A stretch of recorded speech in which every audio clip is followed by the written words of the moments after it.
Yeah, we should Do be you think live. What would you say, Crystal?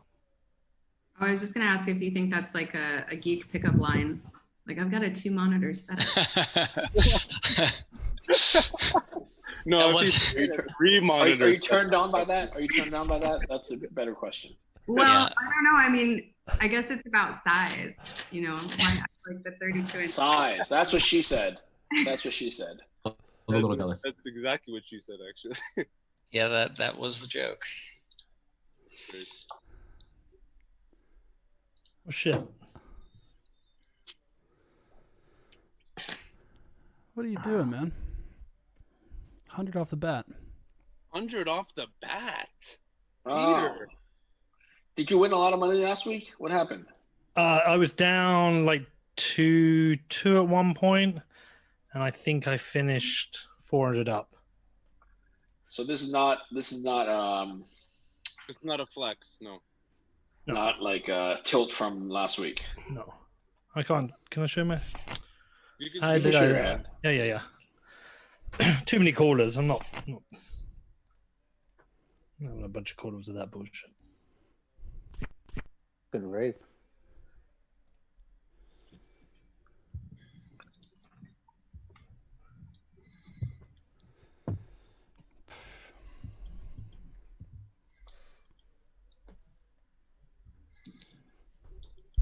All right. I was tempted to call there, I Pete. mean, and Alex, welcome to the game. This is your first time playing. Yay. Glad to be here. Thanks for the invite. What's been going on in your guys' world? Me? Yeah, both you guys. Yeah, man. I came out to Korea, and then America sort of went into puberty, so I stayed. Yeah. Were you there on, like, did you plan to be there around that early March and then shit at the fan and you just stayed type thing? It's actually worse. I was here end of January, and then Corona like hit here first. Oh, wow. Right. Oh, I was damn. like, ooh, I got to go back. And then I went back to Cali, and which ended up being a negative decision. And I came out here for some family stuff, but ended up staying for. I think I'll be here for the next few months. You know, it's just a lot more productive here because life is mostly normal. Very different from Canada in the States. The crypto scene here seems to be fun. Yeah, what is it? What is the crypto scene like over there? I haven't been. Say hi, Kara. Hello. Good like Retail- Doge. Does retail scene seems to be pretty active. I think Bitham is trying to IPO, so we'll see. Yeah, I saw that the other day. Actually, I think that was in the news too.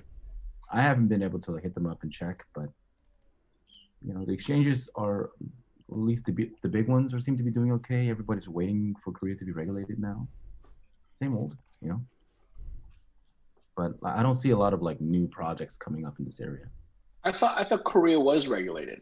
What happened? no. What changed? Korea never is it not? never regulated. Yeah, it never went through. They just said we will, but that never happened. Oh, I So see. we- I see. They're just getting into like let's put AML, KYC kind of guidelines in place, and then we'll Yeah. talk about taxes. Like there's still no taxes on Bitcoin. So No taxes, yeah, but taxes is not the Underbetting the crux of pot. regulation, or is it? no, they're mostly worried about AML, KYC because I think Yeah. the 2017 thing was a little too hot. But now that it's cooled down a bit, I think they're moving forward with it. So Korea will start handing out licenses, kind of like the license. And if you guys don't know, there's like 280 exchanges here. Oh wow! We Wow. expect all of them to be wiped out, except for like 4. Love that face, Luke. Did that happen in Japan? That's a shitty face. Wasn't there like a boatload in Japan and then That's the face of someone who folded a and good they hand. like got it? What did you say? Did what happened? Didn't in that Japan? happen? Did something similar happen in Japan where there was a lot of exchanges, and when they started cracking down, only a few over time slipped through and actually got. I don't think Japan was as intense as Korea, but I could be wrong. Japan's been around much longer, right? People in Japan were around for like the first wave. Mm. Korea wasn't online, really online for Bitcoin. We started with Ripple and all that good stuff. I'm curious, guys, how you're thinking about it. So I've been in rural areas since March, coming out of New York City. Do you think we're going to generally just be hitting herd immunity before a vaccine comes? Do you think it's sensible to kind of try to wait it out somewhere? Like I was pretty comfortable going a few months without going to restaurants and bars, and frankly, rural life has been really great. But fairly soon, I feel like I'm going to be facing a decision about, stay really rural for another 6 months potentially, or a year, or just bite the bullet and say, yeah, maybe I'll get COVID. I'm young and healthy. Are you happy rural? Honestly, personally, yes. Love rural life. Professionally, it's hard to grow an investment firm when you can't kind of manage a team in person. And where is the team, Ari? For the most part, obviously everyone's distributed now, but usually. Yeah, so we were in the Northeast. We had an office in Connecticut and another one in New York. And right now we're all remote and scattered, but we have a pretty young team, pretty flexible. So like we've talked about all of us moving to Florida, or most of us moving to Colorado or Switzerland even. We have a pretty young and mobile team. So we could potentially, move somewhere dramatically different. What about someone like the Caribbean, Cayman or something? Puerto Rico, an island is a nice place to be. All interesting ideas. Although Puerto Rico is also kind of hit pretty hard by COVID. Like we could be a little bit more rural Puerto Rico, but if we were like in Old Town or something, I feel like that would be kind of similar to being in, most U.S. cities. I mean, most of Puerto Rico is not the city. It's just that one spot. There's a lot around. Sure. Yeah, I meant San Juan, but fair point. Puerto Rico's a big place. I was gonna say, my take on it, and it's everyone's situation's different, right? So, work's work, but I also have 2 small kids. So for me, I'm just gonna stick it out rural as long as possible, really. And yeah, I'd love to do some of the things I like to do before, and I was always traveling, and the entertainment scene and everything along those lines, being in Toronto and so forth. But I'm just gonna keep a distance and try and let things unfold. And then once there's some real concrete information and data that suggests it's safe to be out there, then I'm gonna start integrating back home. So. I mean, you can come to Korea. Life's pretty super normal here, man. But they're freaking out now. We're at like 50 cases a day, and they're like, no way. And so they're all the bars are closed for the time being. Yeah.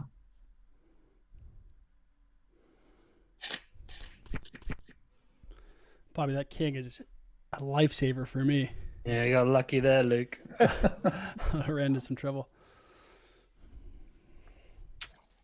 Lucky indeed.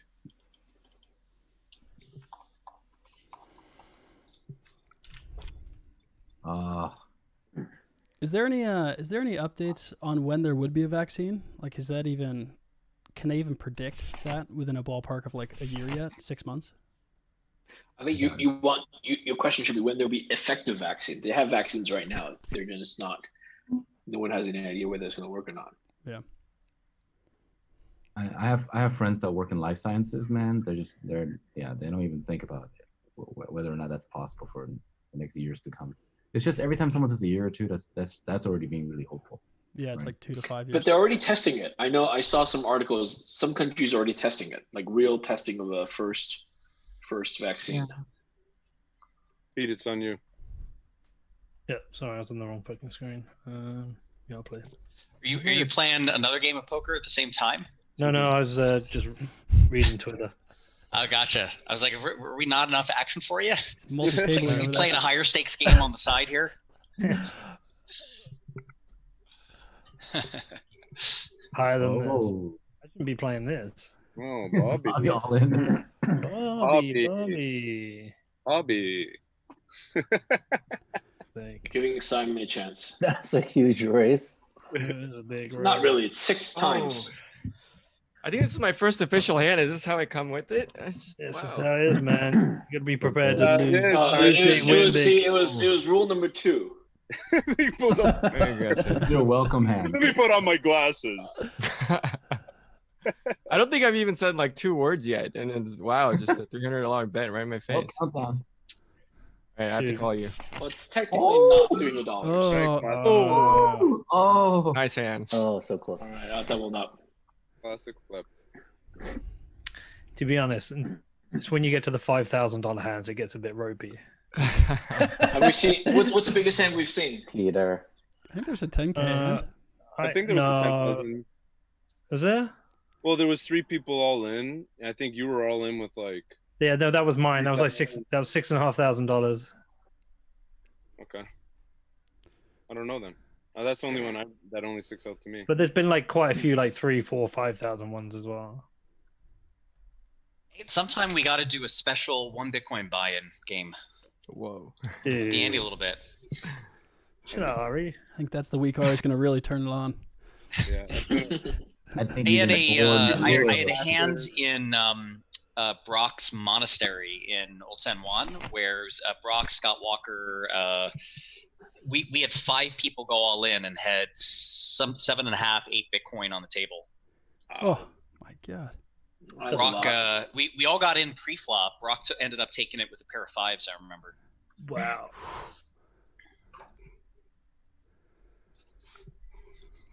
What was the price of Bitcoin back then? It wasn't that long ago. It was that was actually in like mid-February. Oh, So wow. it was Right not too after different from. COVID, right before the lockdown. Yep. I remember at the time, like COVID was already a thing if you know kind of were following the right people. But my calculus was probably so few people in the West had it yet. Like I knew it would become a pandemic, but I was like, this is the time to still travel because there's probably very few people who actually are infected. Yeah. And then I mean that's the nature of a parabolic infection. Several people did not go to Satoshi Roundtable in February in Cancun, including myself. True. When you have I have one child who's 15 months old, so it was a little bit scary at that point. Sure. What you doing, Luke? You haven't got a 4. I remember DEF CON was Right, around Mr. that Flush. time, and a ton of people got sick. It's one of those bets. Oh, everyone missed a flush, my right? God. I don't think there's no flush out there. Nope. I Fuck it, go on. may or may Come on, not Luke. have missed one too. Ah! Oh, Oh, brutal. But Knew they you still- missed your flush. they Turned and still helped me. rivered. on the river. You missed your flush. I'll be a luck Oh, box jeez. early on. I'll take it. I knew you were betting the flush. I was betting the flush.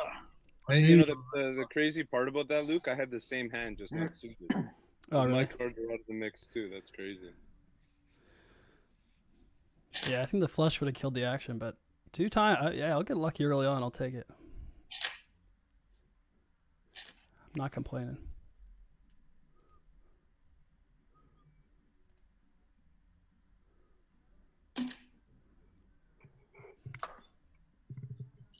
So shall we start the week by talking about what everyone's talking about? Decentralized finance. What do you guys think? Shall we talk about DeFi to kick it off? No. Why not? Peter, I knew that'd be your favorite topic for I sure. give a fuck. about I it. knew Peter, that- if the only thing we can talk about is Bitcoin, No, we it's can gonna get talk very about- boring very fast. We can Just, talk about Liverpool winning the league. We can talk about politics. I'm Did they just gonna win? zone out if you start talking about fucking DeFi. It's weird. I missed your episode on that. I was looking at your podcast feed. I didn't see the DeFi episode. Yeah, it's not gonna happen. Yeah, I was waiting for it, Pete. I was waiting for it to Yeah, drop. not gonna happen. Not gonna happen. Luke, on the other hand, you've been talking quite a bit about it. I popped one out there, yeah. Because Luke's a fucking shitcoiner. I mean, you can play DeFi. I was gonna say you can play DeFi without touching any shitcoins, but that's not true. I'm a speculator.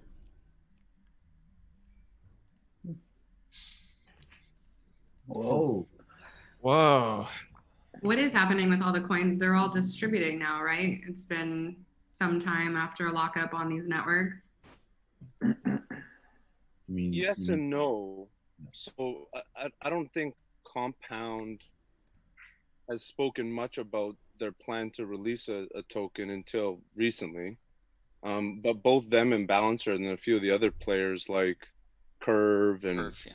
Ren and I always mess up the pronunciation. Is it Synthetics? Synthetics. Synthetics, right? I call it synthetics. I don't know. Yeah. So there's so many different facets to it. Like you start looking at the level of acceleration and people locking up coins and participating in a new financial system and product. You could talk about this new way of launching a token, right? Like you rewind to how tokens were launched in the last few years, and this is really a new script. And Balancer followed right after Compound, and the same thing happened. And I'm sure Curve is going to do it very quickly, and the same thing's going to happen to them. So there's so many pieces to the puzzle. I find it fascinating, and I just started dipping my toes, just trying it all out, and it's been a pretty interesting experience. Yeah, it feels a little bit. So one analogy to the ICO boom in 2017 is just the experimentation with different models, right? Like how do you giving a token away? I actually think it's not as new as people think. It's very similar to rewarding your customers with equity, which is pretty new in the equity world because of regulation. But like there was Thrive Market, which was direct to consumer groceries, and they gave equity to their early influencers and earliest supporters. And so it's kind of the same idea. It's how do you get from 0 to 1 really quickly? You give people something you can create for free, equity or tokens, and then if you actually build valuable network effects, the thing is value, and if not, it doesn't. So I hope we'll see all sorts of models with it because it's cool experimentation. It was funny when people. I think a lot of people just misunderstood what was going on. They're like, "Oh, I'm getting 200% yield." It's like, well, no, you're getting a token that was created out of thin air that's trading very thinly, and we don't really know what yield you're going to get over a year. Sure. So the 100% plus yield lasted like 3 days. But I don't view it as illegitimate. It's very similar to if Facebook gave Facebook equity in the very beginning. You have no idea what it's worth. Maybe it'll be worth something someday, maybe nothing. Yeah, but Ari, it goes a step further because it's not just about giving the token away for governance sake, like Compound and Balancer are doing, but it's also a key part of the ecosystem and the product and incentivizing action within the product, right? And that's what kind of caught me off guard in the beginning was like, well, I get the whole governance token and the importance of the community really steering the ship, but when you get under the covers, really the utility of the token is for the lenders and borrowers on the network. For Compound in particular, Balancer too, but it's a new way to lose money. And the thing I didn't understand is like just if it's a governance token, it kind of smells like shareholders voting. I just saw, I think, Stephen from the block writing. You're stealing this, Luke. Luke, you're just stealing this. Huh? Luke, are you just stealing Here, this? I'll show you my hand on the stream. I'll move the card holder once. No, I think you're just stealing it. You're the value. I haven't got anything, Here, but Pete, I'll take a picture of my screen for you. I'm tempted to call you I got King a High. great hand here. No, I'm not. I had a Very tempted to call you King High. Simon, I think it's Full house. non-equity equity. Yeah. It's identical to me as if Facebook was giving their you have it on the equity, turn? except easier Yeah. from a regulatory perspective. You also don't, of course, have the legal rights equity has, but the assumption is the token holders will vote themselves all the fees collected by the exchange, which will make them basically equity holders. No reason they shouldn't. That's kind of the model. The assumption is, I think it's going to be very equity-like, where the token holders, presumably, they'll give themselves all the fees that are captured, but they might choose to hire a management team, to hire devs, very similar to what equity holders do, which is, Amazon doesn't take all of their profits and pay it out in dividends. They reinvest in the company too, if the equity holders think that's in their long-term interest. Yeah, I mean, for us too, like I think from that ICO bubble, like our biggest, thing to try to learn from was like, how can we make the utility of our token, better fit with the product? And then, just like the governance didn't really make too much sense, just because like it's the same thing essentially without the benefit of if they were to make an exit, there's just no value in the equity. So it's just like, at the end of it. And I think from that tweet I saw, like, if A16Z and some of the VCs and the founder of Compound made a vote, they could outvote every single one of the token holders out there. Yeah. Right? So it's just like, at that point, like, what's the point? And yeah, it didn't quite make sense, especially considering also, like, there's only such a few amount of people that can actually understand this and really be interested in even owning these tokens in the first place. My dog just got stuck under the bed. She's done this twice before. I have to lift the bed up to let her out. Actually, I'll play my hand now. Hold on. I'm just not sure. Come on, Akira. Like, if governance is possible, if venture folks involved. With venture folks involved. Well, it goes to Yeah. Simon's point, right? Like two of the biggest investors in the founding team can outvote everybody if they wanted to. Yeah, I guess even when that changes, the question that keeps popping up into my mind, I've been trying to learn about it all week, is let's say they do eventually vote for it to be equity-like they vote to receive fees from what's happening. Just because the community or like a group of people decided it would act like an equity, or, you know, is that any different than if like one party decided it should act like a security? Like, I don't know how that would keep them out of trouble, right? Like if the group decided it should be a security, but one person didn't, is it allowed to be a security? Is kind of what I keep running into. Sure.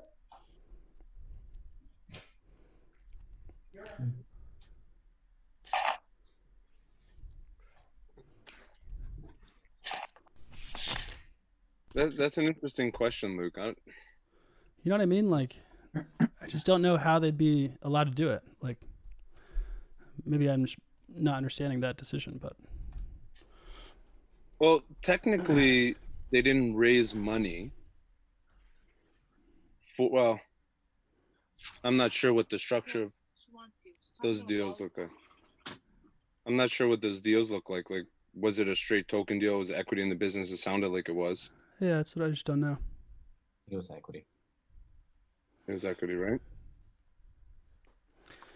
It's fun to watch, fun to learn about. I think there's going to be a ton of trading ops, but I don't know what the hell happens long term. I just think other DeFi projects that have some sort of liquidity will start issuing coins, and then we might just head into a weird direction again. Yeah, I can see that happening, right? Like people, it's like the SAFT. It's some, Leader, man. people saw it work, and it was like, okay, let's make it happen, right? And like, people start releasing governance tokens and saying, oh yeah, we're doing it, blah blah, but it's really for the pump, and I don't know. Just every time this happens, it's almost always retail that gets hurt. So. Yes.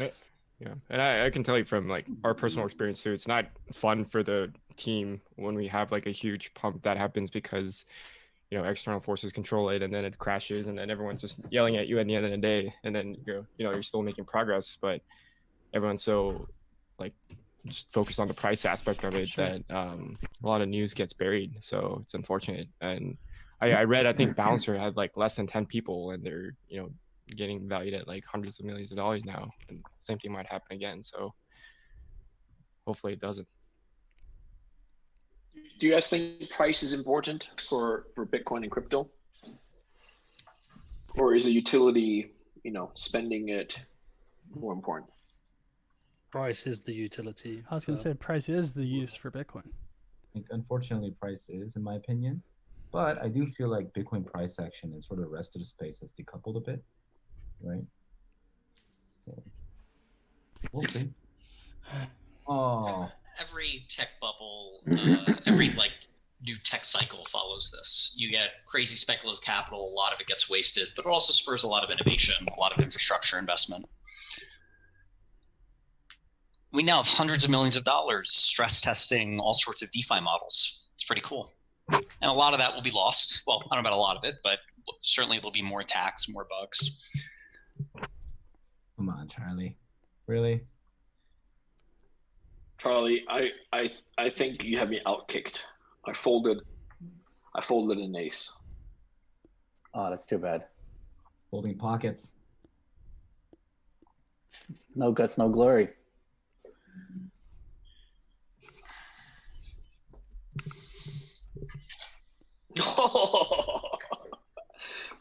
thing I didn't call. Oh gosh, Charlie, what do you got over there? Snap calling.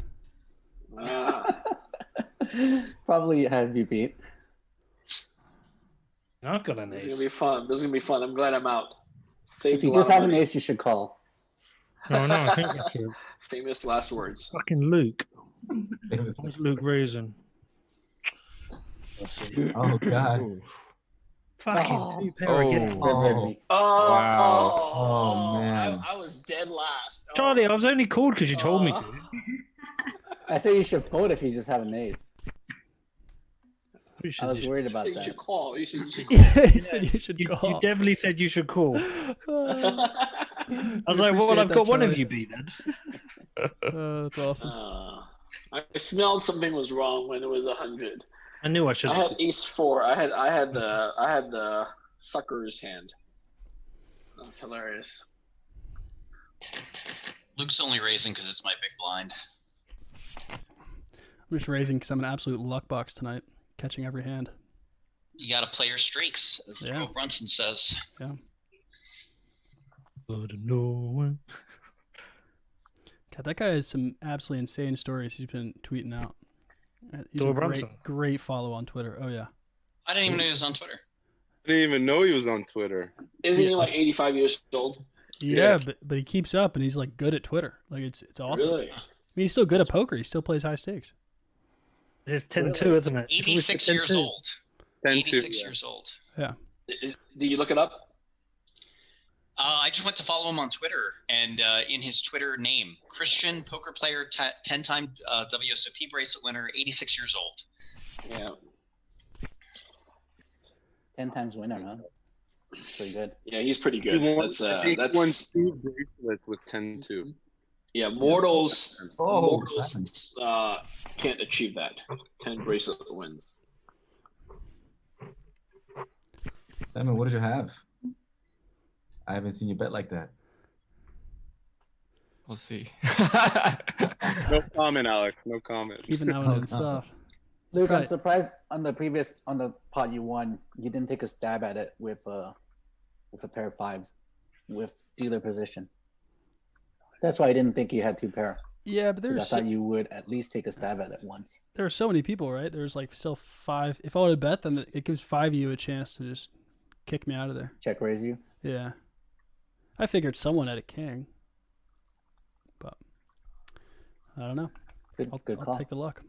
But yeah, Doyle Brunson has he's been tweeting out stories of like when he used to play poker, his guys getting shot at the table next to him, just crazy stuff. Guy's wild. God. That's what he was saying down in Texas in the card rooms. People getting shot if they would win a big pot against someone they shouldn't have. What? When was this? Like a long time ago, or I mean, he's 86. like so 80s?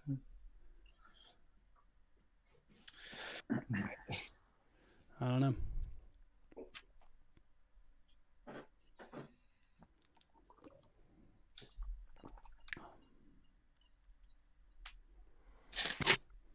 Oh, What do you guys think Wow, happens quick. to the Bitcoin price tomorrow? It's a huge option expiration, and we've been sitting at the same price level for a Isn't while it now. over, like, how big is the option? It's like over 70% of options on Deribit is expiring tomorrow or something like that?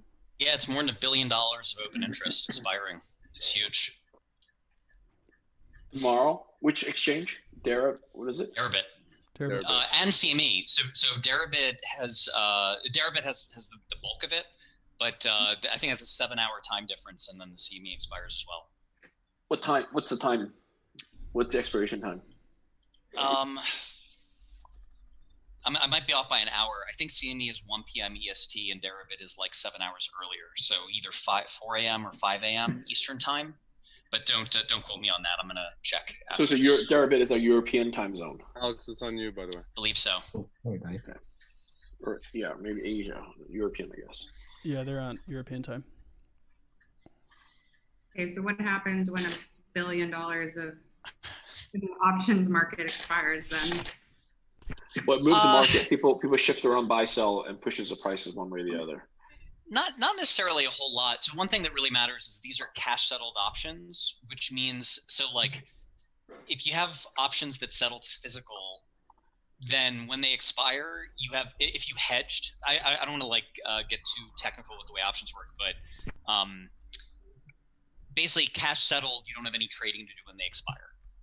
Whereas if they're physically settled, meaning if you owned a call and it finished in the money and you actually received Bitcoin, then you might want to sell that Bitcoin. Or similarly, if you owned a put and finished in the money, then you'd be short, you might want to buy it back. So this is all cash settled, probably a small effect. Are the Bitcoin options available in the US? The Yeah, CME ones CME. are. Really? But are they available to retail traders? CME? Does anyone know? It's got to be accredited, right?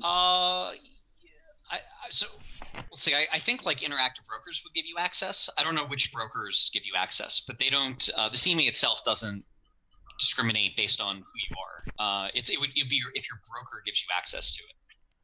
I see.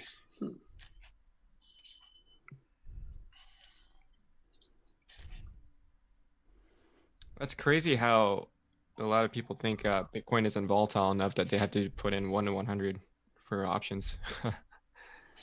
I mean, it's great for hedging, I guess, but that's pretty insane. That's a lot of risk. It can make sense for certain, like for tax effects. Like, let's say you own a ton of Bitcoin that you bought for $1 that you mined yourself, and you want to get some rent money, but you don't want to sell your Bitcoin and have a huge taxable event. So maybe you sell some calls out of the money. And the hope, basically, if Bitcoin doesn't skyrocket in 1 month, Right. you get your rent money. If it does, I mean, that's the risk that you get taken out of some of your long Bitcoin, you know. But so people will sometimes sell options that are pretty far away, right? So if Bitcoin's at 10,000, they'll sell 15,000 strike options, and they'll say to themselves, if Bitcoin actually gets over 15,000 in the next 2-3 months, I'm happy anyway. I don't mind that 10% of my Bitcoin just got sold at that price. So, and that's tax advantage because most of the time the options will expire worthless and you won't be paying the full amount of taxes. Interesting. I've never thought about it from a tax perspective. Probably That's what because motivates a lot of the call overwriting. But I mean, like that's how retail is doing right now for Robinhood, and that's why all these option traders or novice traders are getting burned. It just seems. Yeah, options are. That was my first job out of college, was options market making for Susquehanna, which is a big kind of big market making firm that does this professionally. The pros are good at it, and they've got their 6 screens and advanced options pricing models and every bit of information on the planet. And the difference is, if you're trading options, you're usually crossing a huge bid-ask spread. So, right, like if you trade Microsoft stock, you don't know what you're doing, you just lost a penny. If you sold it or bought it, if you flip a coin and you trade Microsoft, the bid-ask spread is less than a penny. So how big of a mistake can you be making? Basically, the price is kind of fair. Whereas every time you trade an option, you're usually instantly losing 5% of your money or more. So literally every time you trade, instantly you're losing 5%. So Ari, what did you do for your job, the out of college job as an options market maker? Literally, what did you do? Yeah, so my first job, I was an assistant options market maker. So what that meant was I worked under a guy, and we ran software that we would constantly be manually tweaking key numbers that would quote index options and equity options. So if someone wanted to buy S&P 500 calls or puts for any month, May, June, July, August. So basically you're quoting hundreds of prices all at once. And so what we would do is we'd say, what's the price of vol, the price of skew, the price of kurtosis, and then the model would apply that to 100 different strikes and expirations. And you would then list those limit orders out there for people to take them? Yeah, so we were designated market makers. So we were streaming these quotes constantly to the exchange. So if you look at the S&P 500, the offers, right? Bid and ask offers, bids right? and offers, bids and offers, yeah. Oh wow! Wow. Holy moly! Quads. Peter takes it with quads. Oh, Holy moly! Oh my gosh. I'll give it to you because that was a Sorry, Crystal. I didn't think I was going to get paid. Quads is... It's one of those flops, though. You look at the flop, you go, I'm not going to get paid here. No one's raised. Take back what you said. You don't like being in a hand with me. Well, I don't mind when I get lucky against you. That So was that's- beyond lucky. Yeah. Well, I had the other one the other week with you, and I got lucky as well with the trips. So. I thought you had a jack, maybe. Yeah. You got full value. You got Really? paid You off. can pretend it was ace jack, and that makes you feel better. I didn't think I was going to get paid. I was pretending it was jack 2, which was still a really decent hand for that pot.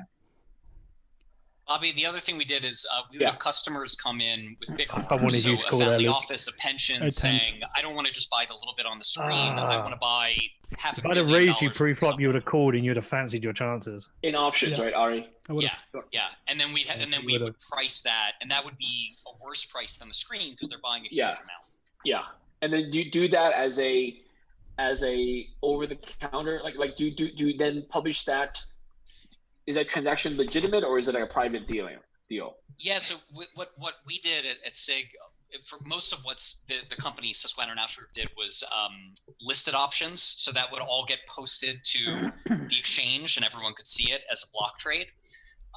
There are exotic options where it's like a custom creation that doesn't get really posted anywhere. Yeah. My employer also did that, but I didn't do that. That was like a separate team, and they weren't focused on that. Yeah. So Well, let me ask you. So let me ask everyone in the room. Aside from Ari, does anyone else have options trading experience? I'm asking because I'm looking into doing not looking into, but I've traded stock equity options in the past, and I selling covered calls and selling covered puts to earn the premium and to decay in premium. Yeah. Anyone have experience? All right. So Ari, what's your take on what I just said? It's kind of like being. I see it as being sort of like the I live in Las Vegas, so it's kind of like being the bank side of the casino. Yeah. I mean, it can make sense. Basically, especially if it gives you some like tax advantage, it can make sense. The danger is Volatility. Well, right, but I mean, like you're kind of assuming like for that to be positive expected value, if there's nothing like tax, then it means those calls have to be overpriced. Why would they be overpriced? Well, because equity there's options, gamblers. right? So equity options historically, almost every year for basically 50 years, have been overpriced by like 3 ball points. And the reason is people like buying options. They like sleeping easy at night. No one likes selling options, right? You have to reserve more capital against it. It's risky. Oh my gosh. So equity options, basically, if you're a seller over time, you've won. And that's been true almost incredibly consistently. Yeah. So how come more professionals don't do it? I'm doing it. I'm making some money on the side. Is that common, or am I in for a big trouble? So over the last like 15 years, the idea of selling volatility systematically has really caught on, and it's become very popular. So pension funds will now take $100 million and just use it to sell options.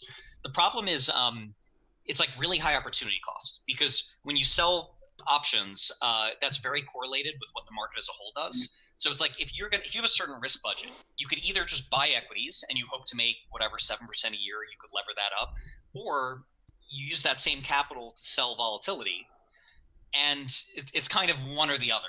I see. You can't really do the same. It's very correlated, right? Yeah. So, and then also usually you have to reserve a lot of capital against it. So if you're overwriting calls, that's fine because you already have the stock. But if you didn't have the stock to sell $5 worth of calls, you need like $20 sitting behind it as the margin for it. Yeah. So And you it's pay very margin capital interest for inefficient. that. Yeah. Okay. Got it.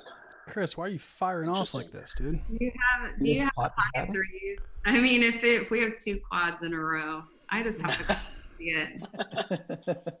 I think Chris has aces. He has a 7-3 offsuit. Can't fear quads. You can never play against quads. Luke just doesn't know what Crystal If that has. happens twice in a row. Oh wow, they I actually can do tell you. I can tell you. Not everyone has. Well, There's no quads again. let's see. that. Oh! Dominating. Damn. Oh, Man.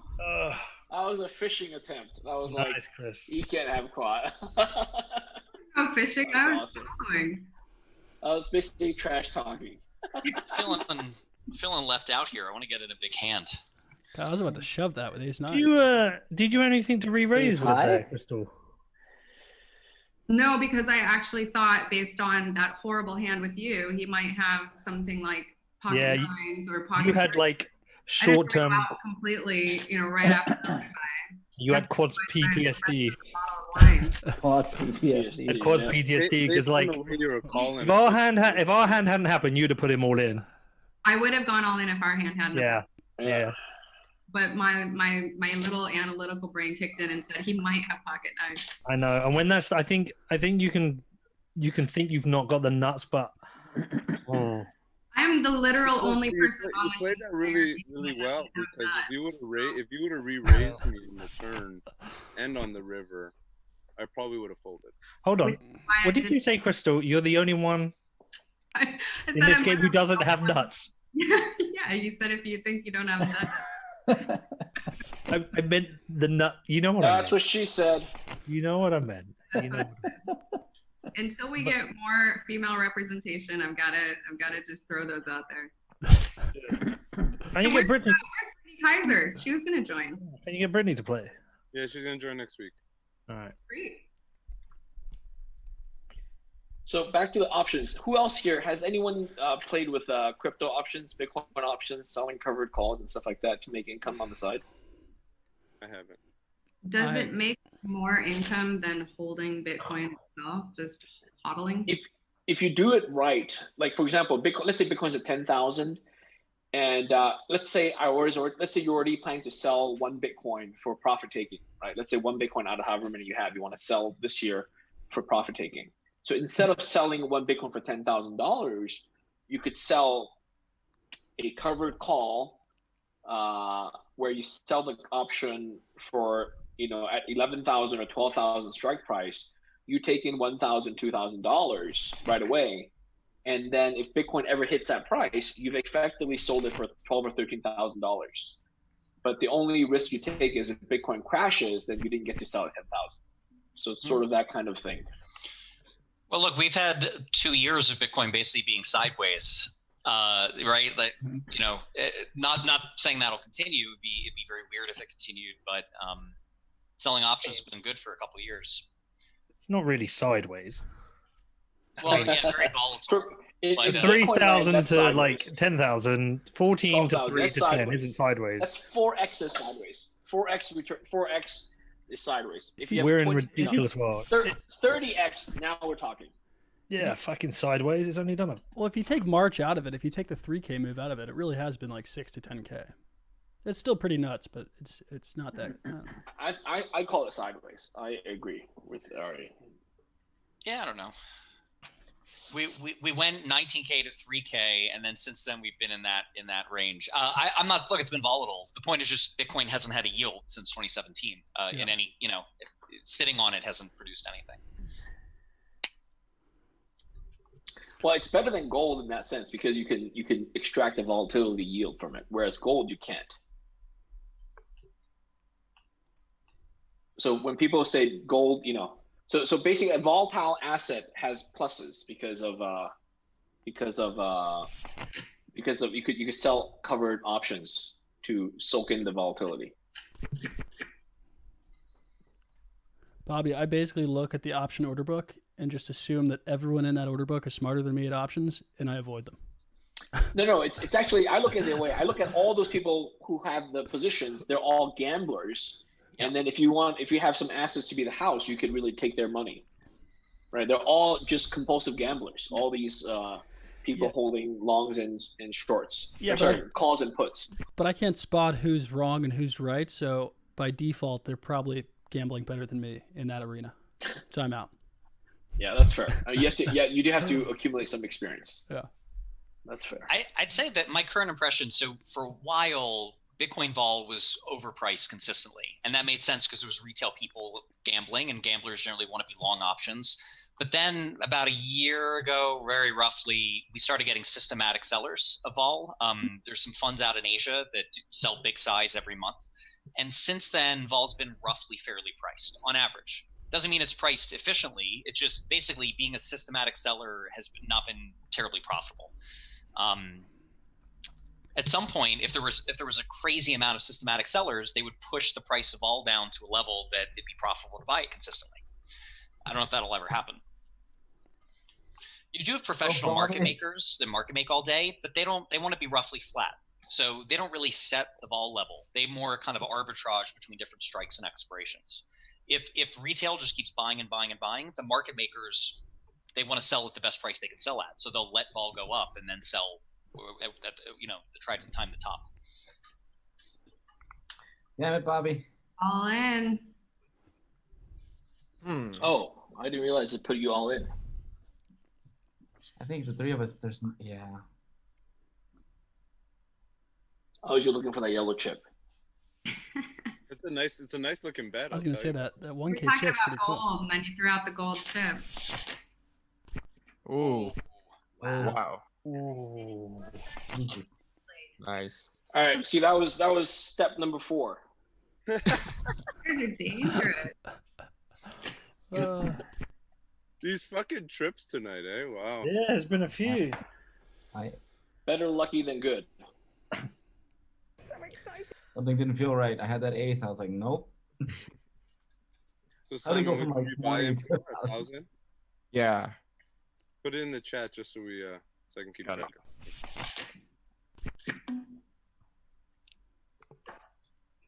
Yeah, I feel like there's been a lot of big hands. Last week the cards were just dead, at least for me. So slow for the Yeah. first. It felt like it was like that for everyone. Yeah, Chris, good tuning. Good tuning the hand. Yeah, no problem, man.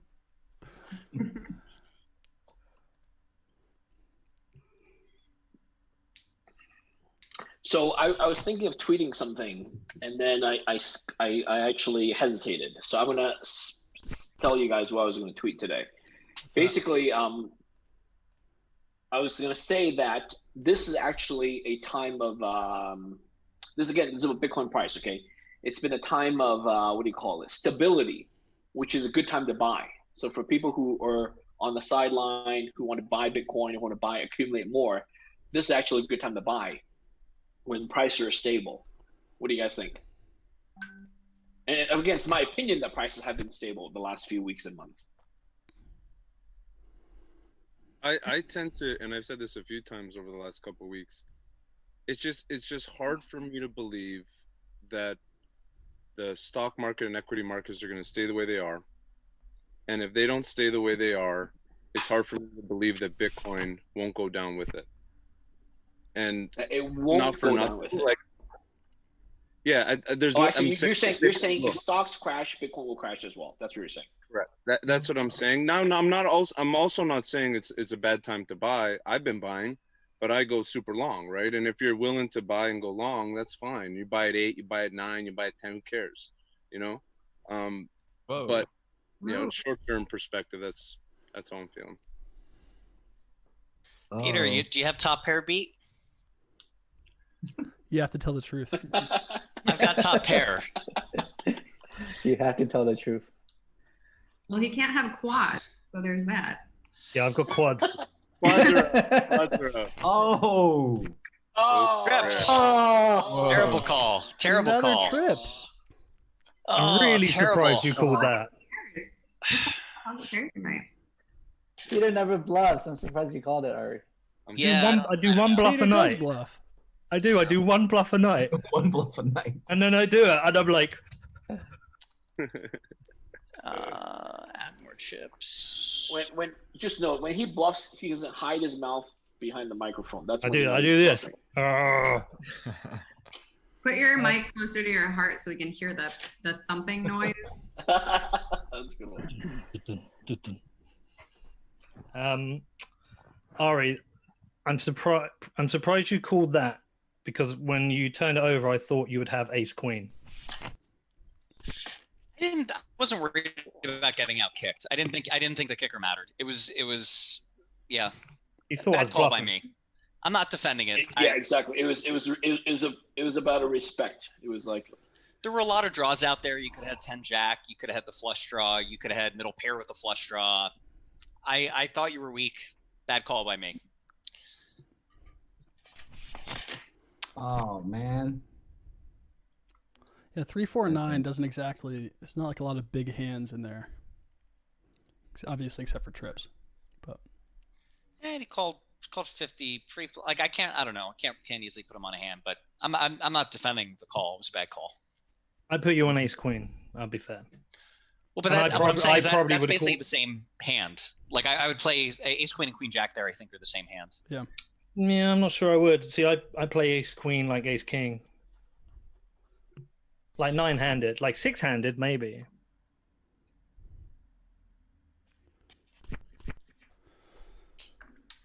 Just thought they got it straight. Just needed Crystal to have called us one. Had you both in there? I'm only gonna call you when I have quads. All right, so She I'll, won't re-raise you either, so just call and call the next time and call the time after that. You know. I'll turn over 5 of a kind. Fuck.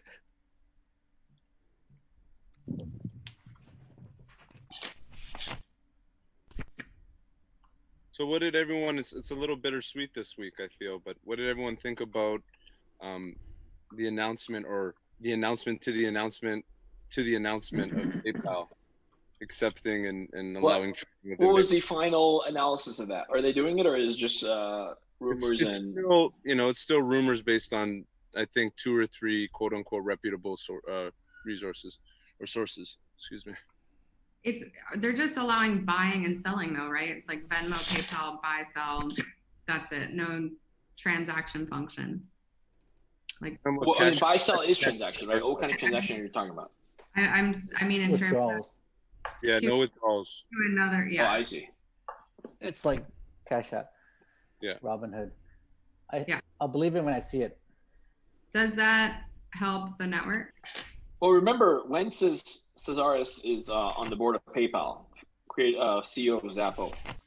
Oh, Nice. Oh, I didn't know that. That's cool. I didn't know that either. That's interesting. So to me, it's very believable. I think some people don't want to admit they like it because it's like, fuck PayPal. I think everyone likes it. No, it's a lot of people. I mean, saying I still won't put my money in PayPal if that's what you mean. Wouldn't it be good for Bitcoin? Yeah. Plus, think- the user experience on Venmo is really awesome, so I think it would probably help with adoption for sure. It'd 100% help out adoption. Yeah. Right? No doubt about it. I think. At least buying. Yeah, I'll say it'll be a good problem to have. If people have 5 billion in Bitcoin sitting on PayPal, then we all get to educate as to why that's a bad idea. That'd be it. I would happily, give that education instead of saying why they should buy Bitcoin in the first place. that's true. I think Imagine Ari, that happens and then PayPal gets hacked and they lose all that, and how that would how crazy that would be, and how it would be everywhere. Now's the time you try to bluff at this, Peter. I'm straddling next hand. Gotta get back in this. Isn't Square cleaning up on Bitcoin revenue though? wow. They have a lot of revenue. Well, that was the whole narrative. The whole narrative was, they're falling behind to Square, so they need to step it up.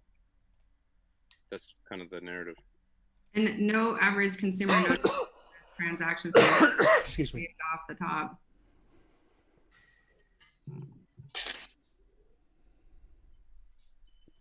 What is going on?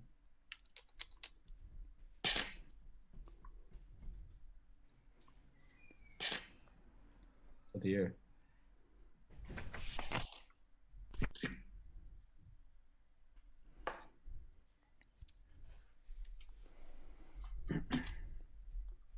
I mean, so far, I think out of the wallet experiences, Coinbase has one of the best because you can just send an email address instead of a long wallet address. But if Venmo could do it with just a screen name, like the usernames on there, and be able to send like 1 Bitcoin to our that'll make things a lot easier, especially dApps and all that it's being built right now. Yeah, but that's a layer 2 send. That's not a layer 1 send. Yeah. Or even you call layer 3 sending. It's actually technically layer 3. I would call it. Thank you. Problem. What happened there? Everyone bet aggressively and Yeah. back off. I had 6s. So Pocket force. Yeah. You had pocket 4s for real? Yeah. I put you on 4s or ace jack.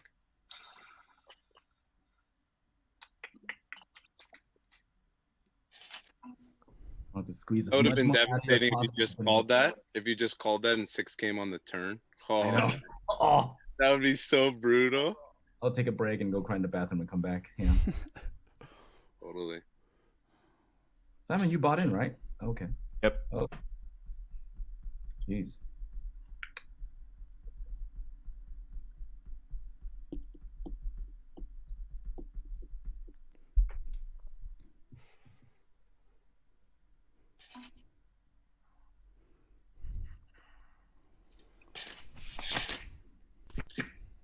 Beefy. Chris, isn't it like 9 p.m. there? I'm surprised it's still daylight outside. Yeah, I'm quite far up north. Gotcha. So, it's dark and it doesn't get dark till about 10 o'clock. Wow. Yeah.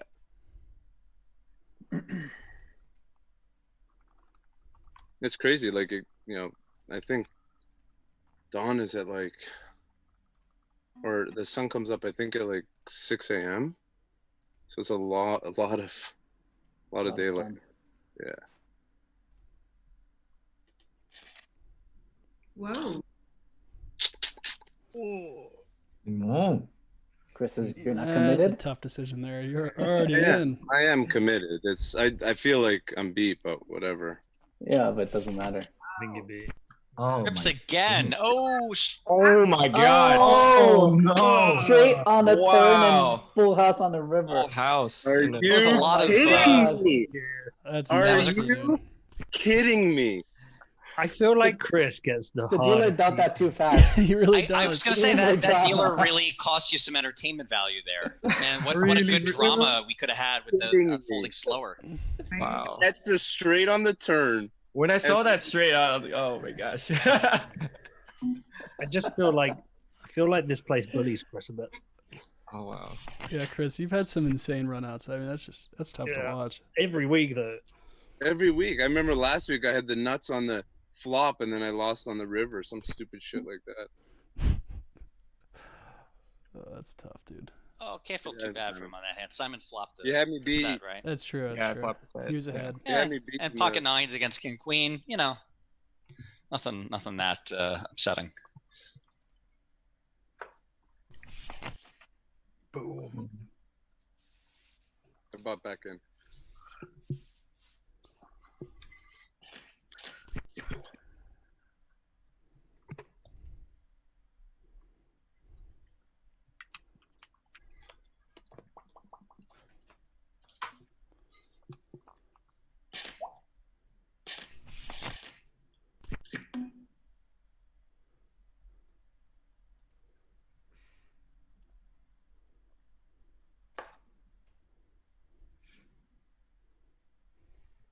Everyone just got so serious all of a sudden.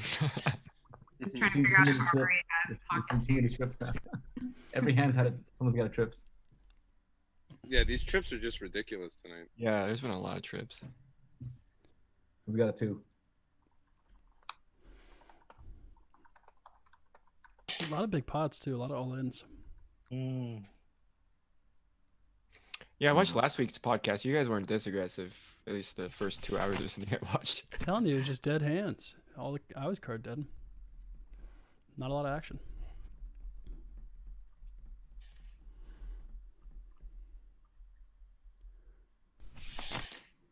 I'm scrolling down this news feed trying to see what else happened this week. I saw Telegram 18 million, or is that a $185 million penalty? That's got to be 18 million.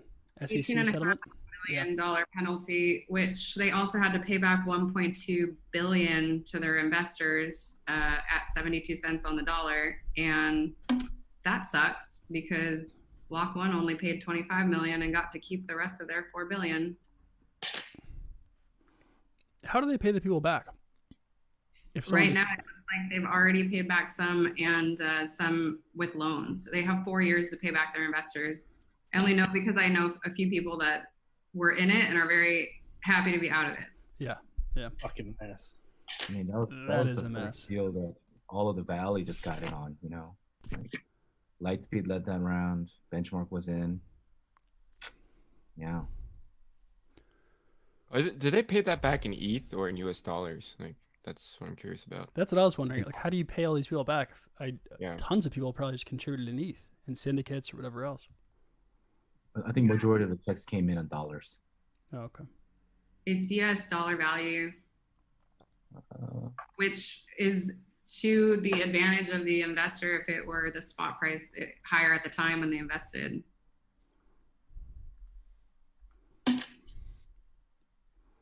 Telegram.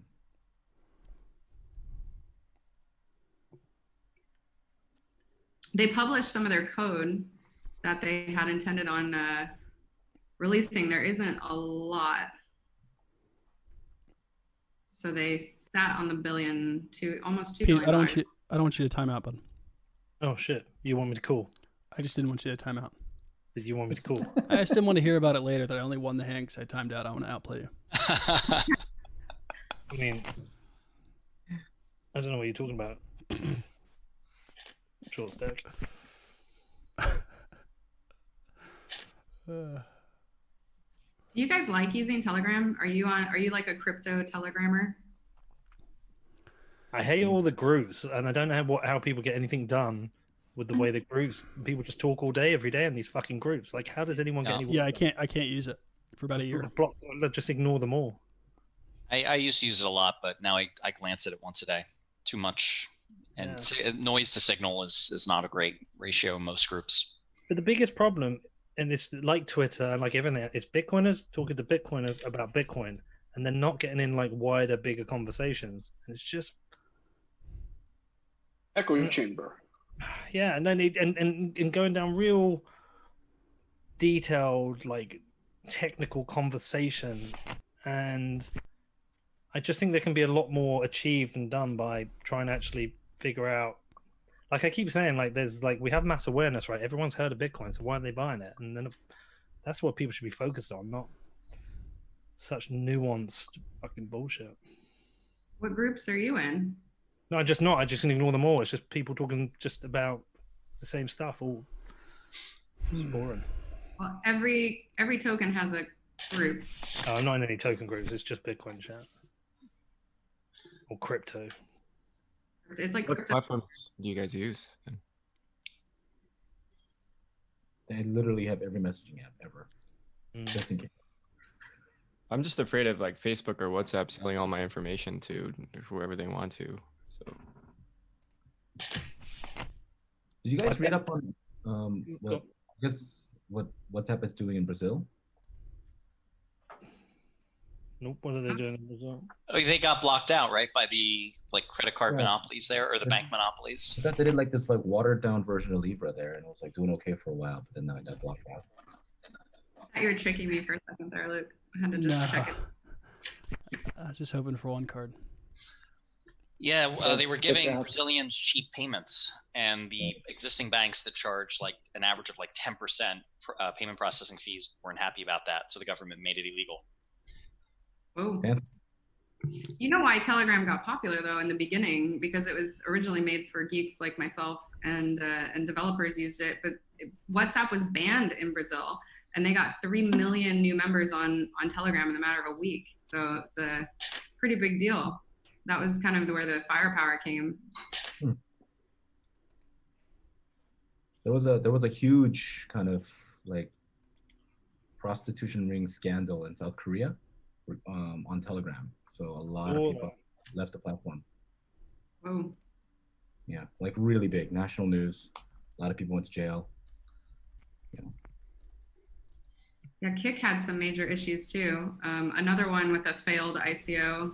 They shut down after battling the SEC. They raised 100 million and then shut down their entire platform.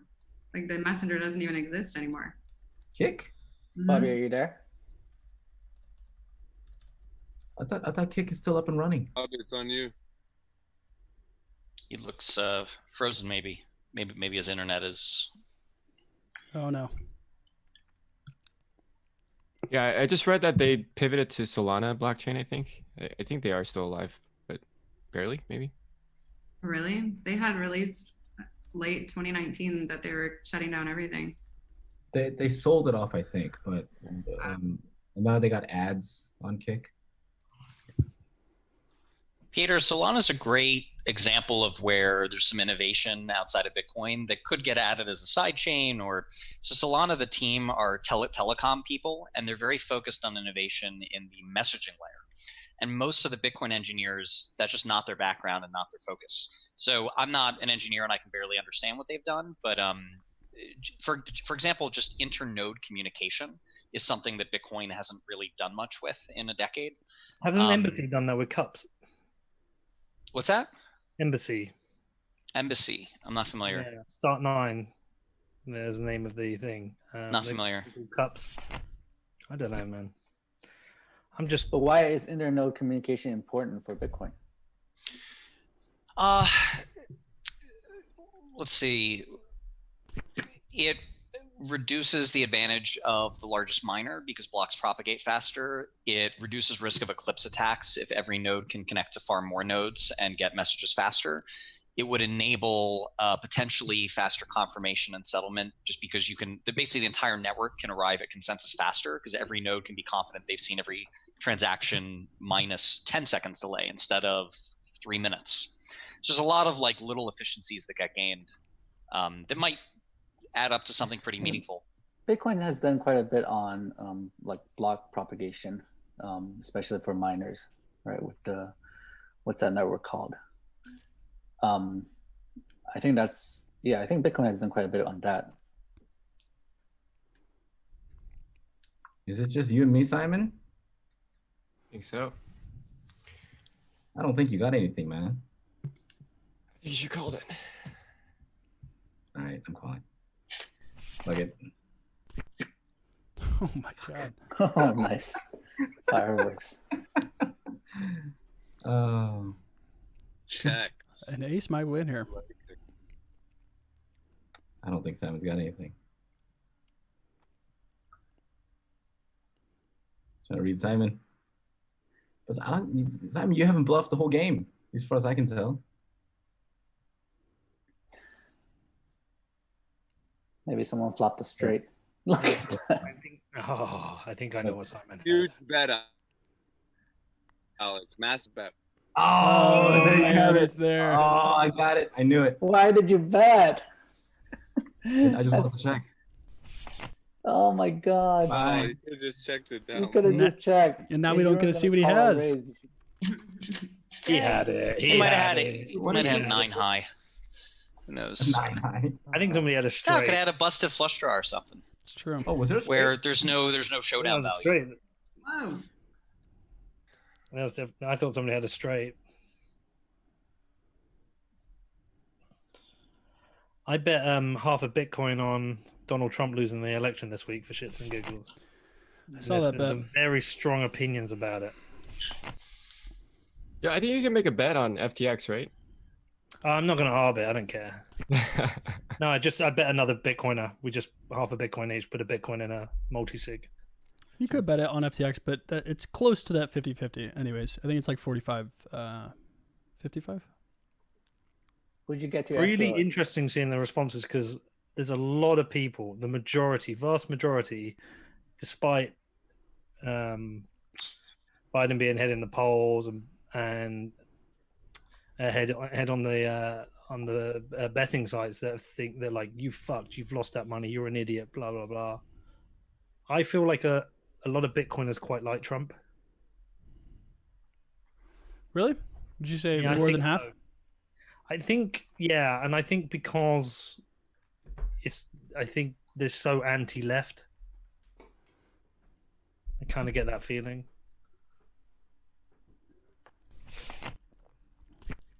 I'll bet a Bitcoin that Brock Pierce will win for president, or at least make a splash. Well, You could- I mean, if you're going for president, I'll take the bet. But Yeah, I would take the other side of No, that. no, I Of took the that United first, but- States or something else? yeah, but if it's just a splash, we have to agree what a splash is. Right. But I will take the president bet, and that's nothing against Brock. It's late in Just- the game on the ballots, but let's say he gets on a percentage of them, and or we can do it in the millions. How many millions of votes does he get? What about if he gets into the TV debates? That'd be wild. Then for sure.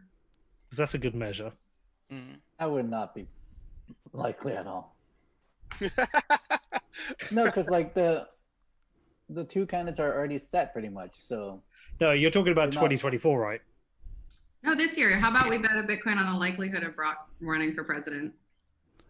Running I for would bet against president. him running. I feel like you might have some information here. Yeah, I Crystal. feel like I know, there's that's a bit something else is unfair. going on here. Hence, you hence know that, something we you're don't- his wife and all, you know. No, I'm just trying to throw you off your game so I can win some more poker. Distract him with a funny topic. Where's Bobby? We need the rules back. Yeah, where's Bobby? I think he lost connection. Pete, so you think the overwhelming majority were saying that he is going to win, or we're just upset that you bet that? I think it's a mixture of both, but the overwhelming majority, I would say it's like 80-20 think Trump's going to win.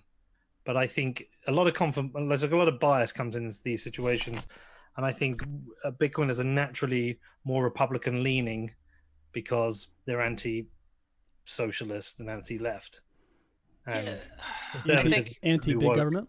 The Plays a fact role. that it's Yeah, a they are young that, but crowd. if they have to pick, I think the Republicans are a safer bet because it's more individual, I'm with it. Yeah. Yeah. whereas the Dems are more collective. It's also a white male crowd, right? Like let's be frank here. Most Bitcoiners are white and male.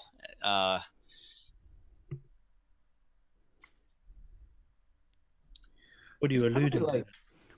Well, that's white males in America The favor demographic Trump. plays a role. Basically, Yeah. every other demographic group opposes Trump.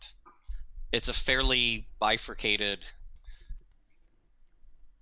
White women, I think, in the last election, I think white women went Trump slightly, but the demographic that's clearly his is white male, and almost every other demographic is pretty anti-Trump.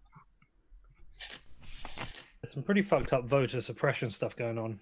I've been digging It's into. crazy. Yeah, some states have closed almost all their voting polls. I know, it's like, what the fuck? It's pretty disgusting, and at the same time, Trump saying this is going to be the most corrupt election in history. Well, it's Kind the of. Yeah, the Republicans It read just- it well. It's such a annoying tactic. It's just projecting, right? It just as he's doing something, accuse the other side of doing it. I'm They've confused. taken 17 million people off the electoral roll. But they closed the voting centers, but they also said that the debate couldn't happen. They closed the voting centers based on COVID, right? It's the same reason they canceled one of the debates already. Well, no, but they also, I mean, at the same time, they're opposing. Well, okay, so the closing the voting centers is state by state, and it's not Trump's decision. It's Sure. local governors for the most part. But Trump's right, and the Republican Party has been very vocal against mail-in voting. They've been demanding that people show up to the polls to vote because they claim that mail-in voting would be prone to fraud. Whereas Trump did a mail-in vote himself, didn't he? He did, yeah. Yeah. In fact, Trump actually admitted to. With voter fraud in the U.S. seems to be pretty rare. Trump actually committed it. He voted. I think it was from Florida when not actually a resident, or something like that. He himself did a write-in vote from a state in which he was not actually a resident. And Mnuchin is registered in 2 states, or was, which is also illegal. Wow. Yeah, but the voter suppression stuff is really fucked up. Yeah, it's really fucked up, and it doesn't seem like anyone's really paying enough attention to it.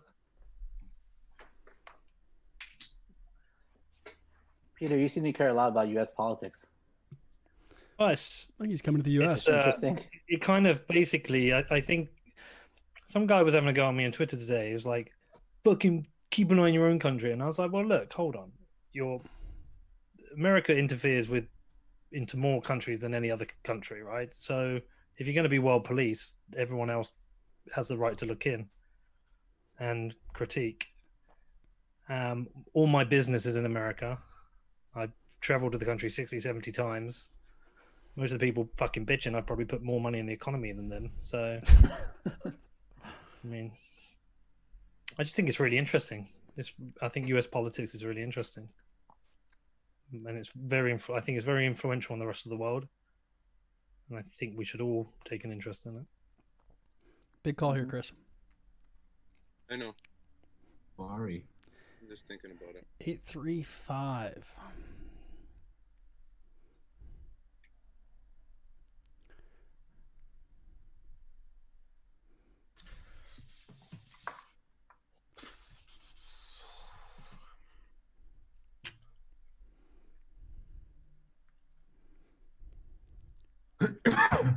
See, one of the scenarios I was reading about as well was that because there's going to be such high postal votes this year due to the COVID, and there's a much higher chance, higher proportion of Dems that will vote with a mail-in vote.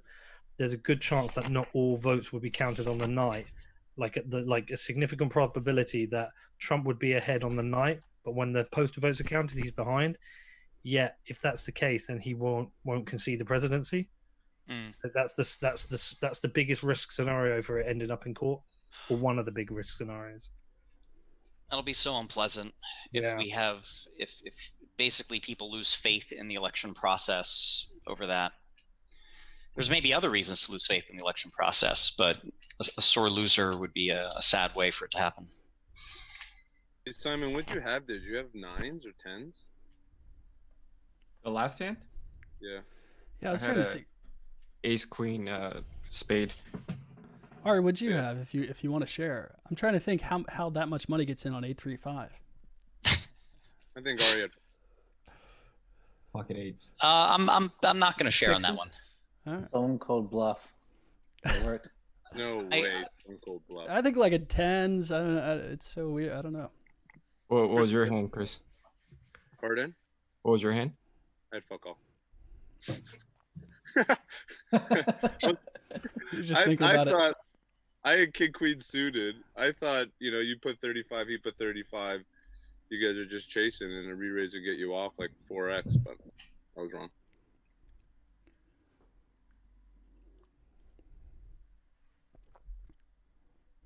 What's it going to take to put voting on maybe not even on blockchain, but somehow make it digital? Is that even a possibility? I was pleasantly surprised. Microsoft rolled something out, I believe it Pete, was one more last time. summer, I don't want you to fold out. that Right. basically I is didn't even want blockchain to voting. vote. And it's in I didn't have anything tests voting. as a backup I didn't in have some anything. voting It means precincts.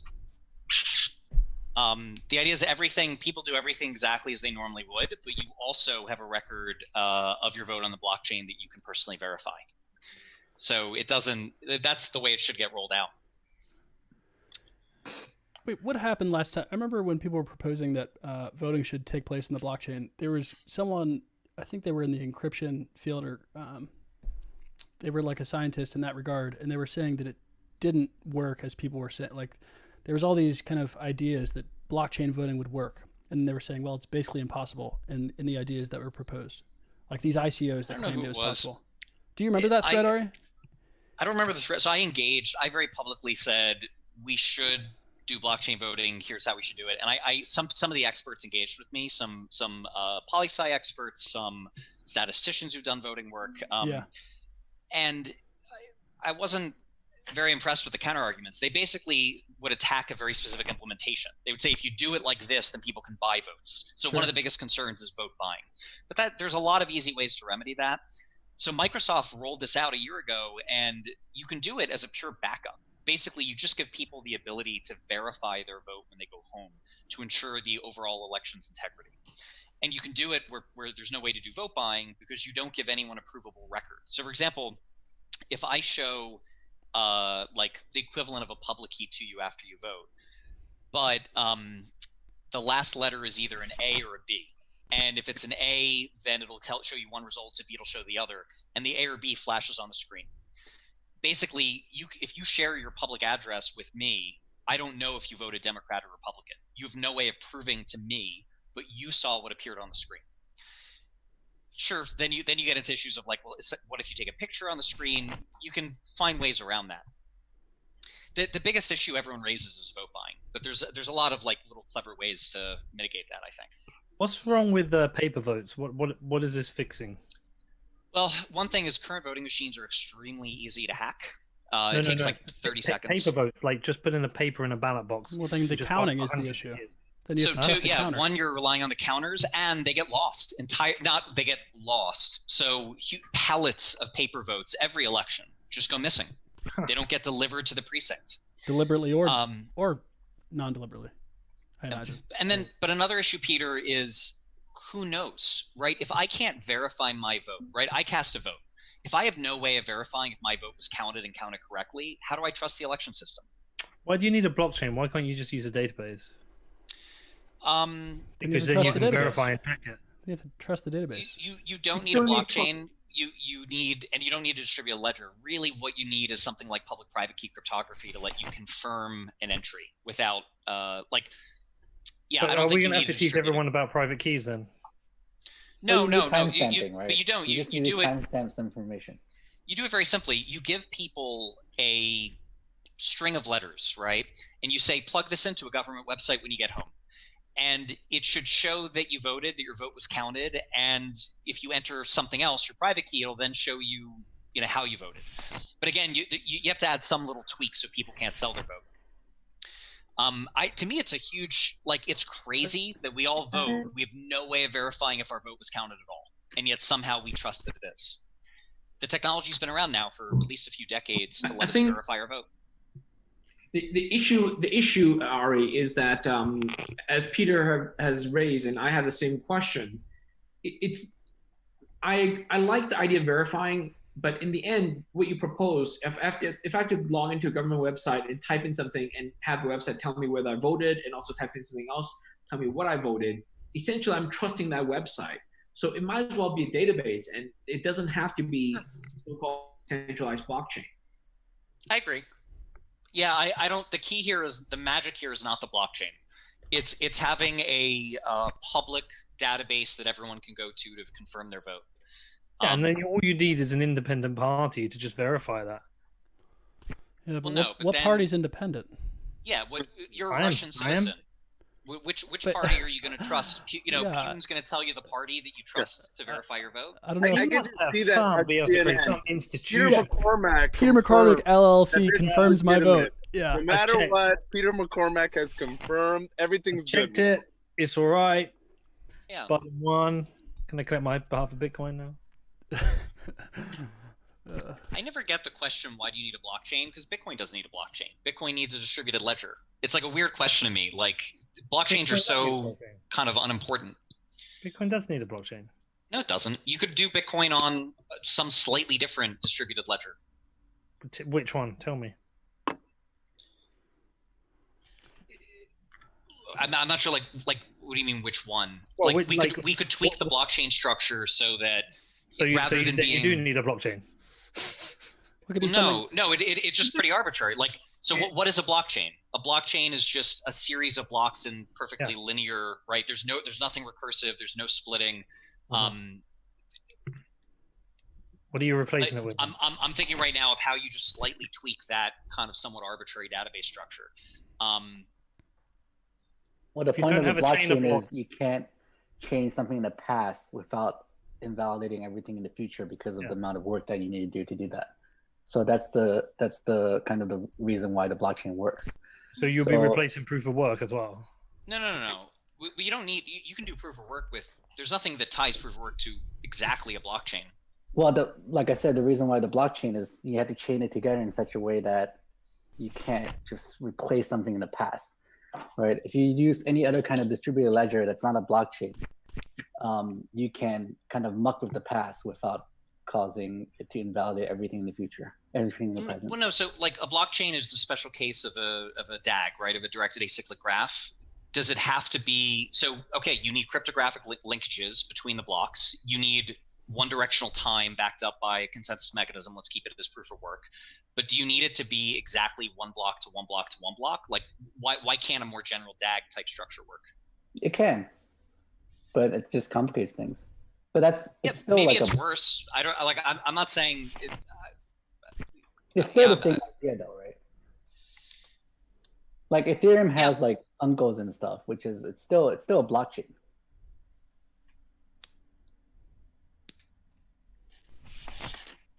Concede, Ari. Just concede. These are blockchain. No, I'm just trying to think of a simple alternative database that doesn't violate anything that that Bitcoin could run on. It's really, I mean, I think the emphasis on blockchain is really misplaced. We've had blockchains for Charlie. When would you define blockchain as coming into existence? So like IBM had early patents in the early 70s. I would probably say 1972 was the first blockchain with IBM's patent. But people push back and say no, that wasn't quite a blockchain. The patent didn't include proof of work, though, right? No, of course not. But Yeah. So blockchain has is just a nothing to do linked with proof list. of work. It's just a linked list. But that's not the point of the. That's not why blockchain is powerful. It's because of the proof of work plus the chain. Well, agree. But so I would say blockchains aren't powerful. It's proof of work that's powerful. Proof of work needs certain things, like proof of It's yeah, the the combination innovation of with proof Bitcoin of was work proof of and work. block. It's a combination of proof of work and the blockchain, which makes it powerful. And public-private key cryptography was a necessary input. You couldn't have Bitcoin without it. But public-private key cryptography and blockchains existed for decades. Satoshi's innovation was proof of work. Well, proof of work existed Actually, for that's a not decade too. Well, yeah, Right, yeah. so So you had hash Satoshi's cash, you innovation had is Adam putting Back's work. all that together in a beautiful way that actually works. Or like, He didn't invent any, Blockchain. like the building blocks were all there. He just put it all together in the very. You're right. Shortly before the recent way. innovation being proof of work, I should say.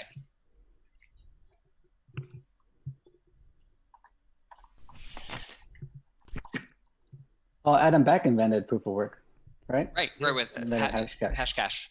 Yeah. I think the emphasis, the conflating of blockchain with proof of work and with Bitcoin is part of why we're in probably part of why we had to go through this whole Bitcoin not blockchain fiasco. Like, it's because we misuse the terminology. If we were just very clear and said a blockchain is a type of database, you have asymmetric cryptography, proof of work is what enables this to be a decentralized money. Proof of work is what enables those building blocks to be different from fiat. Without that framing, if we say blockchain's the big deal, well then JP Morgan's launching a blockchain, Libra's launching a blockchain. Then we have to say, Well, oh, it's not a blockchain because it it's doesn't have proof of work. It's a blockchain infrastructure plus proof of work plus mining that made it all possible, right? So the private blockchains don't have mining. They may have proof of work where they just have, maybe they have mining, but it's just privately mined, right? So it's just someone, their own computers that are mining. Wow. So it's a decentralized mining plus the proof of work plus a blockchain. That You makes really it do all only good. bluff once a game, man. Yeah, I bluff once a game. I could have called that hand from a mile away for Peter. Oh wow. It's like Nice pass hand, the Peter. parcel. Everyone's waiting to like call the bluff. Now I'm not going to be asked to play one tonight. Maybe you already did. If you were smart, Pete, you'd start bluffing like a maniac and throw everyone off. I just can't figure He's out. not smart. Or you can just sit on your stack, whatever. I can't figure out how you Dumbass, keep, man. you keep building a I stack. called like it this. a ace queen because you started aggressively betting first. I knew you had something. And there were queens on the flop, I think. It's crazy. Pocket pair. You asking me, Crystal? So you bet 200? Well, Ari raised 50 first. That is accurate. Oh,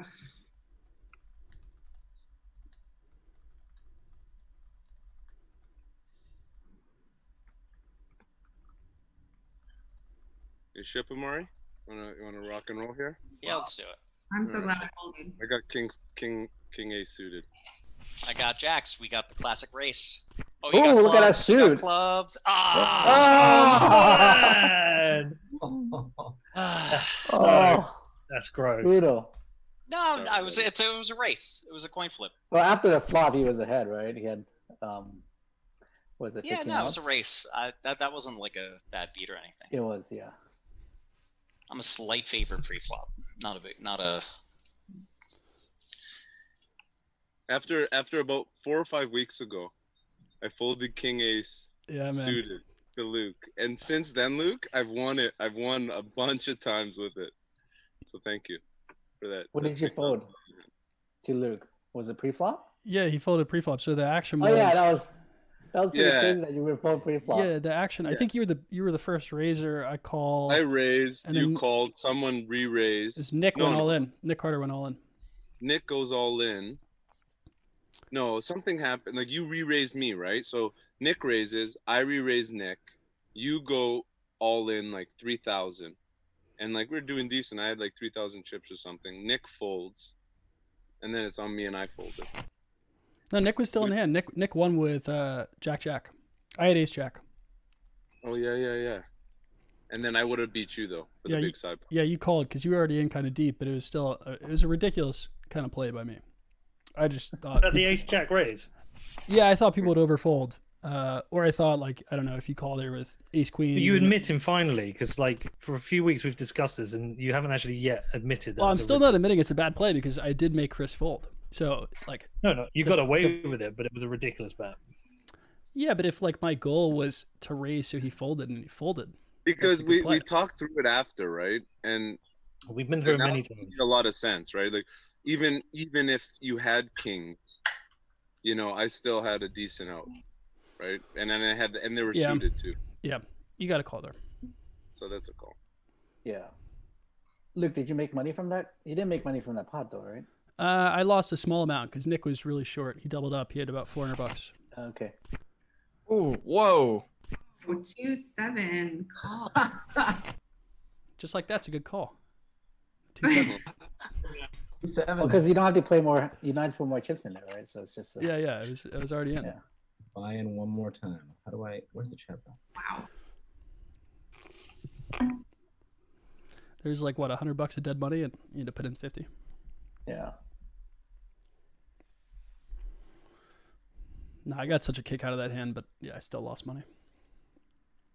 I think Nick actually has joined the stream. Well, the best part was like literally a week later, you had Nick on the podcast, and you guys were talking about it like crazy. It's like, might as well just spit all over me. Is that in the rules? Call and all in with 7-2 offsuit. It should be. Well, actually, Brock was really insisting that we put some type of bounty on that. It does make things fun. It adds a whole extra little element. I'd say totally should. We should. I don't know why we're not playing. Like, we should definitely spice up the game. There's like 100 things that we could technically do. I mean, the only reason it just makes more work for the organizers trying to keep track of the change in balances. That's the hard part. Like, I would suggest if we do something like that, it should be something that happens pretty rarely.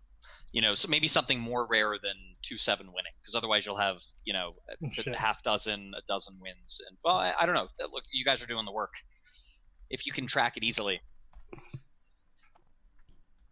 Yeah, I'm game. I'm pretty laid back. Yeah, it would make it fun. After that beat, Simon, see, I wasn't even planning on having a drink. I had to go get a drink.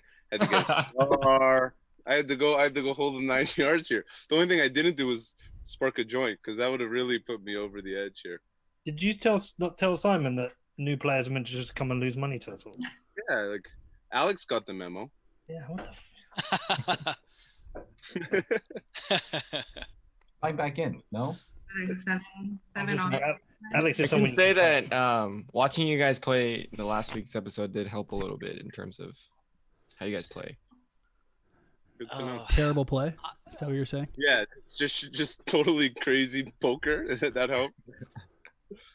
I'm gonna be a loser and actually call it a night. You guys have taken enough of my money for tonight.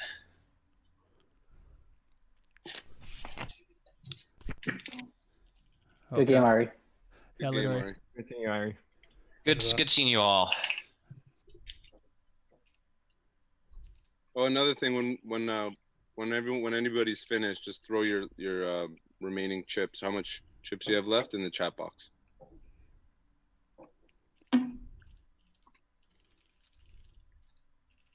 Done. But you have to be truthful about it, Ari. Don't forget to put the minus before it. $5,000. All right. Have a great night, guys. Later. Hey, buddy. Nighty. Hi, Ari. Chris, Yeah. I had no spades there. That was the Neither worst. did I.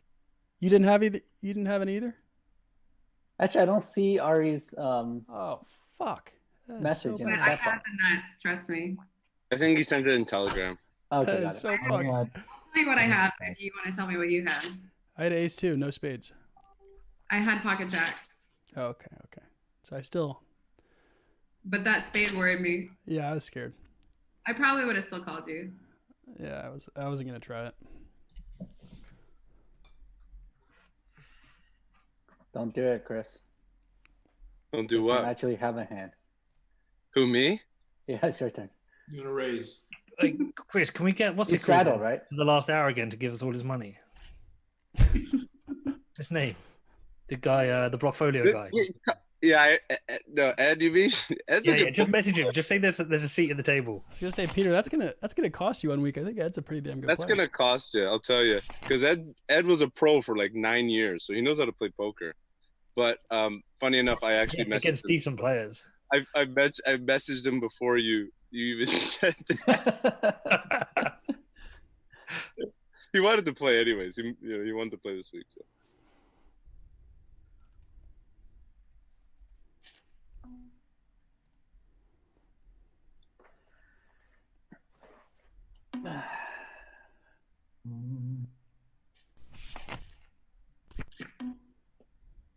A little bit of a continuation from the conversation we had last week. Wirecard has unfolded dramatically since then. What's everyone's thoughts on Wirecard's situation? What happened? So they're going bankrupt? What's the CEO was arrested. CEO was arrested. Yeah. They filed for bankruptcy today. It's false accounting, right? They haven't actually lost money. It's false accounting. Well, supposedly they were booking revenues that just didn't exist. Yeah, so false accounting. They booked revenues that didn't exist for like a decade. Jesus. Which is just ridiculous. To the tune of like $8 billion or something like that. Jesus. I assume all the crypto Visa debit cards are gonna kind of disappear, right? What's their business? Wirecard business? They provide like white labeled payment products to companies all over the world. Gaming companies, crypto companies, even like you look at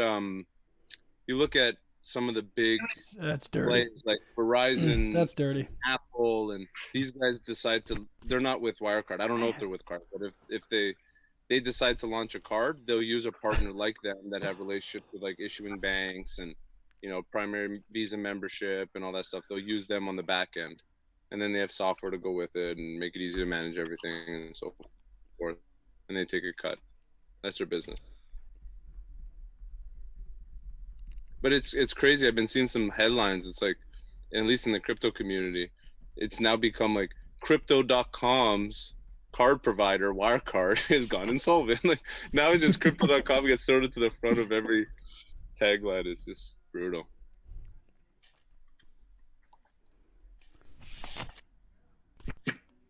So what does happen to Crypto.com, for example? Like their entire business model is around the debit card percentages, right? Like, yeah, well, supposedly, from what I was reading and the CEO was posting on Twitter, they use Wirecard for Europe and for a couple other regions.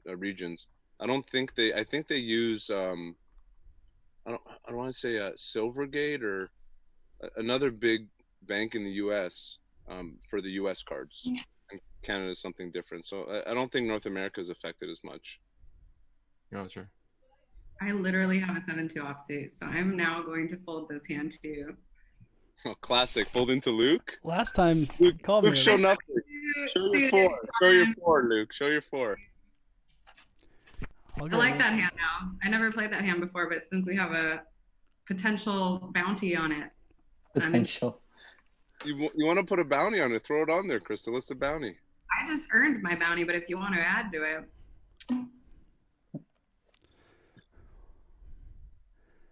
I think we should start a bounty. I think Peter should fund it with all the money he's been winning.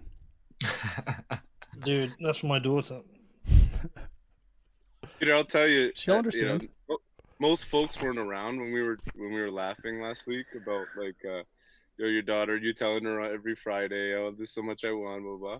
I was like, there's like 2 or 3 times this week I was like shaving or washing my, and I'd think about it. I was just laughing about how we were razzling. It was, really? Dude, she's gonna wake up in the morning. She's like, Dad, how much money did you make? And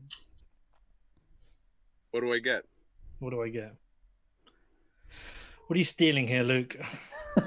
That's a nice board. Well, 15. I just want to see your hand. You could have an 8, a king, queen, or an ace. You got one of those. Alex, you up, buddy?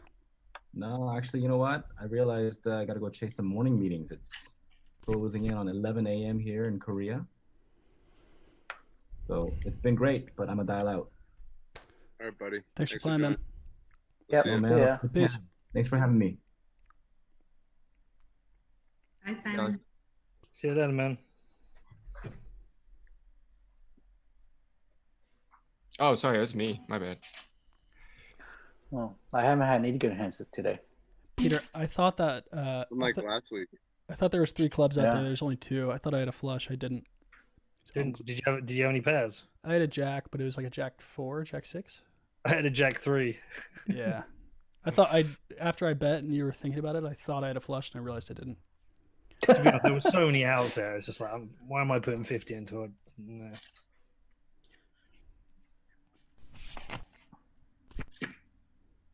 We're both slow playing each other now on every fucking flop. Gotta be careful. At that like inception bluffing. What level? How many levels have you gone in that? He can come again. Let Alex come again.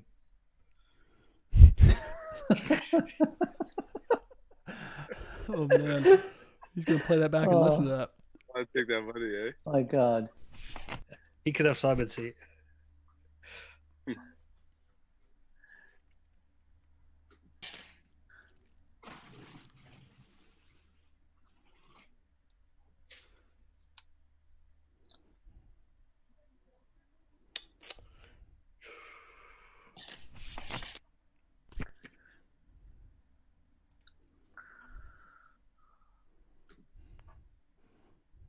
Oh wow, again. Yeah, it happened twice. Yeah.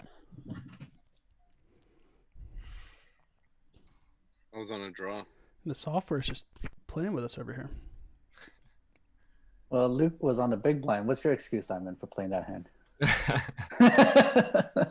trying to throw people off, but it just didn't work. Taking note. Data point.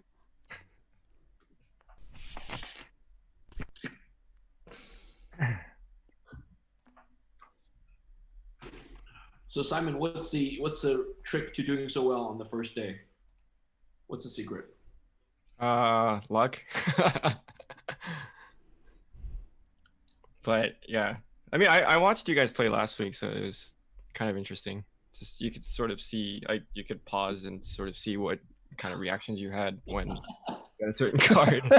I did my homework a little bit, you know. It's... Micro facial That's serious analysis. here. Sorry, my keyboard stopped working. Yeah, Start putting some weird faces. I was trying to bet. Let's try again.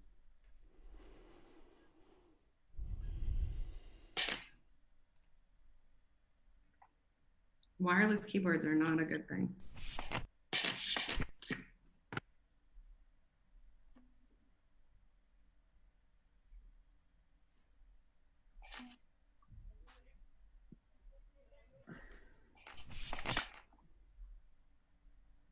Wow, nice hand. Woohoo.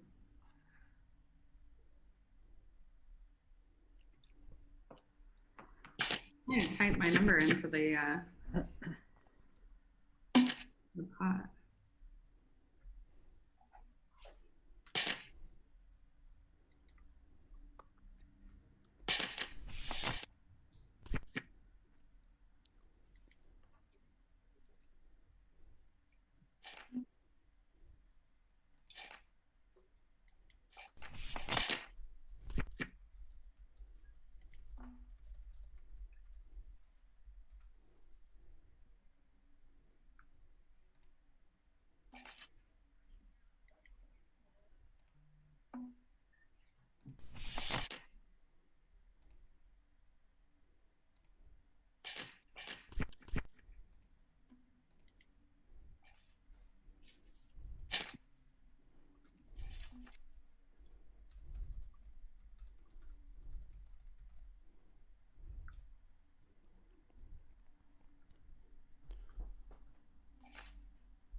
Luke, what's going on in your background? You have some neon signage. Yeah, it was actually someone that followed me. They sent me another sign that broke, but it's just a guy on Amazon. He makes Bitcoin signs. It says Bitcoin accepted here. Got to support the followers. He actually has a pretty cool store, but the signs are pretty expensive. I don't know how they make them, but pricey.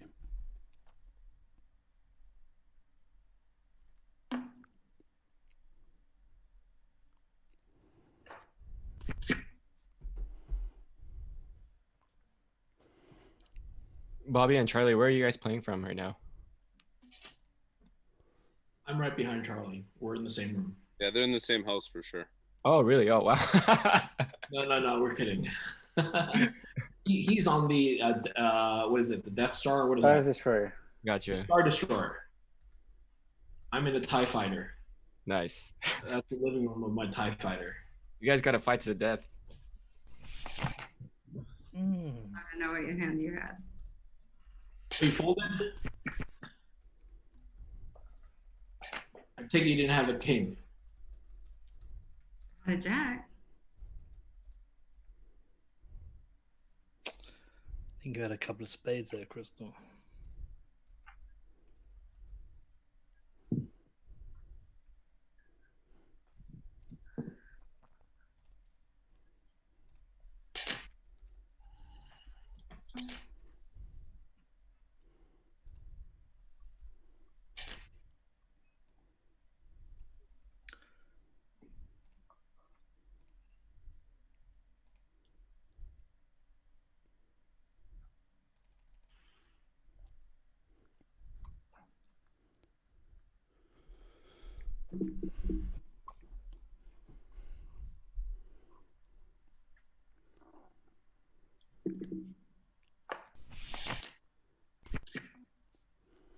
That's a wet board.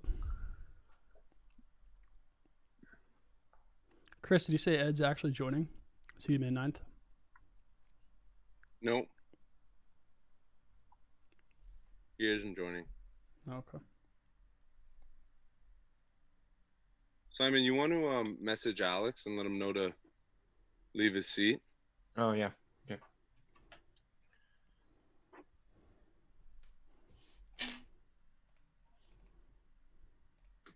I might be pulling in a few folks here. We'll see. All right. Keep it spicy.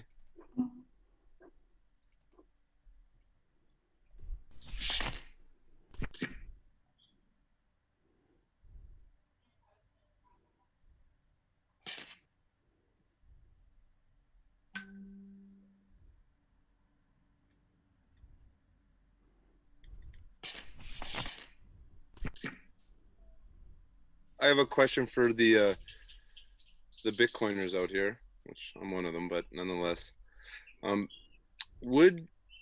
you guys see value in stable coins that are collateralized with Bitcoin rather than fiat? Got it, Charlie. So have you got it as well? And what kicker have you got? Or have you made the boat? I've got You it. have I've an got a ace? call. Yeah, I got an ace. I got a call. Fiat. Say that one more Good time. call. Let these guys play this. Oh, you fucking hit it on the river. You gave me the I had to odds call. too. I had to Yeah. call. I was hoping you didn't have a full house. But I assumed I was behind. I assume I was beat on like no. If I had a full A house, I bigger, just- larger kicker. Yeah. Yeah, I assumed you had a better kicker because my 5 was shit. Luke, where are all your chips? Did you take some off the table? No, I think Crystal probably You took can't take them off the table. took 500 about 3 hands in a row. That was a British insult, I guess. Yeah, I expect a couple of those a night. So, Bobby, what I Luck said streak was, will end. do you see any value collateralizing stable coins with I hate losing to a Bitcoin fucking instead of side catch. fiat dollars? Collateralizing stable coins, something about fiat dollars. What was the missing word? Yeah, collateralizing stable coins with Bitcoin instead of fiat dollars. So stablecoin was backed by Bitcoin.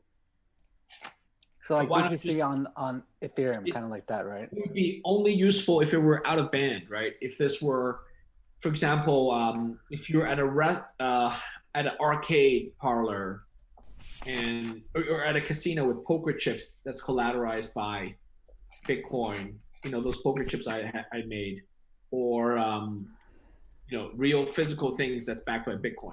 Where you're describing like digital tokens backed by Bitcoin, it's not necessary because Bitcoin itself is already digital. So it's it's almost like an oxymoron. It's not, by definition, out of the gate, it's not needed. That's my view. Well, it could potentially be a stabilizing mechanism, right? So say you were to collateralize something that's, you know, fixed at $100 a pop, and you collateralize when Bitcoin's 10,000 and you get 1,000 of them, right? It's almost like a digital option, I guess you can call it. I'm not following. So you're saying hypothetically you launch a new currency that's backed by Bitcoin, like a basket of Bitcoin and or other crypto. A stable coin, so something that's a fixed price. Yeah. Why would it be stable if it's only backed by Bitcoin? The classic stable coins today are backed by fiat. So like a US dollar stable coin is backed by the US dollar. So it's stable in price because it's fixed to the US dollar. Yeah. Like a stable euro coin would be fixed to the euro dollar. Value will stay with the euro. Okay, so a stable Bitcoin, so quote unquote, the price will be locked to the Bitcoin price. So Bitcoin price goes up, that value goes up. I don't think it accomplishes what you want. It doesn't stay with the US dollar. Well, no. So for example, say Bitcoin was 10,000. Okay. Yeah. And at that point, you were to mint a new token that's stable, and that token's $100 a pop. Okay. Okay. If Bitcoin was 9,800 the next day, okay, and someone decided to mint that token, it would be based off of the price of Bitcoin that day. So you would get 980 coins instead of 1,000 coins, for example, because the price of the asset that you're creating, right? So you know what I'm trying to say? But that's not how. That will fail, because if the Bitcoin price drops by 50%, then it can't be pegged at $1, because what you're backed by is worth half. Well, if the price, so for example, if you were to take Bitcoin and you were to put it in a non-custodial escrow, for example, and the only ability to open up that escrow is with a private key that the owner holds, the person that actually put the Bitcoin there, okay? And you did it on a day where Bitcoin was 10,000. You got 1,000 coins at $100 a pop. Essentially, if the price goes up 10x, you of course would exercise that option to claim that Bitcoin from that wallet using your private key with the amount of stable coins that you got on the time that you purchased it. If Bitcoin went down, you would just claim your Bitcoin with that same 1,000 or whatever, how many coins you had of that stable coin. You know what I mean? Yeah, you're describing more like options and warrants. You're not describing a stable coin. Well, the coin is inherently stable if it doesn't change in value. That's true, but the stableness is tied to the underlying asset. Yes, which was minted upon the time that Bitcoin was collateralized. But if you can't pull out like that much money out of it, then it's not really stable at that price. Right. The value of the stablecoin will fluctuate based on the value of the Bitcoin that's being backed, that's backing the coin.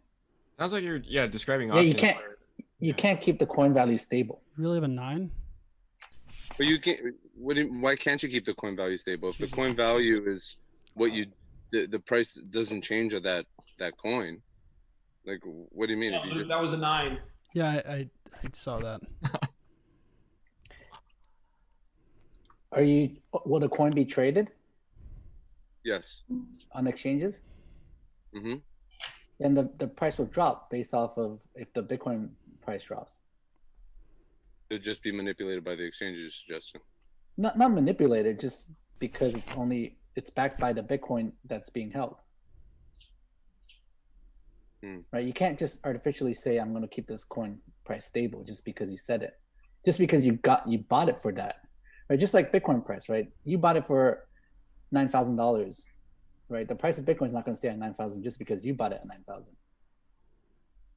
Yeah, but if you look at Tether, for example, and there's a lot of stuff to say about Tether. Tether is stable because they're holding the actual USD in the bank. Yeah, but less than 1-to-1 though. No. So Chris, the thing you have to, I guess, Tether is stable if you're thinking in terms of USD, because Tether is a stable equivalent to the USD. From a Litecoin perspective, right? Tether is not stable. Tether has been fluctuating inversely with the price of Litecoin. Does that make sense? Yeah, that makes sense for sure. Yeah. So Tether is a USD stable coin. So let's call it Chris coin. So Chris, you have a choice. Do you want to be a Euro stable coin, a US dollar stable coin, or a Litecoin stable coin, or a Bitcoin stable coin? Whichever you choose, your stable coin will be tied in value to that asset that you choose. Make sense? Yeah, it makes sense. Or you could do a hybrid. You could do a Bitcoin Litecoin stable coin, half, and then the value of that stable coin will move in relation to Bitcoin and Litecoin, with half influenced by each Bitcoin and Litecoin. Or if that was Bitcoin USD, right? Half of it would potentially change. You can do that. Exactly. Yeah. So if you do a hybrid, that would make sense. But if you do a 100% stable against Bitcoin, then Bitcoin itself is what it is. You don't need to do it that way. That was my earlier point. It's just something I've been thinking about a lot, because Bitcoin's not used as collateral much, not at all really, when it comes to stable coins, obviously because of its inherent volatility. But there's a lot of Bitcoin holders, including myself, that would like to have a seamless. Wow, big hand. Huge. Wow. Yeah, I told you that happened. Simon, which book are you reading? Gosh, I need a. Yeah, what the hell, man? No, the big. I didn't even see what. My God. So what did you have there? Crystal had the biggest flush, but you didn't see the full house there, did you? I didn't see the full house. Well, I didn't think the full house existed. No, Well, you probably shouldn't raise without the nuts, because you just can't assume the other person didn't have you beat. I just called. Didn't you raise him? No, I didn't raise. You raised him. You definitely raised him. Yeah, I bet 30, and then I think you raised it. Charlie, you're not allowed to give free advice. That was too expensive. That was too expensive to give away for free. That's Nah, very it's good. okay. I didn't see that coming. Good hand. Poker's easy when you flop the nuts. I like it. Especially when the hearts came out at the end. That was...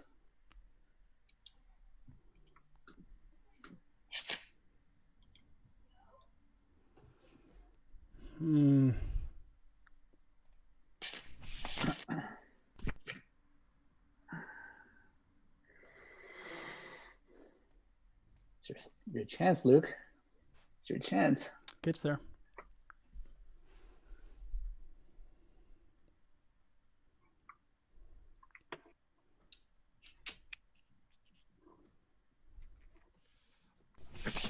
Got it through.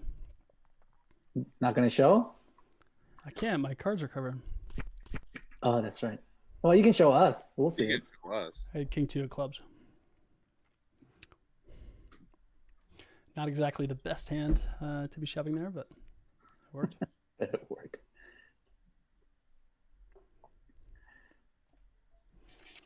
I'm not gonna call this because Spada Boom's gonna go 100 again. Am I? You better. I didn't have to. Bobby did. We went 60. Because he didn't want to call your 100, so you just preemptively. I got total shit. It's anticipation. In anticipation. It worked. I can't believe Simon folded. You're playing so tight. You have 5,000 in chips. Some action. Yeah, play some of my chips, Simon. Let's loosen them up. Simon, just call every hand. I was gonna flop a 4 of a kind. You didn't even let me show off my 4 of a kind. This is a lot of McDonald's McChickens here, so I gotta play safe.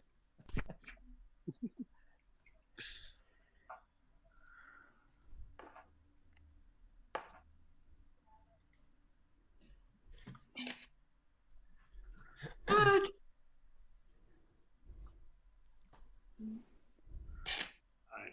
You're gonna regret it, Charlie. I'm gonna hit a runner.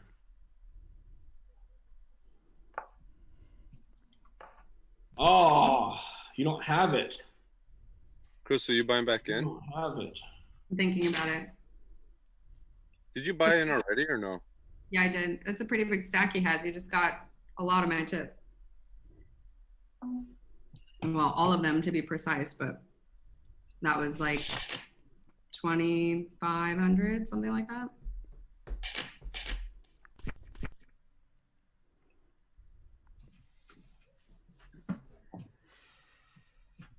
Are you adding more players? I sent out a couple notes. I haven't heard back yet. We need some fresh stacks in here. I mean, in that hand, I probably would have check called for you because Gosh. you're not going to get any action unless you lost.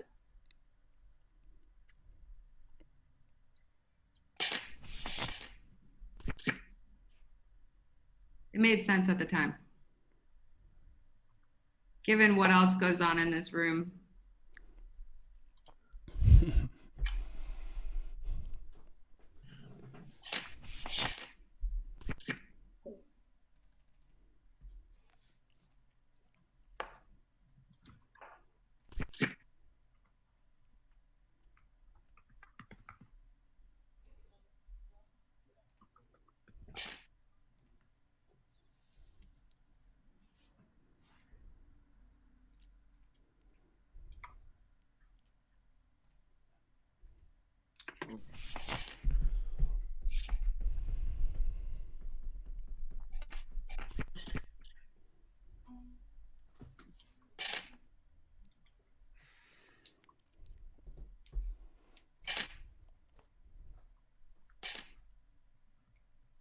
I'll be right back. I have to lick my wounds.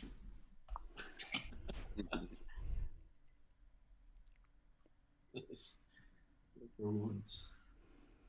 that was a huge pot. It was a big pot.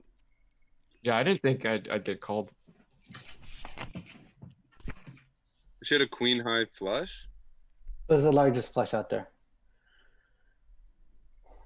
Yeah, it's tough to get away from. You even put them on trip aces, right? Man, when it's $5,000, someone's got a boat. Yeah. Well, it's definitely hard to get away from, but I think the mistake was she raised him on the river. Mm.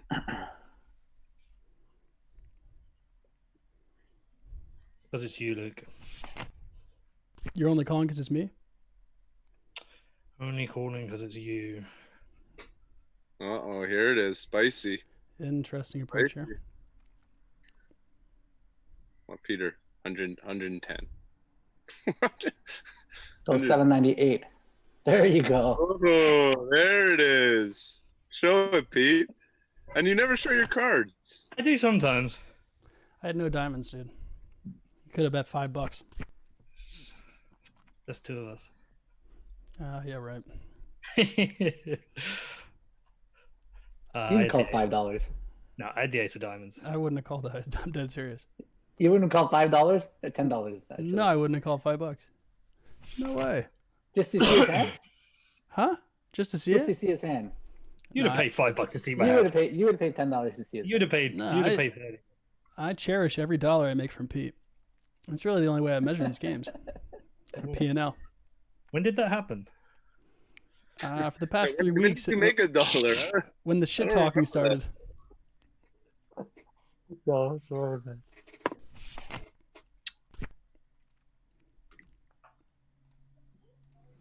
If you'd have had a hand there, if you'd have had an ace, sorry, a diamond, like a decent one. Yeah. I don't, That they go, I don't think it wouldn't have played out that way if I had a diamond. Yeah.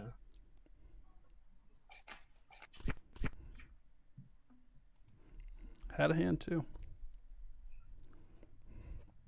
Second pair.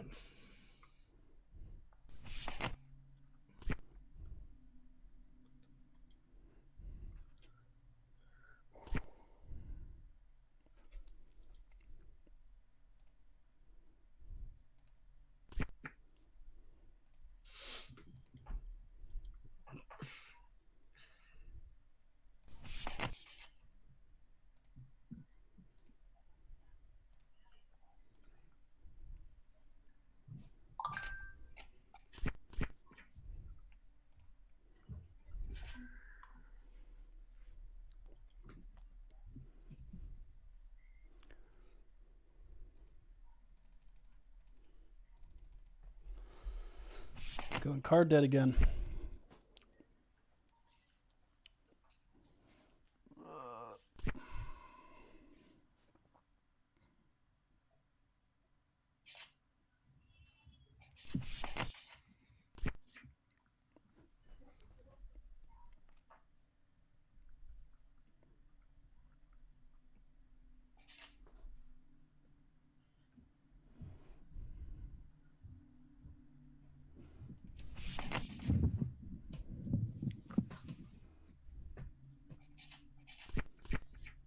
I don't know Is what that, it, is that about an hour to smoke that cigar? Yeah, in that range. I think I started like 9:30. Is it one a game or one a day or one a week or? I haven't smoked one since the last time, which was like 3 weeks ago. Yeah, like, you know, once in a while type thing. Yeah. I enjoy them. Nice one. My wife hates it because I stink like hell. So. Did she make you have a shower before bed? No. Get away with it. But depends. My daughter's been jumping into bed with us a lot, so I'll do it just in case she does. Yeah, mine's in mine right now. How old's your daughter? She's turning 3 in September. Mine's fucking 10 and she's in there. So. I have to do this thing. I let her go in there and then I have to walk her back to her room when I go to bed. But she has these like little weird panics. The weirdest thing happened the other night. So we're up north and there's like a lot of bugs and shit. So like we're sleeping, middle of the night she jumps up and she screams, "Spider, spider!" Like dead sleep. It's like 4 a.m. And I think nothing of it and just goes back to bed. I'm like, oh, okay. The next morning she wakes up and her eyes are all fucking swollen. Like crazy swollen. So like yeah, her eye. I'm assuming like she actually got bit by a spider and I guess she was feeling it in her sleep and she just woke up. Fuck. Fucking weird.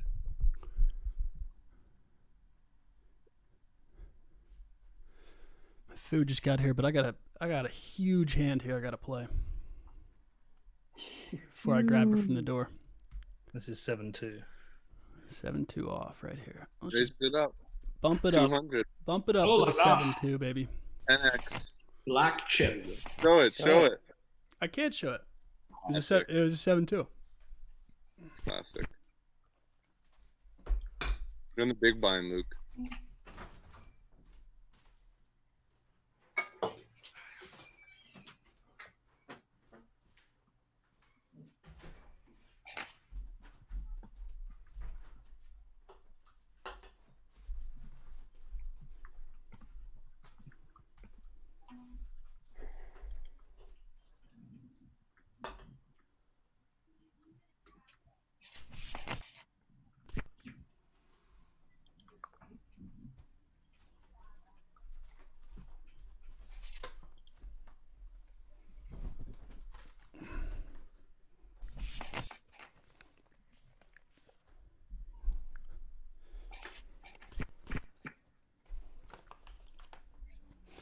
No, it was an ace king. Yeah, it sure was. I had ace jack, so you beat me.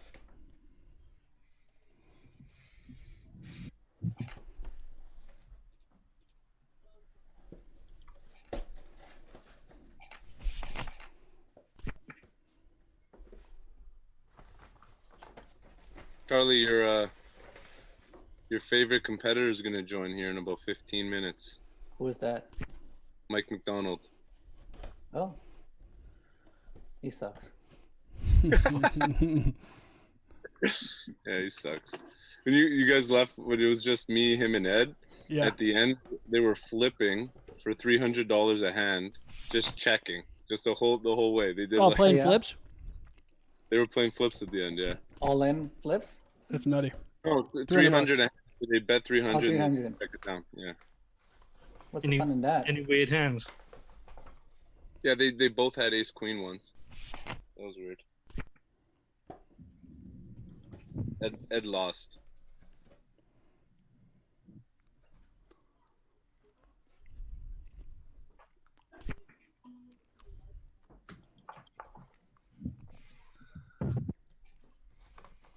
Peter, what did you think of the bullshit that happened today or yesterday with Craig? What happened today? No, the autism thing. I mean, it's just fucking ridiculous. But in fairness, I don't know, Charlie. I've had a chance to reflect over it. I imagine the judge thought, "What do I do? This is over like $10 billion. Why do I Let the want to jury take decide, this?" right? So Yeah, let the judge jury just decide. Didn't do anything. That kind of makes sense. That makes sense. Because what's she gonna do? Just say like, Wait, Yeah. why does him being autistic? Why does that change the course decision on something? Like, I could be autistic and do something terrible. Does that mean I'm good to go? yeah, you can still be a moron if you're autistic, but But I'm I saying, think, does yeah. it free you from charges? No, I mean, I don't really understand why that was so important, but I think if it had been over like $1 million, then maybe the judge would have made a decision. We're talking about a $10 billion pretty much suit. That makes total sense, Peter. Like, I agree with that. Yeah, because then if she did make a decision, how much money is she going to award? The IRA side, right? It's probably better to let the jury decide how much they award him. Yeah, because you're right. She has to decide that then. That's a tough decision. That's a tough decision. I actually think a jury trial is terrible for Craig, because it's not one of those things like both of them have done something bad. It's essentially, look at all this terrible stuff this guy's done, all provable, consistent lies.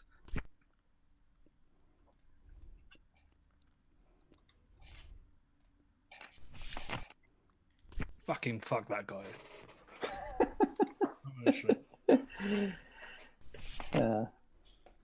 I want to hand. Can't wait for it all It's to hit impressive. the fan and BSV just collapses. I don't think BSV will collapse. I think the coin is just doesn't make any sense. Charlie, you think it will collapse or? I don't think it will collapse. It'll just hang around. Calvin's the only seller. Even if he loses, like they're still gonna believe he's Satoshi and everything's good. It'll probably be bullish if he loses. They'll say there's less regulatory risk or something. I don't know how they got so much hype in Korea. That was pretty fascinating when I went there last time. What, it was big over there? No, BSV is still like viewed as one of the top coins, like almost on a Litecoin level, which is fascinating. Another scammer. Well, it does have a higher market cap, so. Does it really? Oh wow. Simon, what's the idea behind it? Did you feel out, like, what's the sentiment? Just that it's big, so it should be good, or like, are they more willing to believe, or what? I don't even know. I think a lot of it's just driven by profit, and there were like random pumps that happen, which is probably, if it goes up, then I guess it's not a scam. The whole crypto market is driven by profit, though. Yeah, but it's just kind of like you see all the news that's out there, and then it's just, anyone with a rational mind is kind of, I don't know. I just thought people would be smarter, but.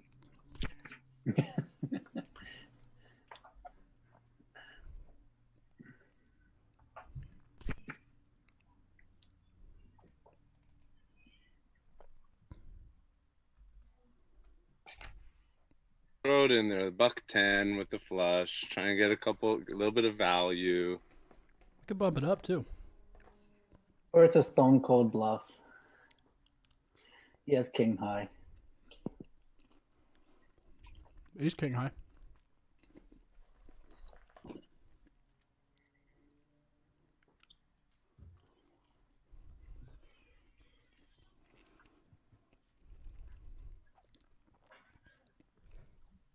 Man. The ace king, will it do it to me? The ace king, classic. Me and Luke showdown with ace king. Well, you have ace king and you're not calling? I don't think it's an ace king. I genuinely think he has the flush. I dare you to fold it. I'd be. Oh my god, he folded it. I'd have called ace king there. I had 7-8 You have no ace spade. king and you didn't fold. You didn't call. I didn't. You had a 7-8 of spade. No, I had- 7-8, no I- spade. I had queens. I had queens. Good You'd have fold. called him if he'd have bet It's a higher. good, it's a good fold. An ace beats me. I have a lot of don't know. flushes there. I have a lot of aces there. We got a lot of 7-8s. Oh my god.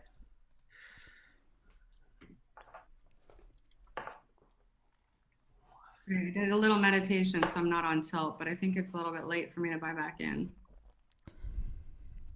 If someone joins soon, just for reference sake. Well, I don't want to So- leave you hanging for the last 30 minutes, but you would feel bad to take more of my chips. So I think I'm doing well to get invited back, though, if I dump my whole stack into the table.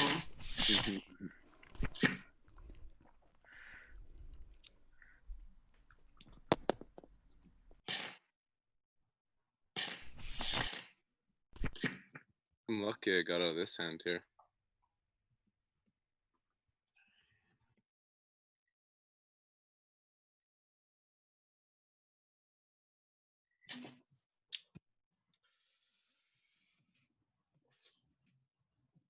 Just remember, Peter never bluffs. Once a night. Once in a while. What's with it? I want to see someone show some cards here. I feel like I'm the only one showing cards. That's true. Oh, I mean, I got a call. I flopped a flush. If you flopped a Nice. queen high flush, then fuck you. Nice hand. Nice. oh. Wait, Man, you had the me you worried had the there. nut flush, Peter. I know you You had, had that a nut nut flush. flush. You should have raised him. You had Did a I? nut flush. Oh shit! If we Dude. were at a casino, you would be disqualified. I was like, you know when you have that moment. But what am I going to do? I'm going to put you all in there, and you're going to fold. Or Yeah. you just raise him. No, I mean after that bet, You if I had, see you had a nut. If you like, there's I no, know, I there's a know, nut but to like- raise him. if I bet that, sorry, if I bet that I'm raising all in, that's the only bet of You, that. you didn't know. You didn't need to. You both had a lot No, of but I chips. would. You just With doubled. that, no, but with like 2,500. Just double his bet. Yeah, Just because you're then thinking to raise. yourself, how do I get No, the no, most? no. I'm thinking he's made flush as well, right? Because I don't re-raise into a flush on Exactly. the board. If he has a flush, it's even better. No. What I'm saying is, if I'd have realized I had not flush, then I'm Okay, going you- all in. Yeah. I'm going all in because I'm. Or just raise him. You don't have to go No, all in. actually, Peter, the Well, I've play. had, if like, you I've had them, 8 of these. was just to do a low raise, as minimum of a raise as possible. Yeah, but to get- that's not the bet I would have made. If I'd have seen I've nut flush 2,000 on the table, and I'm a nut flush, I'm assuming he's on flush, so I'm going to put him all in. That's the hand I'm going to play. No, don't assume he has a flush because you have the flush. So assume he has. No. a really But good I'm hand. saying that's what I put him on. I put him on a flush. Okay. So if he raises me and I realize I'm nut flush, I'm putting him all in. Depending on That's what what I all would- in is, right? Yeah, but what Yeah, I'm you saying, didn't even know you if, had the nut if I'd have realized I had the nut flush Yeah. and I'm raised, I'm putting him all in. You don't need to. That's my point. You Yeah, want to just. but that's the hand you do play in that. That's the hand I play in that scenario because I've got nut flush and I'm assuming he's on a But flush. that's the hand you play. What we're trying to argue is there's a better way to play that hand. You by say just that, but putting him I in mean, Because you don't want him to fold, right? You want to just milk more money from him. yeah, but I He assume he's on the likely flush has. Why would you assume he has enough flush? Why would you assume he has a flush? You have the because flush, right? because he's re-raised a raise on a flush board. So if you're re-raising, I would never personally, I would never re-raise a raise with 2 pair on a flush board. I would never do that because then you get re-raised, you're fucked. Whereas he gets for 200, he gets to see the board. Yeah. Do you see what I mean? Yeah. Okay. I didn't see the flop, but yeah, sure. Like Yeah, but flop. your all in move would be, would not be that much more than just a normal raise. I think a lot of money was on the. But I think an all in. I think Simon folds because he sees a flush there. Well, he folds with the king nine, most certainly.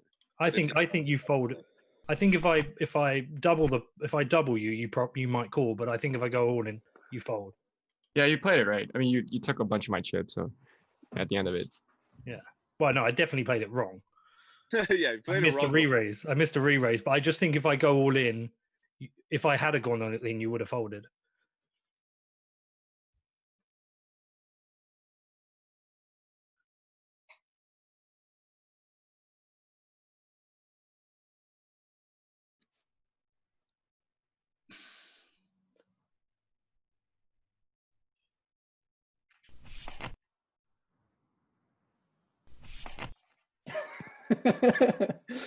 I like your analysis. Nice. Charlie just loved that analysis. Every word of that analysis he loved. Was great. I was like, I probably shouldn't say anything, so he just go along with what he decided to do.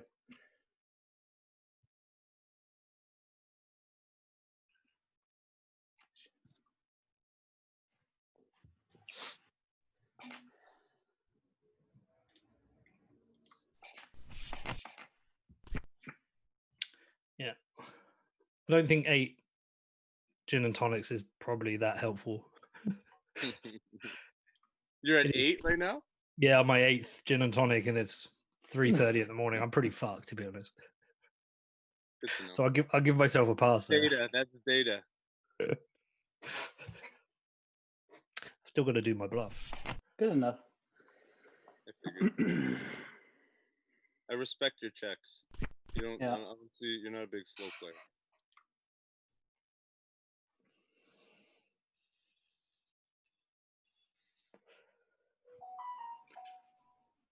It's getting interesting now because we're starting to learn how we all play. So we can kind of... Speak for yourself. I haven't learned anything yet. What do you mean? You've played like 4 or 5 times, I feel. But I haven't learned anything about how you guys play. Have you and Charlie played a lot together over the years? Not. We don't play that much at the same table, actually. What about growing up? Did you guys play with friends and stuff like that? We have. Yes, we have.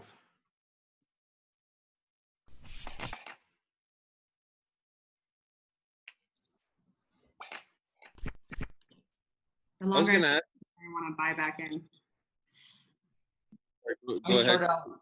So we should all talk about how we started playing poker. Should we share stories like that? I like that story. Go ahead. So I started out playing online poker in about year 2002, 2003. I think 2003 was the first year I played online poker. It was on a site called pokerroom.com. It wasn't a very mainstream site, and the reason I played it was because I was on a Mac computer. So only pokerroom.com had support for Macs, whereas the other guys had to download like a PC Windows client, which I refused to use a PC for. So I was playing what they call limit hold'em. It was what was it? It was what was it? It was like 25 cent, 50 cent, that kind of stuff. I wasn't even aware online poker existed in 2002. That's pretty awesome.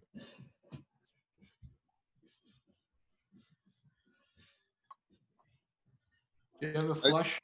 I started in 05 area, and I just started watching my I want dad. to ask Luke if you have a flush. Do you have a flush? What year was Moneymaker? People ask what they've got. Tell me what you've got. I'll check. Oh man! Whoa! Oh baby! Wow. I started playing poker last week on Crypto After Dark. That's why I don't like holding hands with you. I played in the Binance charity, tournament, and How did you do? I was on 11th place on the first game, final 2 tables. It's not bad. That's really good. Like 200 players or so. Well, Chris and Luke were first and second for the first tournament. Oh yeah. Charlie won the second. I wasn't playing against Simon on that table though, so it was a little bit easier.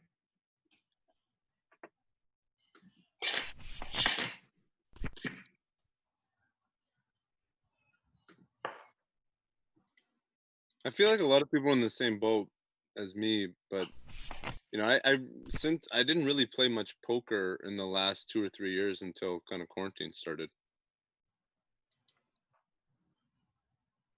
Do you play live games, Chris, or do you play online only? I when I was like probably about 10 years ago, I played at the casino like every week for like 2 years. Wow. No limit. And I played like 2-5, and then I got into like playing like $100 buy-in, like 18-person tournaments at the casino. Yeah. Type stuff, but primarily online. Like that's how I learned, and then I just kind of transitioned. Yeah. Have any of you played Limit? Back in the old days, Limit was like the sort of the limit. Hate limit. No one plays limit. Everyone these calls days every anymore, fucking hand. Everyone calls every hand. Yeah, but that's how you sharpen the poker skills. That's the way I see it. Man. I felt there was more luck involved in that, if anything, because you just have cards. It's got morons calling every hand. No, you see, the way I see it is there's more skill involved because there's less bluffing. Are you talking about like proper limit or pot limit? No, proper limit. Yeah, that's fucking. It's horrible. Hate. I was talking more pot. In my opinion, it's actually harder in a sense because you can't bluff. It's actually very. There's a lot of math. You have to play the math like very well. Yeah. Bobby, your internet is flaking out. Yeah. Earlier, I was gone for like 15 minutes because my internet totally wanked out. I just want to. to. As if you're in a third world country, Bobby. Yeah. What'd you have? Show it. Never show, eh? Okay. I had ace 10. I'll just say that. Luke, you can show. We'll see. Yeah, we'll see. Such a wussy. Yeah, wussy move. Right.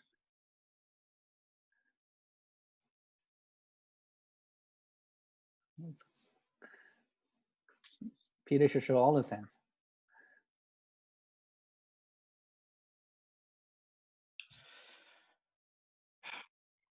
Masterclass. He should start a token.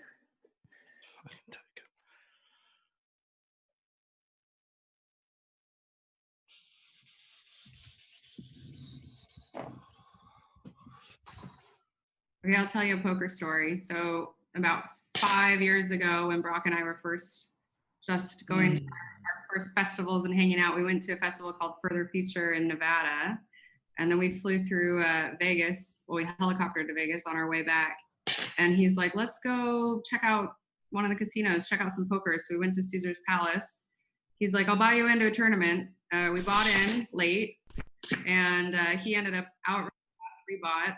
And with the initial buy, I made it to the final table. Then he appeared. So we're both on the final table. And one of the women had a chip that was like this really cool gold coin sitting on her cards. And I said, where'd you get that? She's like, oh, that's what you win when you win the tournament. So I really wanted it. And I just ended up winning the whole tournament after that. What? How much was prize money? It was a few $1,000s. It was nothing big, but it was fun. I think the buy-in was only $100 or $200. Wow. Brock, how did he? What's that? How did Brock do? He was on the final table with me. I think he was out. Maybe he was 5th or something like that. Maybe 4th. I don't remember, but he didn't get. Show this hand. I'll fold it if you show it. I know what everyone knows what hand he's holding there. Aces or kings. I don't even know how to show the hand.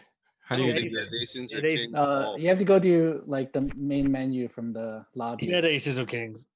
No, and then go to table No, settings. Simon, you have to lose $100 to each of us, and then you can start showing your hands. Okay. Can you set the table for not mucking instantly for everybody? Because I want to show my hands. Simon, go to options, table settings, and unclick auto muck. Option, table setting, auto muck. So you have to muck manually every time? No. It'll just give you like 3 seconds to decide to show or not show your hand. Oh, okay. Got it. Where's options, Charlie? I can't find it anymore. You have to go to the lobby, not okay. The game table screen. Got it. Simon, what'd you have there? I bluffed you. No way. We can see the cards later. I don't think you bluffed him. I think you had the aces. I had a king 9 spade. I had absolutely nothing. I had a 10. I was gonna call it. Luke, we got to look back at that. Yeah, you do.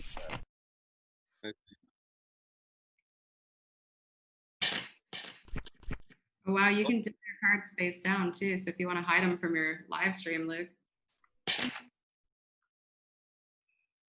Yeah, there's an option. You don't. You don't. Yeah, No. just blindly, it'll be better. Yeah, you'd just be playing blind concept, really sharp with your skills. Wait, but how would you see him? How would you see him? I don't know. It has an option. You have to like click on it, I think. Maybe. All right, I will depart and let you guys get back to playing. Crystal. Thanks, guys. I will be back. See ya, Bobby, Crystal. take his notes. Bye-bye. Bye, Simon. Good game. Bye, Crystal. Luke, I Did you probably have you beat. Did she Sorry write down about her? that. Oh. Oh Yeah. Oh no, Yeah, she it was got a very, busted. She got very big busted. over bet, but yep.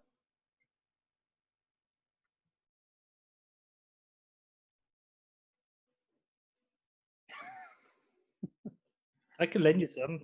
Do you want to borrow some, Luke?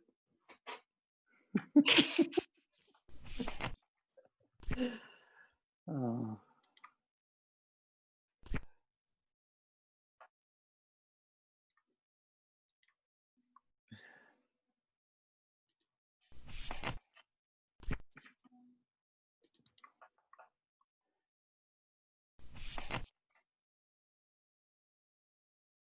Nice try, Simon. Nice try.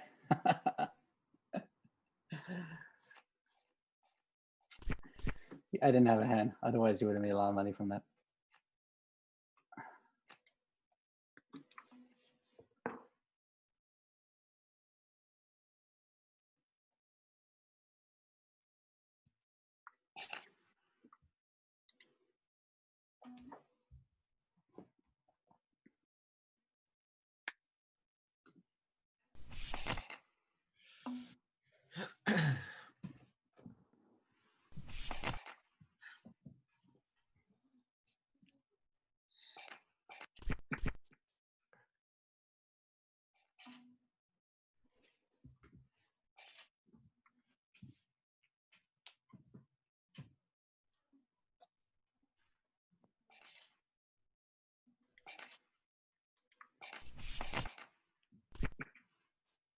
How's the whole COVID situation in the towns that you guys live in? Like I'm in Seattle, so there's the Chaz, and there were some shootings that happened last weekend. It's kind of interesting. What happened? So like, yeah, some people there's like 6 blocks within Seattle. It's called the Capitol Hill Autonomous Zone or something, where they took over, like protesters took over the police station, and the whole like 6 blocks are just blocked off. And it's like a main part of Seattle called Capitol Hill. But last weekend there were some shootings that happened. So somebody died, and I guess the police are trying to take over again, and some wild things going on. Ah, fucking hell, man. Oh, play hand. What an unusual hand. That was a weird hand. Charlie ruined it for everyone. Well, Charlie probably saved me some money there. I didn't want you guys to keep betting on the turn and river, so one way to do it. That is a very sneaky trick there. Chaz is like, seems to be very quickly learning how the world works. Yeah.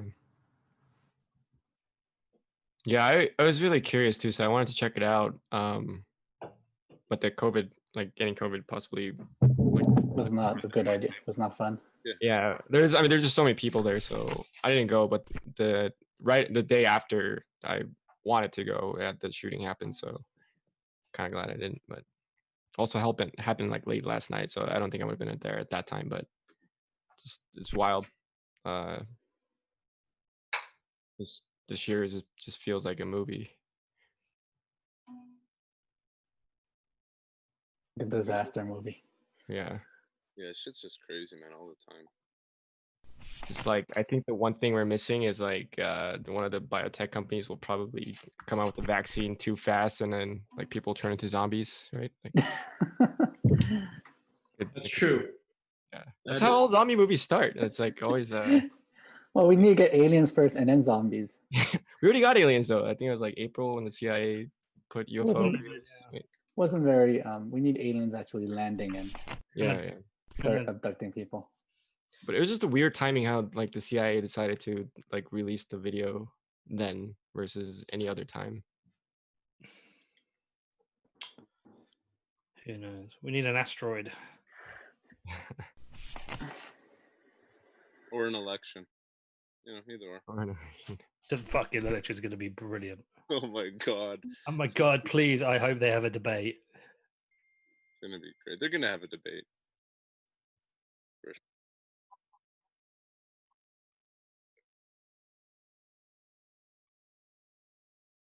sure. But in the end of the day, they're pushing for no debate, and Trump's still going out rallies. So like, he's gonna start calling him a pussy. He's gonna start. Well, it depends how those rallies go for him. If the turnouts are dropping, be really. The best thing Biden can do is not be on camera answering questions. Yeah. Dude. Fucked up, man. It's fucked up. Yeah. 120 million are dead. 120 million dead. Yeah. Oh my god. In the world. That's why is that the like best the Democrat Party can do? magnitude or something. I mean, it's I actually don't understand why that's the best they can do. Yeah, but it's good candidates. It's really interesting how like Trump's just getting airtime almost every day without having to spend any money on advertising. So he does have like a unique advantage because of this whole situation, which is. Yeah, but he essentially has a limited budget, though. Yeah. Right? Regardless. Well, not really. Oh, really? Well, no. I mean, he came in way under Hillary in the last one. Yeah, but he wasn't the president then. Yeah, but what I'm saying is like. That's what they want us to believe. Well, I think he did well out of the tax cuts. I'm sure he's making tons of money in ways that we couldn't even imagine. Because he won't show his tax returns. That's just the tip of the iceberg, I'm sure.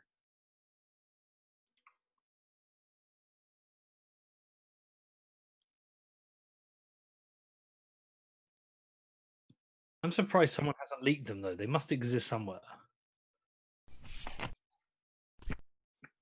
Like whoever's got them, they could sell them for a lot of money. I don't know. It'd be funny.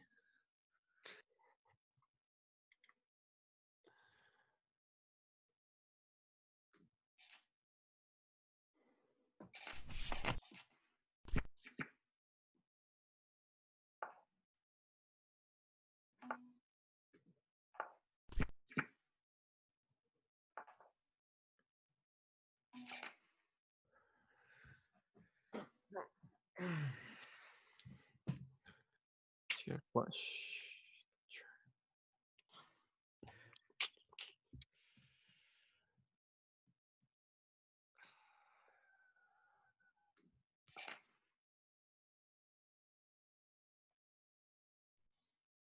Slide out of there.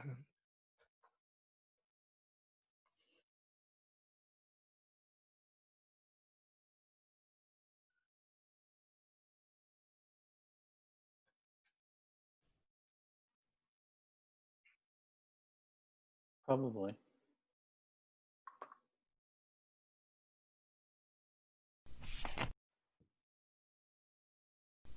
Oh, Oh, The river. I think Nice. a bigger bet and Luke folds it.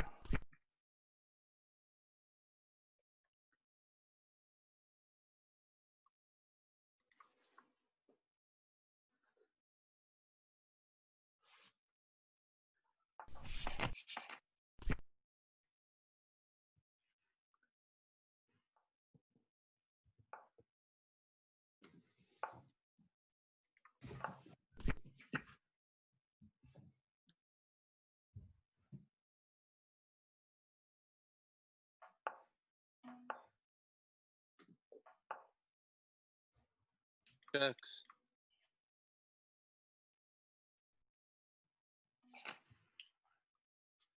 Pass call B.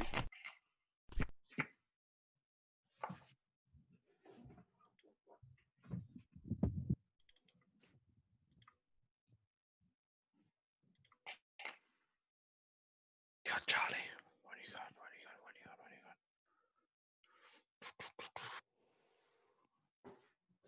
You either that ace high and you hit it, or you made the 5. Fuck it, let's do it fun. We're near the end.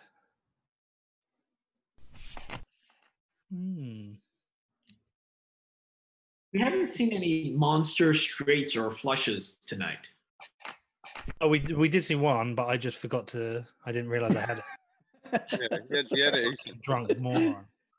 Well, You were faced. I didn't see it either. The queen high flush. You're like, do you really flop the queen high flush? And you're the one that flopped the queen high flush. I know. It's because I'm drunk and tired. It's 4:30 in the morning. It's abusive. you seem to be doing well every time we play late at night. Maybe you should, Chris. Next time we should change the game to like early morning for him, so he has a bad night of sleep and all groggy and stuff. Hey, I'll happily play when it's 4 in the morning for all of you. I'm cool with that. But it can't be. You can't stay up for it because you apparently do really well when you stay up at night. It has to be like, we wake you up, when you're still like in your REM cycle sleep. We'll see, man. Try it.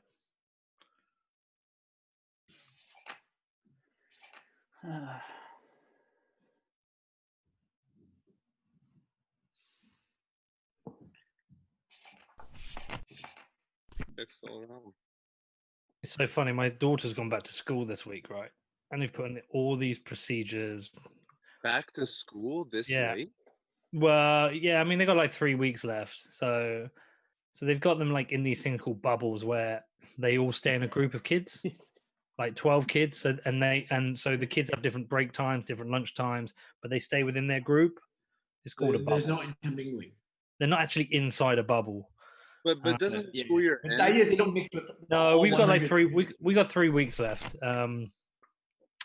They have all these procedures. They got to wipe their desks and this and that and everything. Anyway, so they're all really good on the first day. Every day I go to pick them up, they're all fighting and jumping on each other.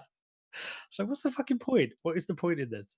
Why even bother going to school with 3 weeks left Yeah, that's ridiculous. and doing like so much work to keep everyone safe? I think. Do you know what I think? Do you know what I think they're doing, Charlie? I think they're testing for next year, just in case they have to do it after the summer. That's true. It's a good point. The testing is necessary. I think It's like a procedural thing. Yeah. I saw one of the teachers today because I said to her, I think it's ridiculous. She said it's all about protecting the teachers. The kids we know are fine, but teachers could get sick and die. That's who they're protecting. So Yep. They were protecting them. They don't go to school. Well, there is that, but there's a business model. They have to pay rent and pay salaries. Yeah. All right, Simon. Did you raise intentionally or did you press the wrong button? I just wanted to call. Well, your ace is good then, right? Very good.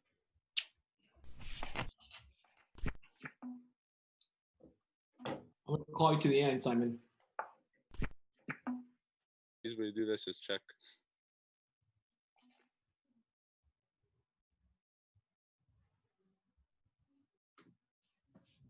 I think you got me beat.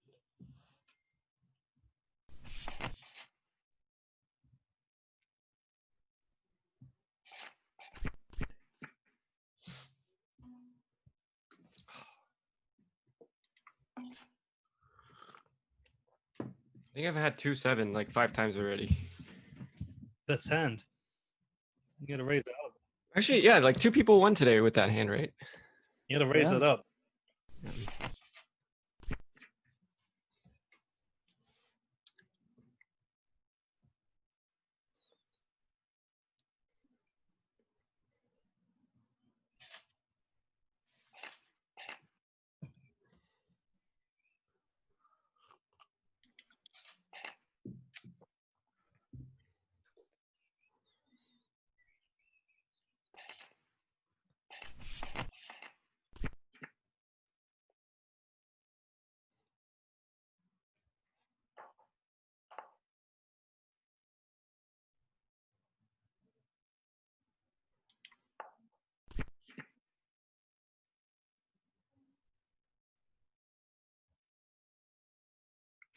Not this hand, the last hand. I know that'd be amazing this hand.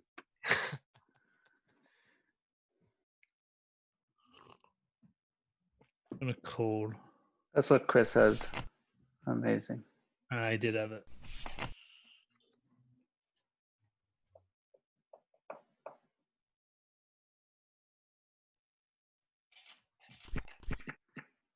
I was worried about you, Charlie. There. I felt About like, having what? well, just with your min raise. Just It's wanted his to keep tactic. He it. buys himself a card. He buys himself the turn. It works sometimes. And then Also- I felt okay checking on. I was concerned at the river you were gonna bet over. If you checked on the turn and you're sitting on the nuts, that turn didn't do anything for anybody. But Well, the river was good for you, so it was great for me. But yeah. just like All right, Simon, you better have something. I folded the hand Yo, to Jim. see you guys play. Luke and Simon, come on. Fireworks. I'm just a mosquito killing machine over here. Every time you guys see me clapping, I'm hitting. Oh, I thought you were clapping for me. Oh, No. oh, nice play. Baby, okay. Ah, they want some action. Simon, I you just, can- I just want my money. I want my stack back. That's what I want. Ivan. Let me do the calculation. You could do that 3 times and still go home with a few bucks. I'm glad he said a few bucks. Hey, those few bucks could be $1 million after 25 years, you know? That's very true. Simon's thinking. Very true, right? So you got You're to call. basically, you could be calling $1 million right now. Well, Simon, Yeah, what do you have? exactly. What do you have here? We can coach you a bit. If you fold and I he have shows his pocket. cards, you're going to regret it for the Got rest a of your pair. life. I have a Little pocket. You Ah, have a small Queen. pocket. It's queens or jacks. Pocket. Queens or jacks. It's a small pocket. It's going to be Queens or jacks. probably and he's facing up a against larger Luke. pocket. It's Luke's just the got most ace jack or ridiculous ace free king. raise. Who's Yeah, got it's ace two king? outs. Look, I'm happy with See, whatever Luke you do actually there. has ace 10 suited. That's all he has. No ace way. 10 suited. Luke's on like ace king. Luke's on jacks. 10. see, he's smiling. He's Simon's happy on right now. queens. He's got a good hand, so that's why. Tens or jacks. Oh, this is tough. Luke, you going to Oh, show? it's not tough. It's not tough. You got 4,000. You got to spread the joy around. It's like peanut butter. You got to spread it all around. 8 seconds. You got to call it. Ah, I can't. I'm sorry. Oh, What was it? Luke, show Show it. it. Ace 10. Was it So queens or rude. jacks or something? 7-2. Oh. No, you Not a didn't, Luke. pussy. We can look back. You can't. How do you look back? You can't look back. He just says it, No hoping that we'll ability say to it. see the cards Let me at I'm all. check never going hand to history. look back. I'm just going to Check say hand it. history. Oh, wait. He only had queens. Luke had queens. Close. Look, I wouldn't have been happy with the call. I'll just say that. You You wouldn't would have. have or wouldn't have? I wouldn't have been. Then why make the bet? Like, it's a Because I 90. said it's just an absurd re-raise. I raised it up, I 3-bet, and then you just 2x the 3-bet. It's like, what's going on there? Either you have it or you don't. I didn't think you had it. I would fold like under 10s all day there. Yeah, I'd 1,000 fold, bucks. fold queens and Yeah, lower. you don't want to risk it. Even if it's 50-50. Yeah. Live another day. I'd call kings, aces, ace king. Yeah.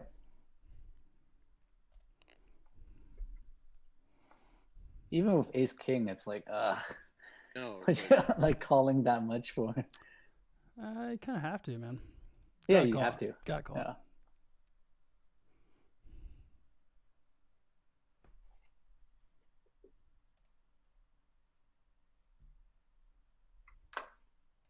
Peter never bluffs.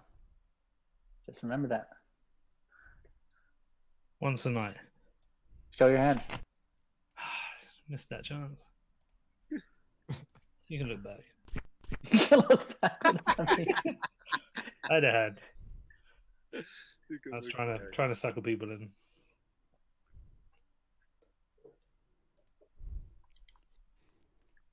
Was it jacks or 10, Simon? Can't say. He has like sevens. But you folded it. You can totally say it. Yeah, you can certainly say. We know you had a pair, so it's not going to be aces or kings. You call aces or kings there. I think so you it's probably like- had jacks or tens. I think it's jacks or 10s. No, I think less than that. Maybe. I'll call it jacks and tens. You could even think about calling with nines or worse. There's no way.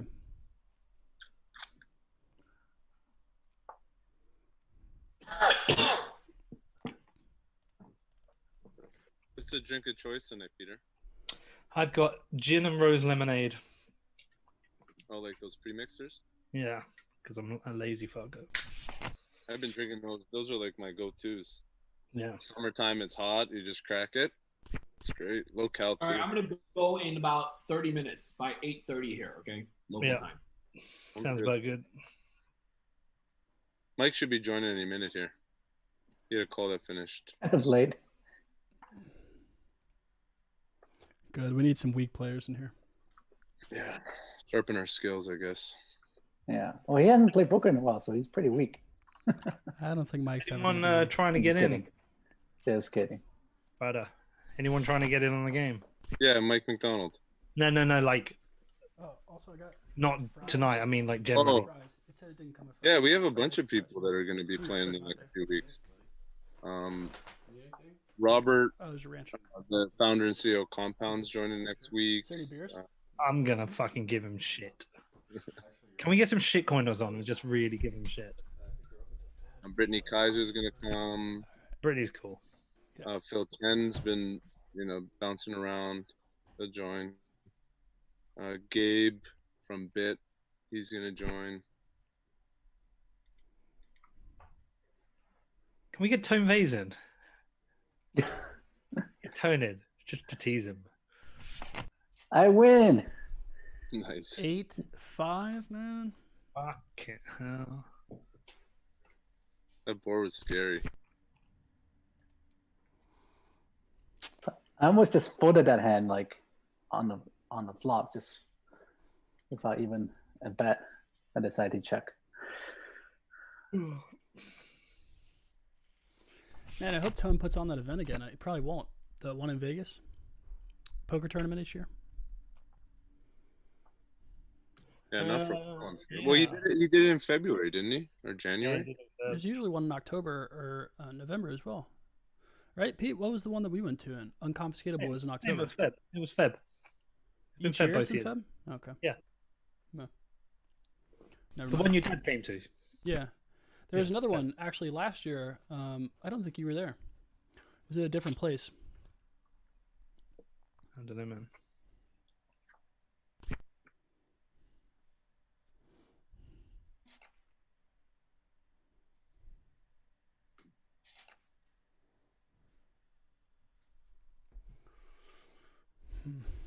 Who's playing pretty weak here?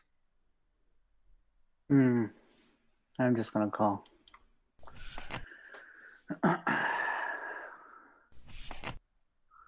Oh, good on you. I gave you that. Why did you Yeah. call? Why did who call? Did you just call then Yeah. with a straight? Yeah, because both of them, either of them could have had a 6. A 6? The 6 would have done nothing. Oh, like a full house. I wasn't sure. 'Cause- Was the board paired? I didn't see the board no, it paired. wasn't. Yeah, 6s. There were 6s on the Ah, board. okay. Okay, fair enough. I didn't think I would get a lot of calls if I like raised. I played that so weak. I think Simon would have called you with his trip 5s. No. Trip 5s. Which No, trip you 5s? you just had 5s. Yeah, I had 2 6s, 2 5s. Oh, I thought you had trip 5s. That's so weak. Physically see. I'm doing things wrong. Got off that king jack, I would have had you off that fast. I probably should have just doubled it, but I was kind of concerned about a bluff or actually someone having it, so I was just didn't know if there was any value. The way the betting. hand went, it's a fair assumption because I checked, like, first round comes out, I check, I call your raise, I then take the lead and I start raising. I could have easily had a 2-pair. Right? I checked the top pair. Maybe there was some value in that, but I'm not very lucky today, so just get what I get.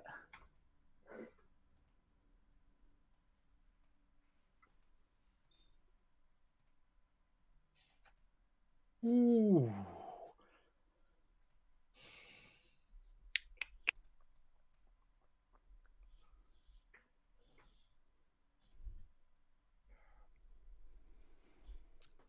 It's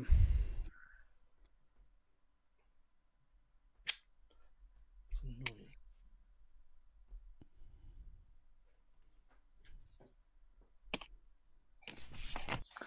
Chris, why don't you play indoors?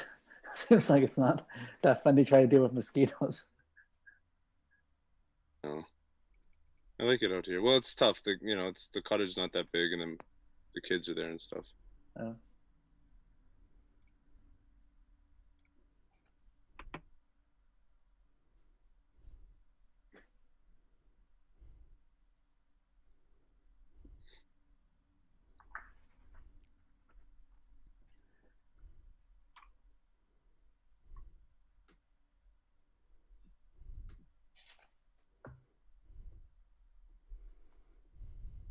Always putting pressure on me, eh?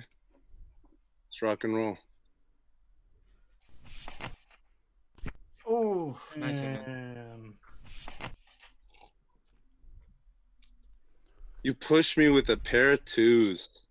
He bluffed the flush, dude. Tried to. Then he had to call. Like, what was it? Another 200? Yeah, it was very little.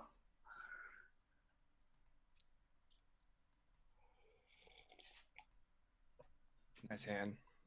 Thanks. That was a big pot. 3,000.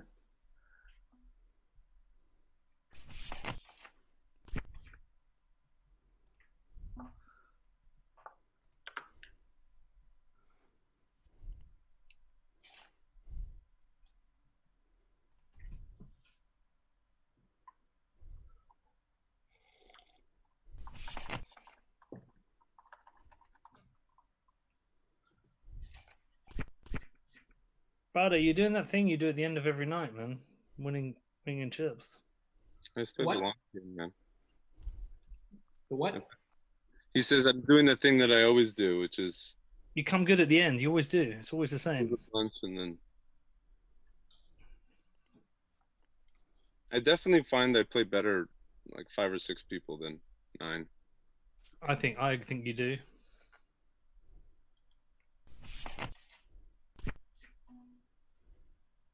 Seven deuce is good. 7 deuce is good, is right. I just had 7 deuce 2 hands ago.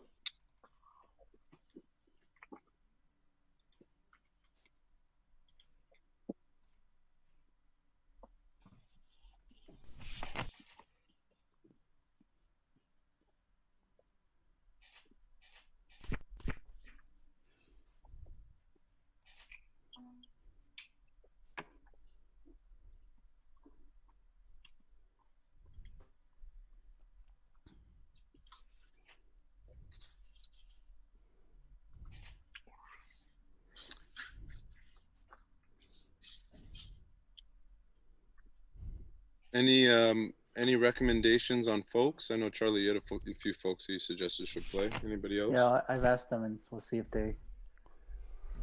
Chris, I'm gonna message Doug. I only hit up Mike that one week. If Doug, if he's up for it, it'd be really fun. Well, didn't Doug say to you, Charlie, too, that he wanted to play? Yeah, but Are you looking for more people to play, Chris? Yeah, it's just always good to spice it up, Bobby. More folks that can join. Yeah. Well, I think he said yes, but he never said anything after that. I'll hit him up and talk to Doug in a while. Your turn, Bobby.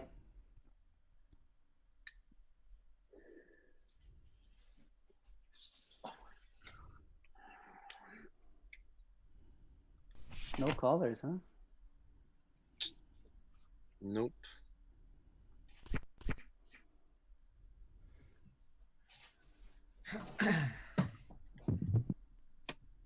Watch Mike's gonna join. He's like, okay, let's flip 500 a hand.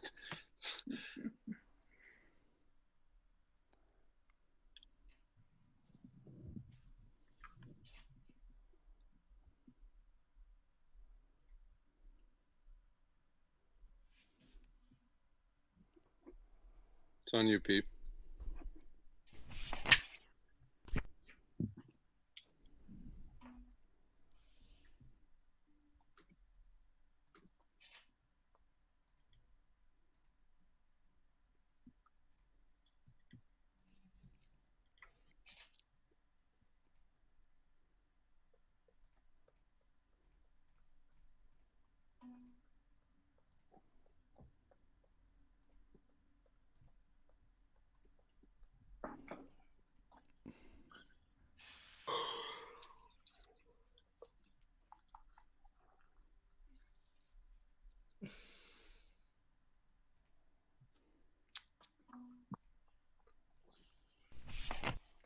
Wow.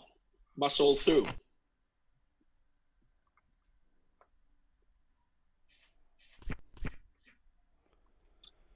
Simon, you regret not calling that hand? No. You probably had a threw good away hand. karma along with I just had a that jab. hand. Top pair. Nice. Figure I had the best hand. Time still captain, you have an obligation, and if you don't call, the karma just goes away with it. I want to get a Jason and Chamath to join this game. That would be a lot of fun. Chamath. Which Jason? Jason, how do you pronounce his last name? Calacanas? Yeah. They have a podcast called All In that talks about poker and stuff, but then they also played on Poker After Dark one show. The real Poker After Dark, not the Correct. copycat one. Yeah. What are you talking about? This is the real Crypt After Dark. Yeah. They copied ours. Sponsored by Bitcoin Cash, right? Yeah, sponsored by Bitcoin Cash.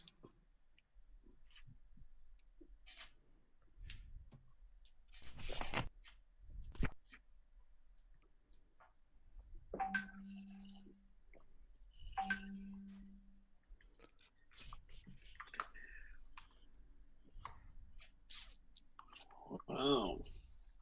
Ooh. Fancy bets. All for that.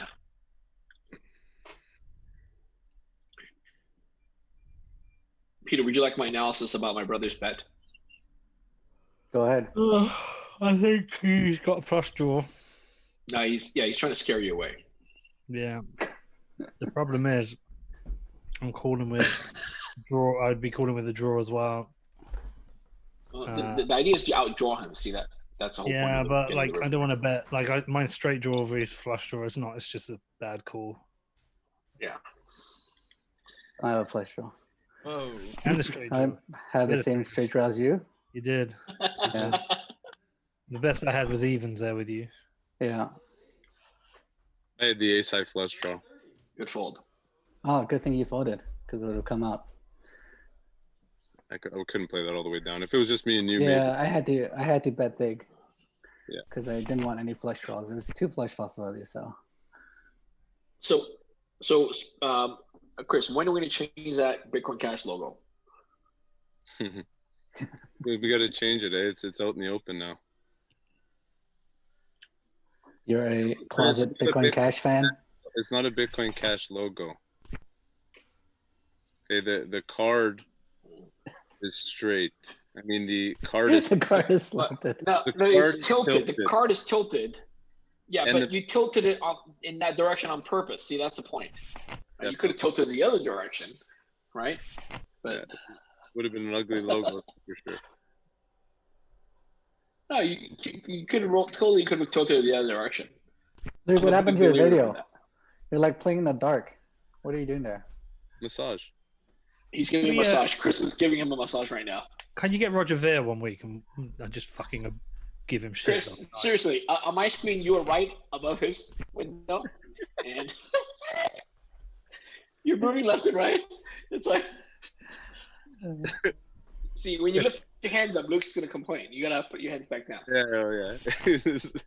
That'd be ridiculous. Can you get Veer to play? He will only play with Bitcoin Cash. He already said it. Yeah, he won't play with Bitcoin. Can we not get him to convert his like Bitcoin Cash to Bit? Can't we just like say okay, just take his Bitcoin Cash? Yeah, you know what? I haven't asked him since we were playing on blockchain.poker. But don't tell him I'm playing. You can ask him again. I mean, it's kind of ridiculous that he wouldn't play with Bitcoin. It's like just because but he can play. Why don't you say destroy his? Yeah, his, just say you can play. Say you can play with Bitcoin Cash and then just convert it. Yeah, exactly. And then someone eats the conversion, FX conversion. That's all. I'll eat the conversion. Just fucking eat it. It's not going to change so much in 4 hours. You know, it's not going to go like wacko. Just let him do it.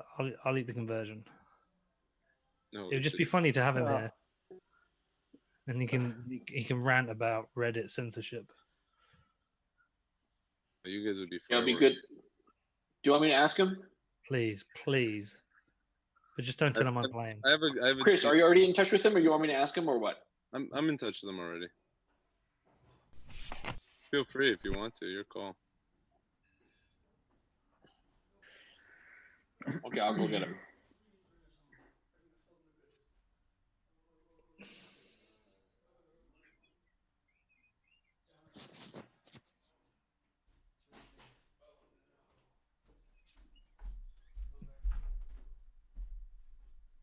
Everyone's on the West Coast here except for me. It's you.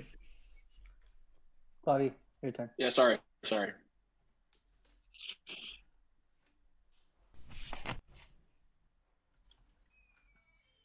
Five-handed.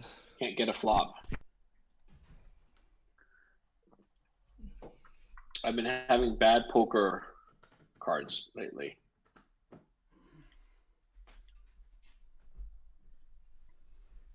How was the massage, Luke? He can't hear you. What's that? I just said. How was the massage? How's the massage? Yeah, in my living room. It's funny because your screen's all black. It's like beautiful. But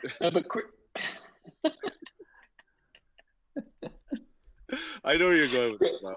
I know where you're going. Chris, see, you can't be making this joke because your screen is also all black. Yeah. You're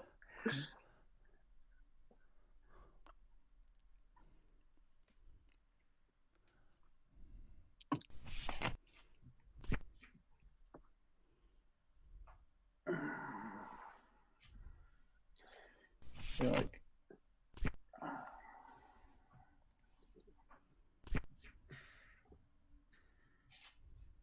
all right, I haven't had my 4 of a kind yet tonight. I'm waiting for that hand. Either nut flush or 4 of a kind. Nice try, you ass. well, he got you not to bet, so that was good. Yeah, I did get you to not bet. That's fucking dumb hands. Peter, was it you that had the quad kings earlier? Or quad jacks? Quad jacks. That's crazy. I didn't. It's one of those hands you just don't think you'll get paid. Whose money did you win? Crystals. She hit the. It was Jack Queen Jack. Oh, she lost 2 big hands this. The thing is, I slow played it pre-flop. If I'd have bet pre-flop, I think I would have. It's optimal because it doesn't look like you got it. But you didn't want to bet and have everyone fold. That would. No, suck. I just checked through. She bet twice. Yeah. And then I just did like a big bet and she took it. Yeah, it's very similar to mine.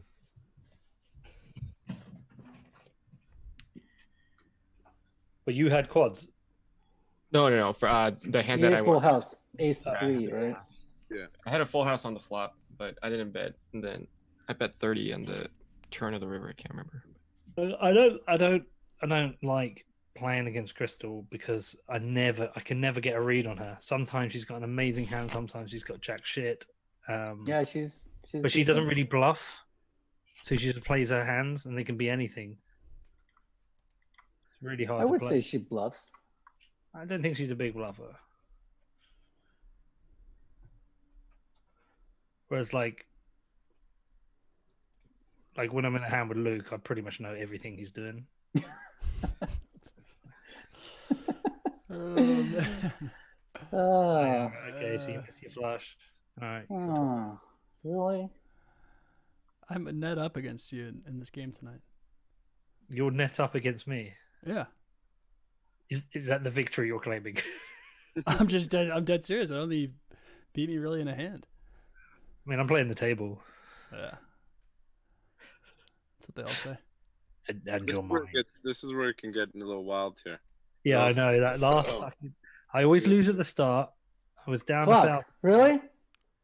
They didn't give me enough time. I had jacks. You folded, right? Did you fold, Charlie? No, it just ran out of time. Jacks are a great You hit fold. time bank? You have to hit time bank. I don't think you have to hit time bank. Yeah, you Simon, do. what'd you have? It'll You fold do you have if you don't. I had a queen king of spade.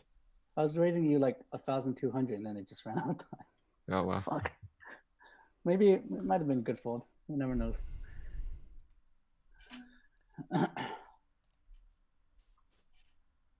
Live to play another game.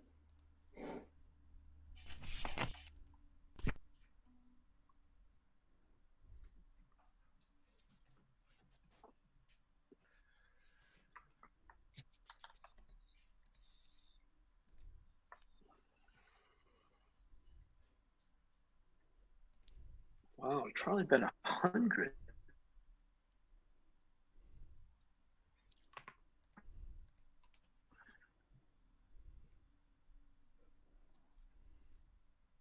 What happened? Did I press?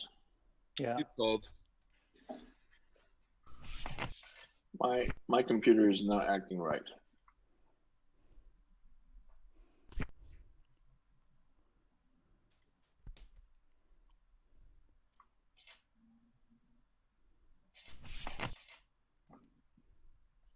Oh my gosh. Wow. My gosh. Lucky. Wow. Lucky. Those trips all day. I know so many trips That tonight. was criminal. Nah. That was criminal. 2 outer. That was criminal. Did you tell them to turn up the trips? Spada. I sent him a message. Yeah. Turn up the trips. We want some action.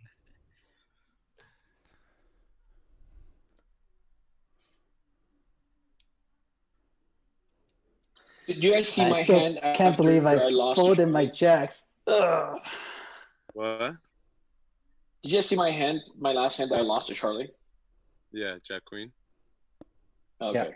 I'm just wondering whether people see it. This is just dumb. Yeah, you called, so we'll see it. Pete. So I can't muck after a call. Fuck, why does this keep getting raised up? Seriously, who the fuck's doing that? You are. You are. You started it, Charlie. Fucking tens. All right, 7 more Honestly, minutes. I only do that to slow Chris down because he always puts 100 in when no one raises. So I'm giving him a little signal that I actually have something. So don't raise me 100. But That's in funny. reality, I didn't have anything. I'll be honest. Like I'd say 85 to 90% of those times, I had decent hands. Like definitely warranted a raise, Yeah. but not I mean, I like agree. crazy. Or, Yeah, like, decent hands, but probably not better than. Jack Queen, Jack 10 Yeah. suited, shit like that. Yeah. So how many hands have we played total? Can you guys see from hand history? My Game statistics. will Hands tell you. dealt is 133 for me. 133. So we're supposed to get one ace king off suit every 50 hands. I had a 10. Where's that stat from? From my poker book. Really? I I guess think so. Ace King. How many combinations are there? Well, it's like 1 out of 13 times 1 out of 13, right? Something like that. Close enough. No, ace king. It's 4. Yeah, something like that. It's basically Times 4. I think it's more often than that.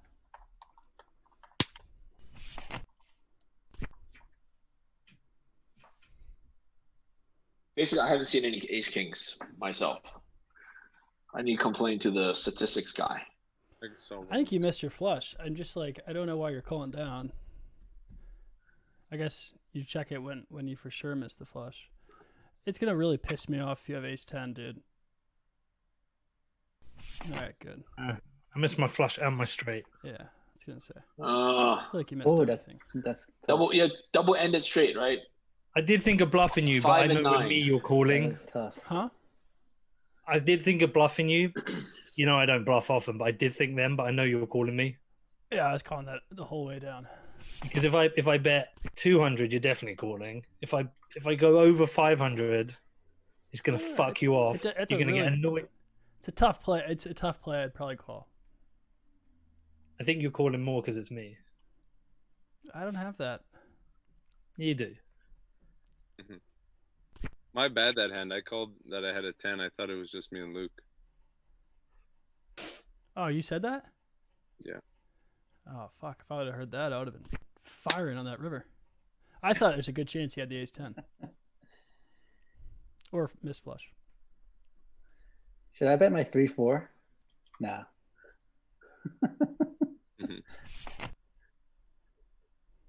I don't. Well, the diamond wins. Okay, I was gonna say, how come?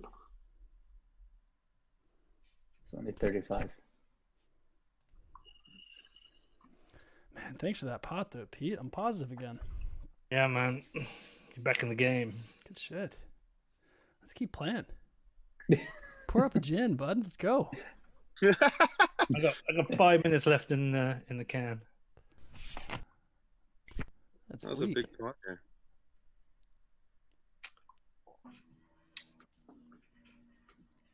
I mean, I don't know how much I've lost over the years chasing flush draws, but I know I've lost a lot. Question is, have you lost more than you won? Chasing flush. I don't know. It's probably one of those things that's about even, but I feel like I've lost a lot. That was a losing call on the turn. Yeah, but You had a 20% when you chance, have the I think. straight and the flush, and He had a straight and a flush draw. He had a good chance, actually. I So don't what? think that was. Is there a 5 on the board? So is it top and bottom straight or No, is it middle? was middle. It's gutter. Middle. Yeah. So you still had like 24%. 13 chance. outs.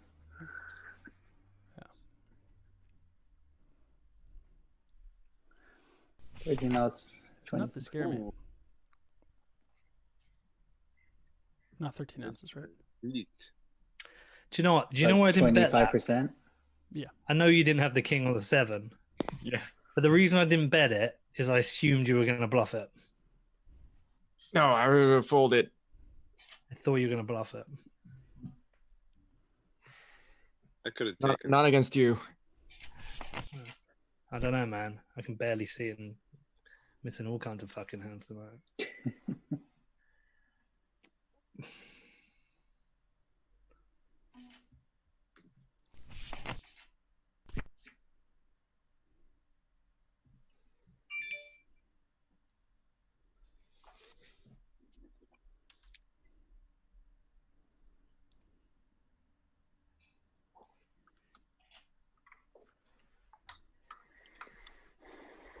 Not with an ace as well.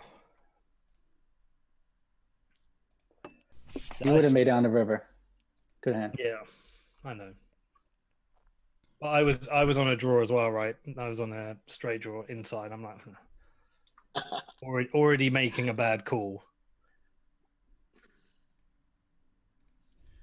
It's actually pretty amazing. We're all relatively even in chips. 2,000. I mean, I'm the last. Simon, if you had called that hand, you would have been like monster. You would have been like 8,000 in chips. Simon, what did you have there on that hand? I'll tell you what I had. Straight up, I had an ace queen off. I honestly don't even remember. I'm sorry. Liar. There's no way you'll forget that. Simon. There's no Come way, on. dude. Told You you what had he jacks had, or huh? tens. Fuck all. Oh, I fuck all. forgot. He's like, I forgot. And he was just like fronting.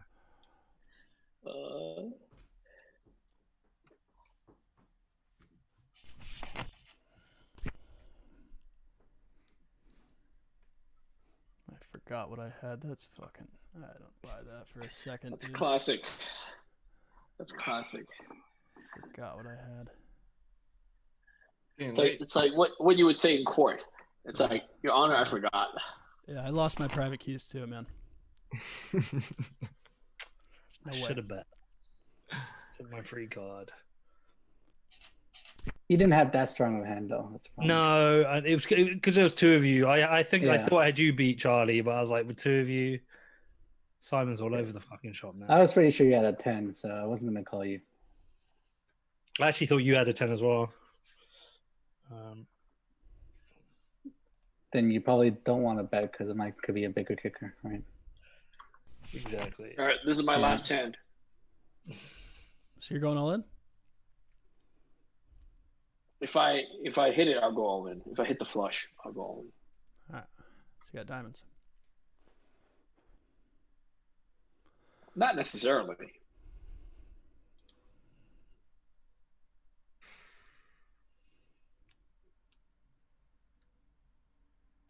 Okay, guys, good playing with you. So I'm gonna type in here. Yeah, Bobby. Yeah, see you, Bobby. Bye-bye. Laters. Agree with you, Bobby. Simon, you were very high chip stacked at one point. Yep. Luck ran out. I did. Love to rub it in, eh, Pete? I do. The British humor. Ooh. Oh. Didn't think I would lose to a kicker.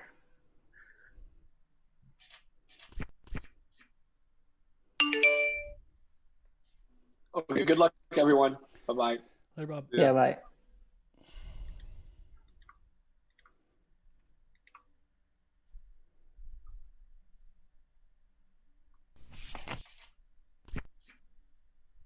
Nice flop.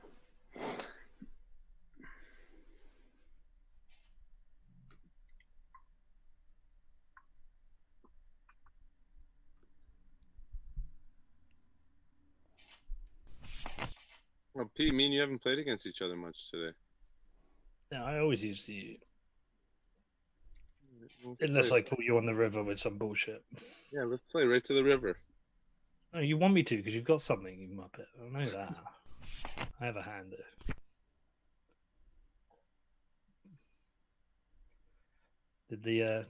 Did you raise the hearts? You're lonely one single heart. I don't know. You tell me. Yeah, you missed with your ace, didn't you? Unlucky man. I had an Oh, that's weak. You had an ace of hearts. ace of hearts and the 8. You had both. I knew you had the ace of hearts. No, I didn't have the. I had the ace of hearts and then I had the straight draw with the 8 up and down.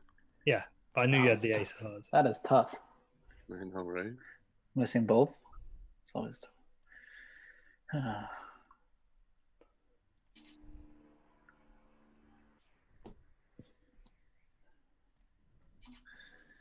Luke, you and I haven't played together much tonight.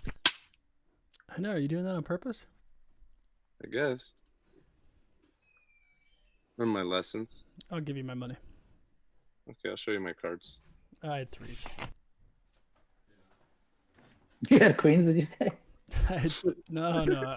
I had threes. I'm jamming that. Take on the left. What's that? Very nice. I think I need to have a drink here myself. Too. Oh.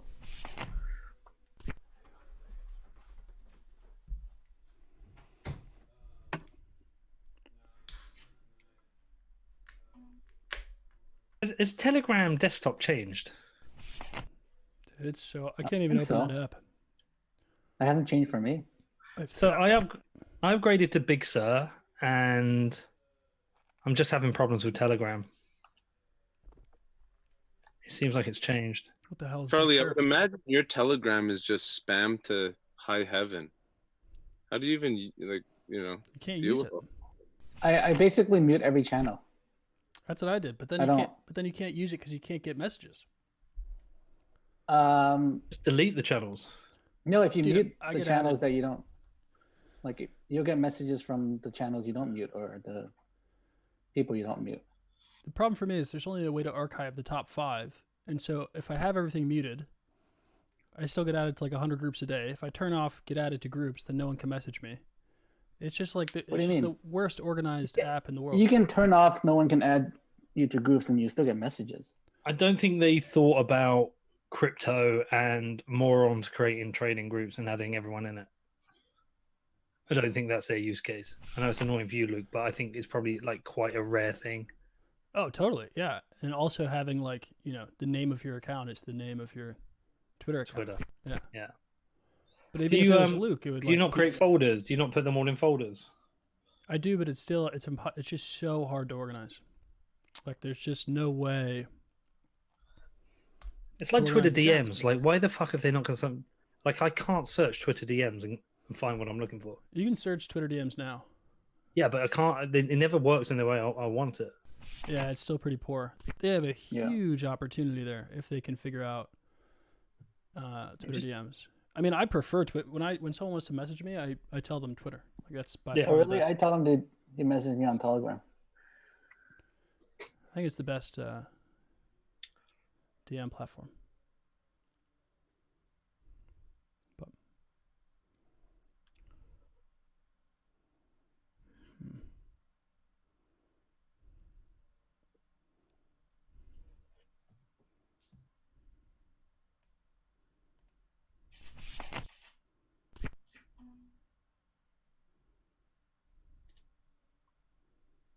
The weird thing about being outside is you hear some funky noises. I just heard like a big rustle behind me. It's a wolf. Are there bears in there? There's bears here, yeah. Oh wow. Bears. My mother-in-law saw a moose last week, a massive moose driving on the island, and I saw 2 deer today and a rabbit and 4 turkeys just driving like just around. Wow. How dangerous is a moose? Dangerous. Oh, nice Still hand. Wow, that was close. That was unexpected. Simon, you bet there on that river I'm folding. Really? Why would you fold?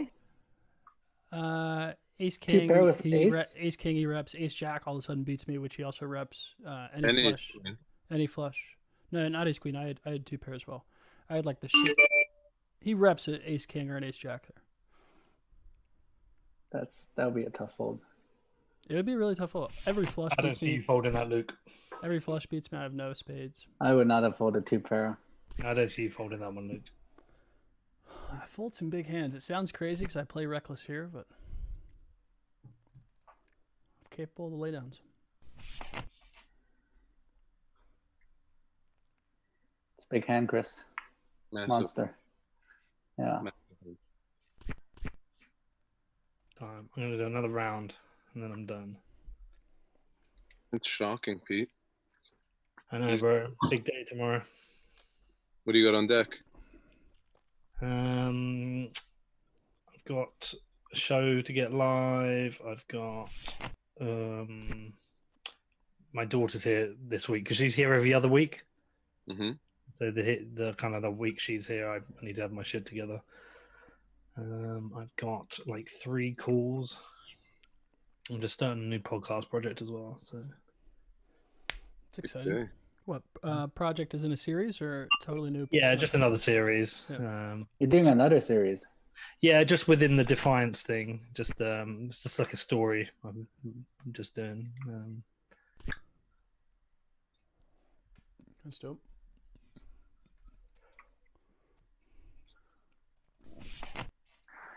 Had a jack. I was thinking of bluffing.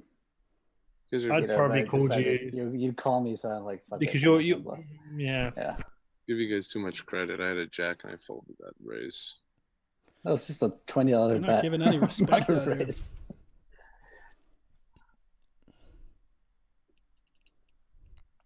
It's so hot in England right now. We only get this for a couple of weeks a year, but it's so fucking hot.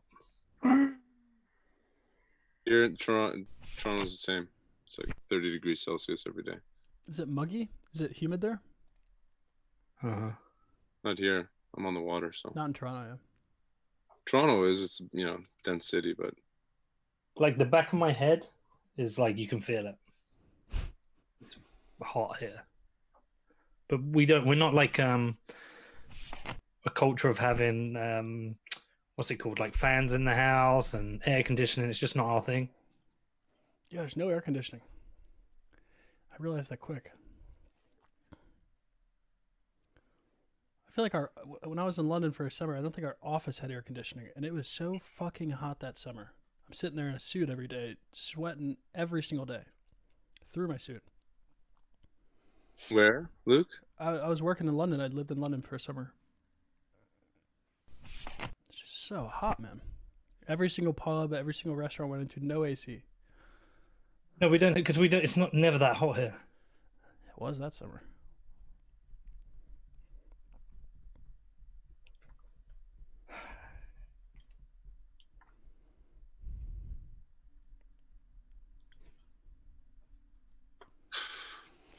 That's a big bet. Big bet. Big bet to end the night. He's looking to juice those profits. Definitely.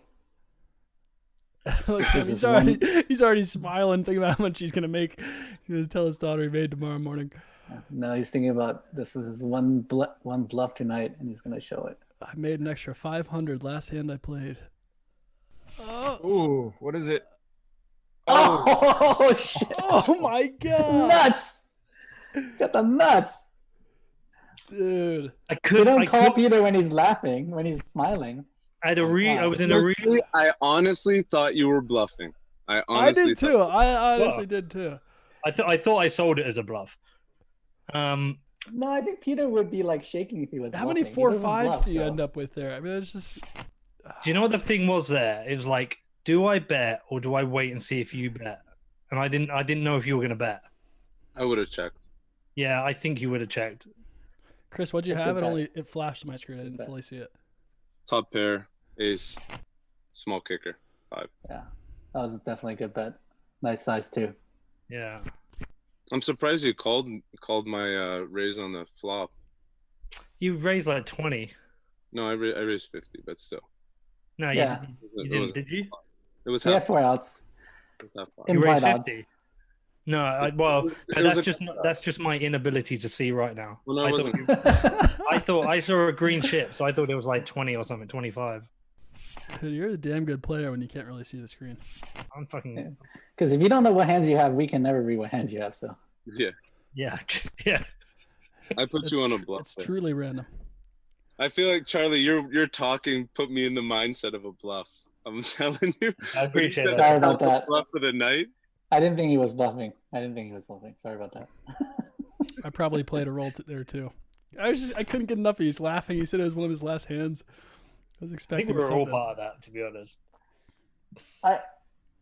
I'm pretty sure Peter would be a bit nervous when he's bluffing, so he wouldn't be like smiling and laughing. Yeah, I don't know if that was a bad call on my part, I guess. I didn't expect he had the nuts though. That was sick. I'll be honest. I'm nervous when I'm bluffing and nervous when I've got a good hand, and I can't tell the difference between the nerves. So I can.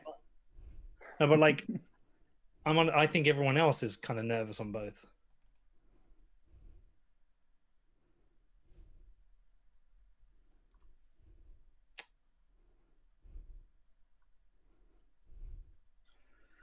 Am I nervous right now? You're never nervous. Luke. You've made the flush. Sorry, you've made the straight.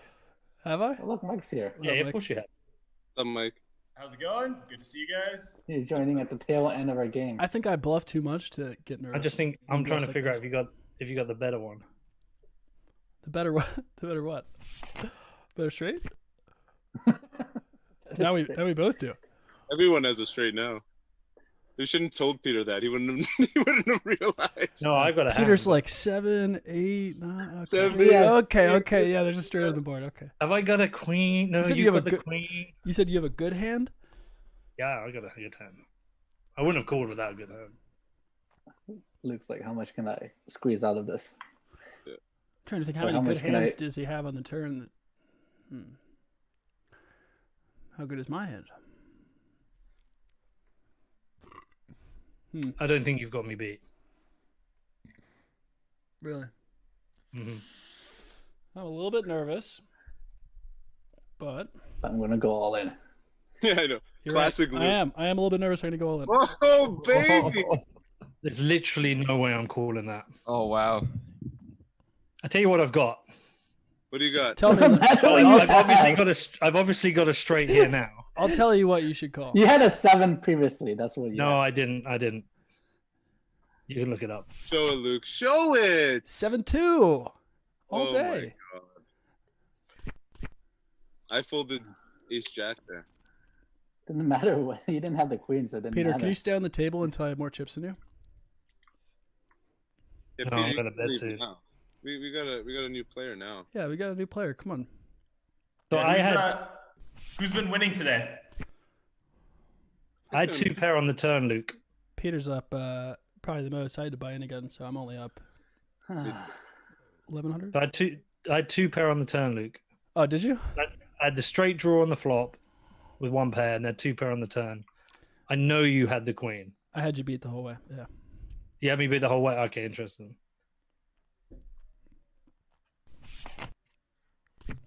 I'm surprised you called the turn. I was kind of getting a kick out of that. Well, I was like, Mike, I like how those 15 minutes turned into 2 hours. No, I said, I think I said 50 minutes, but maybe 15. Charlie, how much money have you given me in this? Yeah, I said 50. In which hand? But it There's became like an hour and a silly hands half. where like yeah. I've got like second pair and you've got nothing. We keep running each other on them. Mike, it was a juicy game earlier. You missed some. There was some crazy Not action. much I can do, and I don't. halfway win. through. There's some big. So, I'm sad I missed it. Way more action. Because than yeah, you played last week, didn't you? This week was Yeah. fucking nutty for the first 2 hours. Yeah. Who good else night. was in the game? Anyone I know or? Crystal was here. Bobby, Bobby was here. Ari, Alex, Shin.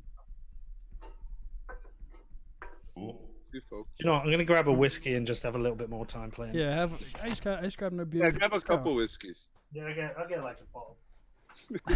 Who was driving most of the action? Like who was playing the big pots? Well, Simon was early. Simon was up to like 5,500 and Oh shit! Wow. a couple beats. Peter's been kind of there the whole night in a couple big hands. I've bluffed my whole stack at least 3 times.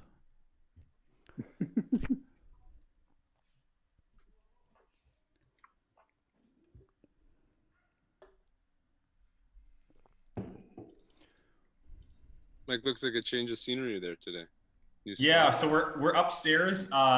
If it's loud, I can go downstairs again. No, I can't hear a thing. Oh, that is cool. Is the basketball hoop in there, or is that at the house? So the basketball hoop is right, like the wall here. Like the basketball hoop is like 4 feet from here, the wall over there. So if my roommate starts shooting, you might get to hear some of that. Did I you- hit a personal best today. I hit Yeah. 76 out of 100, so that was pretty nice. But is it a real basketball net or is it? Yeah, you said your Yeah, hoop so- was different. Oh yeah, so I went into Calgary. I found a facility in Calgary I can actually shoot at. So I just like went in for an hour shooting today and hit 76 out of 100 there. So yeah, the stuff, if I make 90 out of 100 at my home hoop, it doesn't count for the bet. It needs to be like an actual, NBA regulation, everything, et cetera, so. And you're recording every time you do it? I mean, I'm not recording anything now because it's basically impossible. Like if I Practice, get it now, yeah. I'll get it some other time. Like I'll start recording once I think I'm, more than 1 in 1,000 to succeed kind of thing. So I'm gonna let you have it. I'm gonna let you have it. That was probably too big of a 4-bet. But what's the time frame? End of the year. End of the year. Yeah. So we've used up 3 months and we've got, 6 months left? It's such a wild bet. It's a fun bet. Yeah, I mean it's fun when you shoot well. When you have 2 weeks of no progress, you're like, what the fuck am I doing with my life?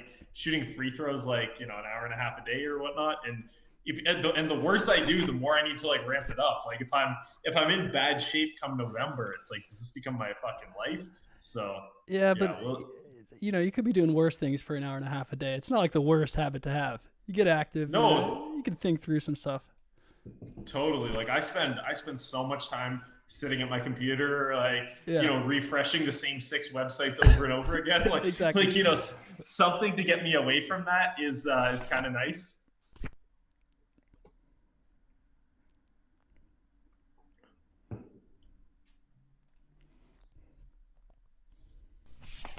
Do you have one of those machines that returns the ball when you shoot the free throw to you? Yeah. So basically, we have two versions of that. Like there are good ones. Like you can get these, $1,500 setups that like it's like a big fucking net that surrounds it all and it spits it out, shoots it right back to you or whatnot. Yeah. Our setup, we wouldn't have room for that indoors, so we have this like little $24 dinky Walmart thing that like arcs it back toward you. But like if you take a couple hundred shots, eventually one of them is going to get the mesh caught in it and you're going to need to like poke it out with a broom. So that thing sucks. And then we tried building our own like homemade Papa Shot or whatnot by like hanging hooks up in the room, and then a big kind of like almost like fishing net, and then arc it down so that the ball like will roll back to you. But then the net had some fucking like ink on it and it started like damaging the walls. Oh, like wow. it was just the net was like dyed black or whatnot. So you hit your shot and it slams against the wall and then it smears a little bit of black on, like just it's pretty faint, but you do enough hundreds or thousands of shots and you're like, man, this is gonna really damage. So right now we're not doing anything like that. But after enough shots, maybe I'll just like honestly, I don't mind getting the rebounds. Like it would help, and if I was shooting outdoors, I'd get one of those nice machines or whatnot. Every day in my town, I drive by someone who has one of those at their home setup. I'm always waiting to see if the person's outside and be like, hey, you want a new friend or something? Yeah. but yeah. So we once saw the guy out like on his like leaving his house on his bike, and it felt weird to chase him down on his bike. But so we haven't. But that if I ever get to know that guy, I'll probably use his setup for one of those, because those things are nice. Like you can shoot so much, you don't have to do anything. Yeah. Because like when you get the rebound, it throws off your momentum too, so that's why like it might not be as accurate, right? Yeah, no, it is one of those things where you might you lose momentum, and then you also might go half an inch left or something like that, half an inch, or even just like you're standing there, your first throw you're on the foul line, your next throw you're an inch and a half behind the foul line. Like there's a lot of just volatility that it adds. So and you don't want to like go down, look at your shoe every single time, like draw an outline in chalk, make sure like it's it's definitely removing as many variables as possible is helpful. So what's the bet? Sorry, I went to get a drink. What's the bet? Yeah, so I have a bet on, and I have no basketball background or anything. I'm kind of like, people are making fun of how bad I was at shooting. So I made a bet that I could hit 90 out of 100 free throws by the end of the year. 90 out of 100? 90 out of 100. In an 100 segment, right, Mike? Isn't that right. Exactly. I get unlimited attempts. So like if I become an 80% shooter, I should eventually like get right, so you can keep going to get your thing up. But it has to be in the same 100 consecutive. Yeah, it has to be the same 100 consecutive. Yeah. And is it once the clock started, you can go for as long as you want? No, I have the whole year to do it. So just like right. So it's just like what's the value of the bet? It's about 200K or so. So it's a pretty yeah. I thought you were gonna be like $1,000. Yeah, laying the bet. You shouldn't be playing this game right now. You should be going out there and practicing. Who's laying the bet? Right? Yeah. He is. Yeah. No, against you. Yeah, I mean, so I have so there's one guy who's 120K at the bet, and then a couple guys that are 10 or 15, a couple 1K. Like I probably have bets against 15 different guys, but one guy's mostly action. I don't. Some people have tweeted saying that they have a part of the bet. Actually, I can message I don't know if he's slightly involved in crypto. I could message the one guy, see if he's cool if I out him as being the biggest bettor. What would Jordan get out of 100? I mean, if you like in a game or in practice? Just practice. I would guess most like good but not amazing shooters, if they'd probably average like, I don't know, maybe like 90, 93, 94 in practice or something.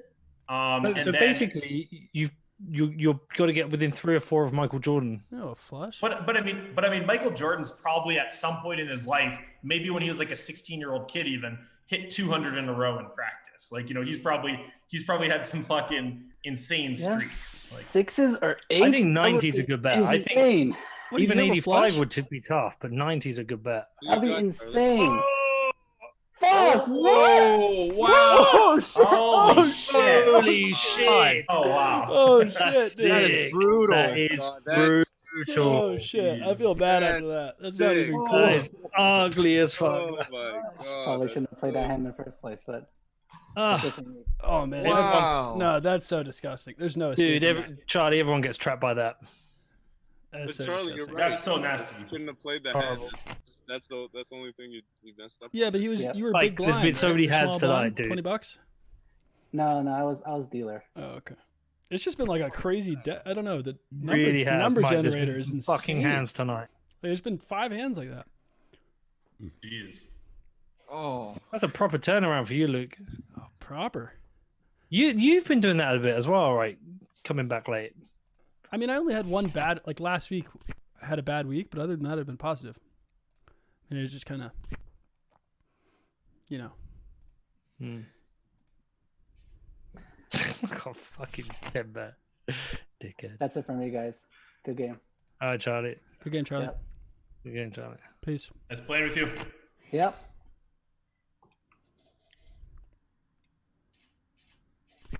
Oh man, poor Charlie. That's a gross hand. I know, Christ. It's like, I mean, I don't know. Play all night and you get killed by that. I You thought. can't fold. I know that's so brutal too. Like I thought if I shoved the Brutal. lead, he only calls with the top flush, and he didn't play it like a flush. I was like, there's no way he calls, and he actually had a full house. I mean, it's pretty insane. I think everyone at this table gets trapped by that. I think Did every player in the world gets trapped by that. I don't think there's a way to escape that. Flopping a full house. Did he Flop re-raise? the full house.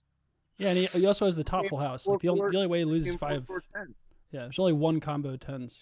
Well, I guess 2. Well, you could have lost the quads on the was there 6s? He on had the a board? 4, so he couldn't Yes. have lost a quad. I couldn't have lost a But quad. he could lose to 6s or 8s as well. There were 6s. Yeah, there was, yeah. I don't think there was a straight. I wasn't looking at the There's exact no- board. no straight. There was no straight flush. Or no, okay.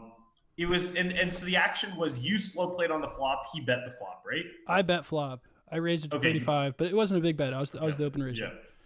And then did he raise flop or did he call? I didn't watch the action. I just saw slow the played the whole thing. I checked it down. Okay. He bet flop small 20%.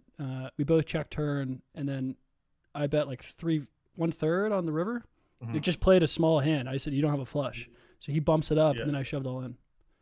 Yeah, he only had about 1,000 in that hand, or did he have more than 1,000? 1,200.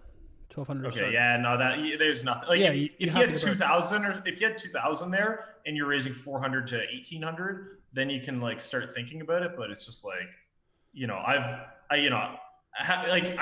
you're a guy who can pull the trigger. Like I've seen you make a bunch of bluffs. Like you can only ever consider folding that against like the tightest guy. Yeah. It's like a dream. I feel like to get that hand against me in this fucking nightly game. I play like an animal. Fuck. Really? This is. My night's complete. I beat Peter and Chips. The shit talking has to end this week. What is going on here? I feel like you're gonna have like quad 10s or something. But tonight, man, it'll happen. I've seen 2 quads tonight. Show a bluff. Show a bluff. Peter, Kings. Peter, you had quads earlier, didn't you? You flopped quads. I flopped quads earlier. It's nice. Nice It's hand. crazy. Wow, I know the cards have been ridiculous tonight. I'm So loving it, dude. weird. It's been a really fun night to play. We're I gonna still, have some- my favorite low that 4-5 against Chris was like a really tasty one. that is Oh, nasty. Of course it was. Of course it was. Although that fucking Charlie hand. What did you have there, Mike? Did you have like the 9? Yeah, I had the 9. God, that's crazy. Fucking nitty fold. I was. I wish you'd had the 10. Oh yeah, I mean the 10. I'm You're done. I'm getting a big pot. I mean, if I had king 10 there, I'm going broke kind of. I think thing. And you then I think you have a 10. You're kind of done. You're not putting Yeah, me well, on I mean- pocket kings. Yeah. I mean, I'm not putting. I'm 100% calling. If you juiced it up really big, like if you made it 600, you could probably go all in and I might still call a 10 kind of thing. So I would be pretty toasted. I was like hoping one of you had the 10. I don't normally slow play kings, but I do it occasionally. Yeah, I think it's pretty nice. I think I like how you played it, where it's like, you know, kings betting it on a 10-10 X board. It's like, okay, you get raised. You know, I tell you what I hate about kings. nice, Right?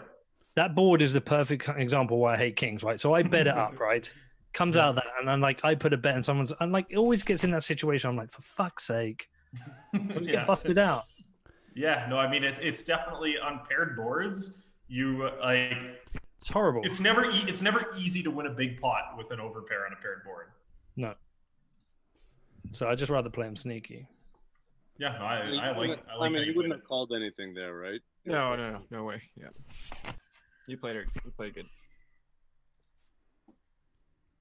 I got the straight draw on the turn. That's why.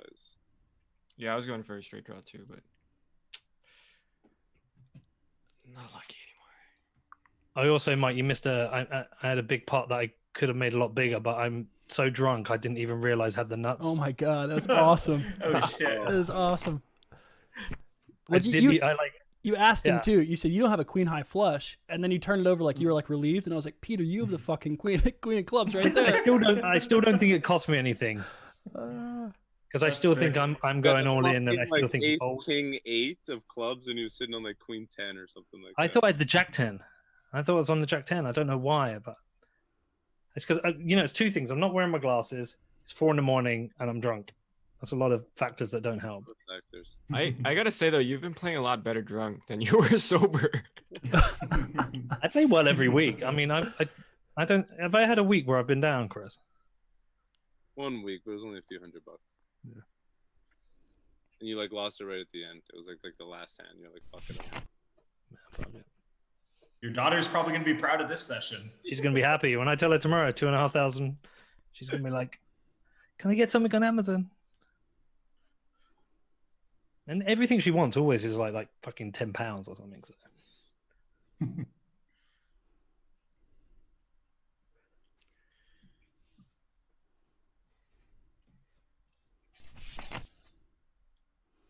Ace high. Oh, had wow.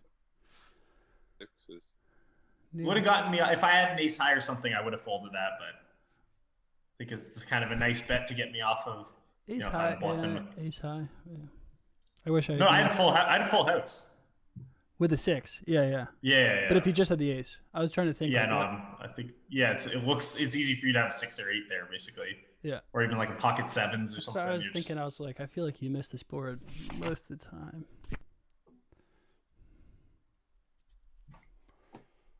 Oh man, Mike. Thinking of the poker world, one of the craziest pieces of content I saw this last week. There was, God, I'm trying to think who posted this. I don't know the guy behind BBZ Staking. You might know who that is better than I do.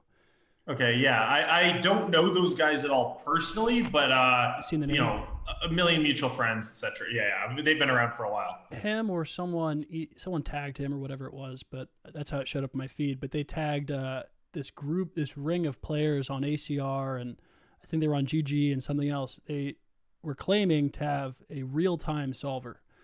Multi-way post-flop. I had never seen something like that, and I thought it wasn't doable yet. I mean, I assume it's happening at the highest stakes, but like that, you think that's feasible? Is that a real thing, or is that like they're just selling a scam?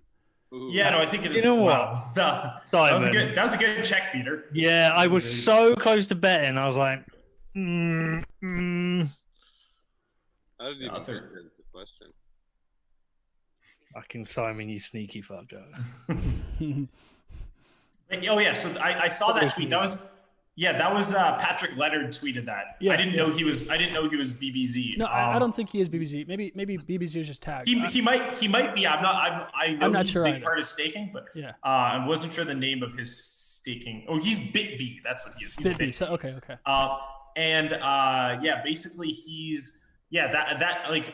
that is pretty scary, and yeah, I think it's real. Like from talking to friends that play the high stakes online, they all have just things where it's like someone, you know, the median amount of time they take per decision is too high. Yeah, like, you know, and most people, the median amount of time they take is 1 second or whatnot. You know, for some guys, their median is like 12 seconds, and then they like once every 500 hands do something that just feels so stupid and then you run it into your solver after And the it's session perfect. and find out it's perfect. Yeah. So there's a few guys that, like, you know, if you ask any high stakes online player, they've got their like list of guys they think might be using real time assistance. So yeah, it's definitely a growing problem in high level poker. Yeah, I figured it was happening at the high. I mean, the incentives there where it makes sense for someone to fund that, but it was wild to see those guys are selling that subscription for like $40 a month, and apparently, so it runs. The way it runs is kind of genius. So it doesn't run on your computer, so your computer can't see it. You run it on a Like in the VPS. cloud? Yeah. So you run. They said make sure your poker software is running on a different computer. So you set it up on a VPS. It just has to see your screen, and then it can see the number and the suit. But it's pretty wild to see. It's like a range updater post flop. It's kind of sad crazy. though, isn't it? Oh, it is. Yeah, I really mean sad. that shit kills poker. Like, you know, if I wasn't afraid of the, you know, computer wave, I'd still be playing poker kind of thing. Like I kind of started to see glimpses of this like 5-6 years ago, and I was just like, man, like the future of high level poker, like in my mind, it kind of sucks. Where it's just like once people get too ruthless about it, it's just, I don't know. It's not my favorite thing. When Bobby was asking earlier about when you first got into poker, the first website I played on was this one called Victor Chandler, and it was great. Okay, I think I had an account on Victor Chandler. I never played a lot there, but I think I just got some random deposit bonuses when I was like 16 or 17. Like it was before everyone got banned in the US, and all I used to play was the 6-seater sit and goes. Sit and goes? Okay. Yeah, it's just relentless sit and goes, and I would win 1 in 3. I'd average winning 1 in 3 and a second 1 in 3. So it was just a numbers game. Keep playing, and sometimes I'd go above. And I did really well for about 2 years, and then it just changed. Yeah. And I just could not make it work. And my assumption was I was up against bots or something, because my strategy never changed. Yeah, that is a pretty fast change if it was just like at the drop of a hat. I mean, I would say over, like, when I say like that, I mean probably 2 or 3 months, but it just went still fast. Yeah, but my assumption was the bots came into existence, and then they were just fucking everywhere. That was my assumption. The other thing that's possible that happened. So do you remember what network Victor Chandler was? Was it Tribeca, or do you know? Was it? I couldn't tell you. Because what happened with a lot of these the European networks that were like the 7th biggest poker site, the 15th biggest poker site, so there were 2 things that could happen that could hurt it. The one would be they started offering really good rakeback programs where it's like you can get 65% rakeback, and all of a sudden every pro, like no pros were there before, and now pros read in sit and go forums 65% rakeback on Victor Chandler, and then they all come and they all hop on the same affiliate and they all play the same games. So there's that would be the one thing. And then the other thing that happened kind of in that era of poker is you had a lot of mergers. So like maybe Victor Chandler was a site that's a lot of casino guys, a lot of sports betting guys, and then they merged with a network that was all hardcore poker rakeback grinders. And now all of a sudden, maybe that other network's 3 times as big. So you might have had this merger where you went from having 5 fish at every table to 1 fish and 4 of these rakeback pros. So there were a lot of these weird changes in kind of the late 2000s, early 2010s, where networks. That's about the right period, because my son, 2004, my son was born, and I was playing 2005, 2006. Okay, yeah. So it could have been something like that. I mean, it could have been bots, but like I can tell you, bots were pretty shitty in that era, kind of thing. Like I don't think they really got anywhere good until something changed. It went from profitable to kind of break even, just losing. I was like, and not fun. I was just like, I don't. I feel like sit and goes are still like that. Like if you played, I just regged into a sit and go on ACR when I was like deep in a tournament just to keep my mind busy so I didn't bluff off a stack. And I'm playing against one guy. I was just like curious. I just look up their things on SharkScope, and there's a guy who plays from like 2 a.m. to 10 a.m., but he plays like 200 sit and goes. And I think he just plays until he hits a jackpot, because he had one, $10 sit and go that won like $70,000 or something. And then other than that, his graph's just straight. But he's played like 10,000 fucking games, and it's like who does that for 8 hours a day? I mean, it's just crazy. Yeah, there's people putting insane volume and stuff like that. Like, I guess just waiting for the jackpot, but I can't imagine there's a guy that wakes up and plays 10-hour sit and goes each day, playing hundreds of them. Like, it's got to be a program. right? I mean, No, it could be like that's what I used to do, or- Luke. I used to literally sit there and play all day. 8 hours though, dude. He's like multi-tabling. Oh no, like I would play from when do I way wake. more. People do 14 hours. Like there are guys that play 100 hours of poker a week or more. I understand like, that for tournament poker, yeah. but sitting there playing a $5 jackpot sit and go for 14 hours. People do it. No, it's especially if you think about it, like $5, Fucking like crazy. depending on what It could be in country he's in. Vietnam. Like, yeah, he could be in a country where like he's making, he's He was. top 5% richest in his country playing $5 sit and goes and beating up on people. I have his name. He was in Ukraine. Okay, gotcha. Yeah.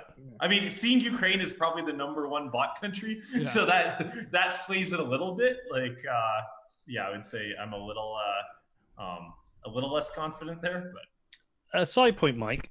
When's your bet start? I mean, it starts whenever. It started first week of April, I think. Are you filming it? Are you making a film about it? Yeah, I'm gonna probably stream it on Twitch or something.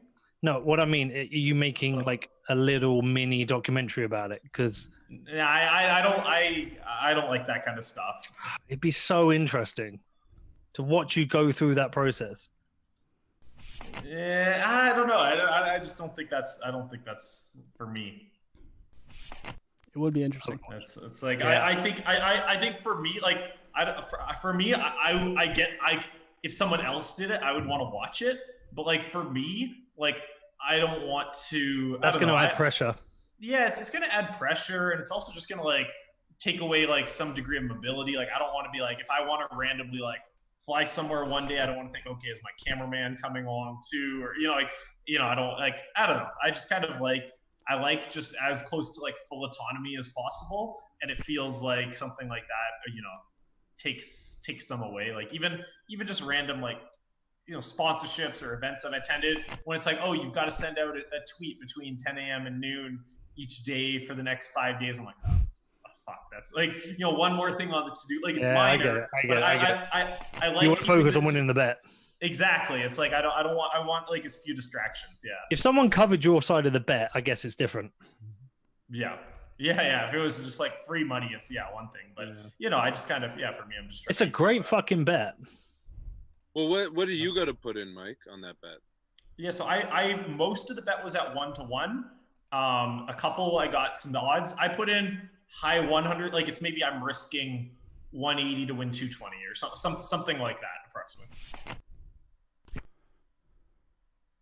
Interesting. It's a fascinating bet. Yeah, no, it's fun, and it's today was great having my PB by quite a bit, so I'm excited about that. So where are you up to? 76. Okay.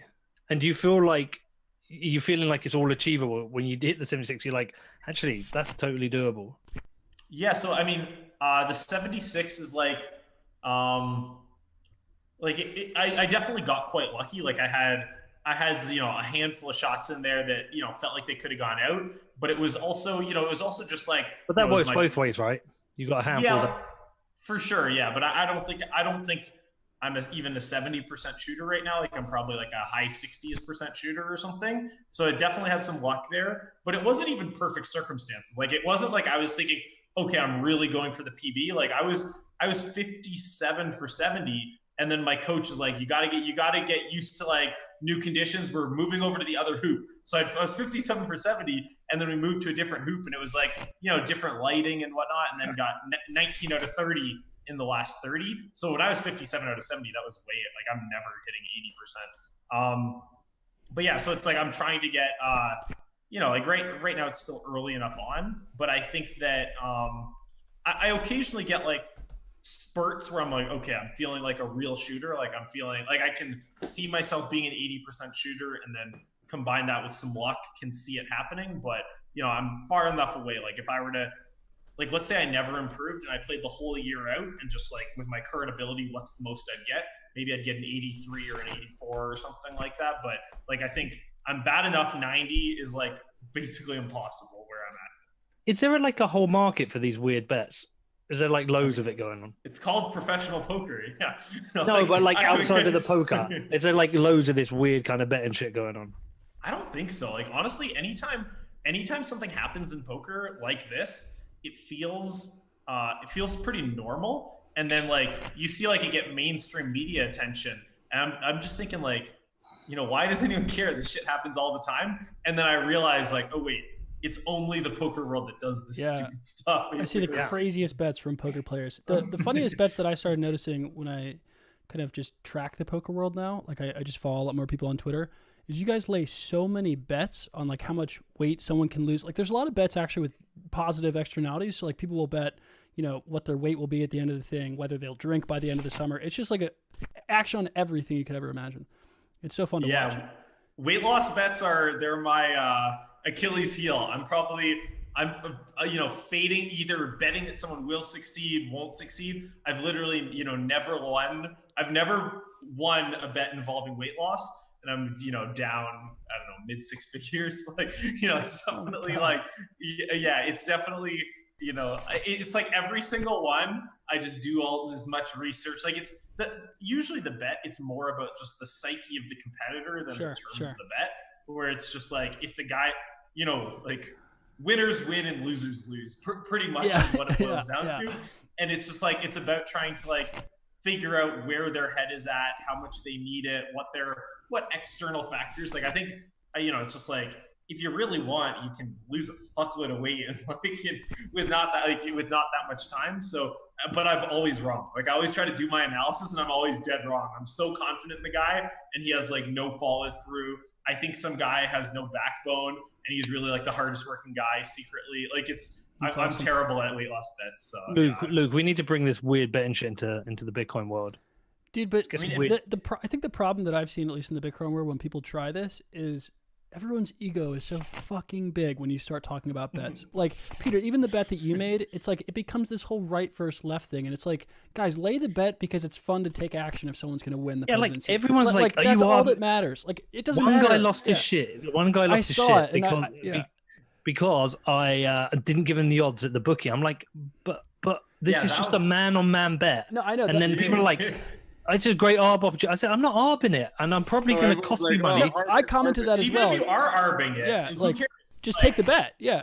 Here's a bet between me and you. And do you know what? If we're flying, I'll fly out. We'll spend the election evening together, and like we'll hang out, and it'll be fucking good fun. So I've seen some, some funny bets like that, but it usually, especially in the trading world, just devolves into like, I got a bigger stack than you. Let's just trade off 200K, and it's like, okay, dude, like if you want to lay 5K, that something funny will happen, we'll do it. But I don't know. I think that's what kills a lot of the action, at least what I've seen. The thing that bet made me think about is like, let's say I go into McDonald's and I want to buy, you know, a Coke. You know, it's like I go and pay my like $2 for the Coke. Does that guy like hop on the counter and be like, McDonald's only cost them 3 cents. They shouldn't be charging any more than 4 cents for this Coke. This is fraud. I'm sending you into the BBB. What the fuck? Like, you know, it's like, you know, we're both grown ups. You know, we're making a decision, and it's like, you know, I do think it's like, yeah. I mean, it's like I was looking to make the same bet, and I was gonna arb it. Like, it is. Yeah, it's I don't know. I think the culture. There's my one bluff. The culture still has to evolve a little bit in the crypto space to be laying bets like that. But I don't think it'll ever be as open accepting it as the poker world. People are just happy to lay bets. We'll just do something. We'll just make actually, some funny Peter, shit. we need to do that because I'm working with Sportsbet now, so we should definitely do that. Like, what's your bet with that soccer team? I'll take the other side of that, and we'll blow that shit up.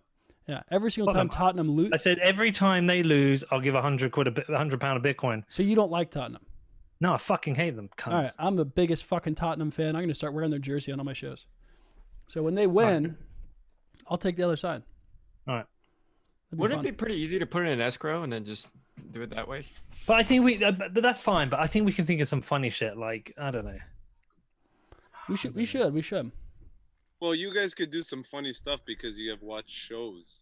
Yeah, and also we could just keep betting against each other and fuck everyone else. I'll just come to Bedford and we could like, you know, see how many beers we could drink in 10 minutes or something. 30 minutes. Or we do the thing, you do vodka shots and crispy No, cream I'm donuts. out on the vodka shots, bud. No. All right, another shot then, some sambuca, whatever. But you have that and Krispy Kreme donuts, so you just have to choose which you're going to keep going with. That's a tough bet. All right. And then you just puke everywhere. Yeah. I'd be down for that. We could actually make a show out of it. Yeah. But if we just keep betting up against each other, stupid fucking bets, people will enjoy it. I'm always. I mean, I think you've seen how I play in this. I'm pretty down to just kind of spew if I think it's fun. We can go. We can go up the driving range, hit some golf balls. I'm down for that too. Let's do it. Let's fucking do it. The thing that I sort of find with the crypto world is it's kind of like, okay, so For the morons. I mean, I was gonna Low find IQ? a roundabout. I was gonna find a roundabout way of getting to that conclusion. But here's sort of my belief on why they are morons. I suppose is like, okay, so say you take traditional finance. Those guys take on fairly large degrees of risk. And usually, oh shit. It's better. I had Queen 8 then. You Go ahead. Queen 8 there? I had Okay, Queen so- 8. I had 2 pair. Finance bros, do you want? Good run. So finance bros, it seems like they, are gambling in their jobs. They have a good handle on volatility. They like poker. They like sports betting, etc. Like my gut feel coming from poker is like crypto guys know volatility better than finance guys. So it's like it seems like they should be more willing to gamble. But I think what happens with crypto is like the risks really. Like in finance, I think a lot of guys make more calculated risks. And I think in crypto, it's much more of like faith-based risks rather than calculated risks, where it's like you can't calculate a lot of the risks. So a lot of it comes down to blind faith, which might lead to why there is so much ego, where it's like, if I have blind faith in Trump and you have blind faith in Biden, it's hard for us to like be purely like cold and mathematical about our bet when the thing that brought us to this industry is this like belief that one day Bitcoin will like rule the world kind of thing, or or whatever your altcoin is, or like BSV is going to rule the world or whatnot, where it's just like you can't calculate a lot of the risks, so it kind of attracts like I don't know, it's just people that have blind risks, I suppose. I don't know. Yeah, I think you're right. And as it evolves, I think that'll be less the case. But it's like for me, like when I'm, just the other day, I was debating with a friend of mine about whether we should have more Monero or less Monero or the same amount of Monero. I had 10-7 there. I had the ace of diamonds. I didn't have a flush yet, but I figured if it got there, I was gonna just throw it all in there. You wouldn't be able to call. So I had you beat at that point. Yeah, you probably did, but I mean, you're just in the worst spot ever if I just shove it on you. Block the nut flush. I don't think, I don't know. I agree we have more volatility. I don't know if you could say that we deal with volatility better. I think we experience more volatility, but I think it's just, it's this phenomenon where it's a lot of people who are all of a sudden experiencing finance and experiencing making any kind of decision with like money and trading and all that. And so they're just like kind of going with the flow. Like it's not like that experience is garnering better decisions. It's kind of just like, oh, this is throwing me into the middle of the ocean. Now I deal with it. That's at least I don't know.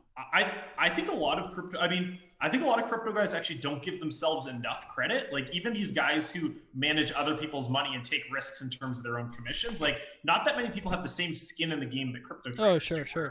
It really like it's just like when I see how much they're dealing with this, even if they don't handle it that well emotionally, they're still putting their money where their mouth is, which I always respect.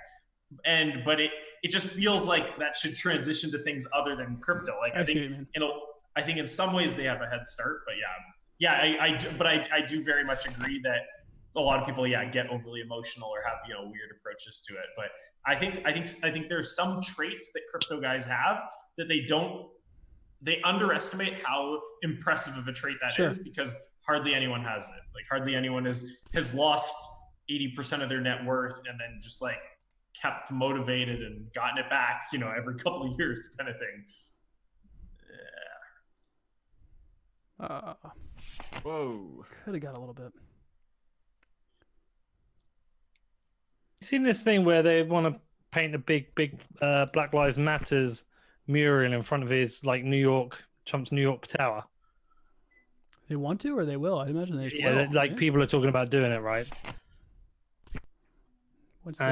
He's obviously pissed off about it. But just imagine Trump came out and said, "Do you know what? That's a really cool idea." That'd be great. Yeah, wouldn't everyone would be happy? Yeah. They wouldn't do it then. If he said that's a really good idea, you know, if people will get a hold of it and they'd be like, he likes it, fuck that guy. Like we're gonna put white lives matter outside. Sell the paint in the paint market. Get rid of this stuff. Yeah, but like it's not hard for him. Ooh, Jacks get through. I see. Yeah, that'd be pretty sweet. Is that new news, Pete? I didn't see that. Yeah. Well, he tweeted about it earlier. Oh, he said something about it. Yeah, he was just pissed off about it. It's kind of shocking he'd even comment. I thought he'd go quiet in most of those. He's not going to shut up.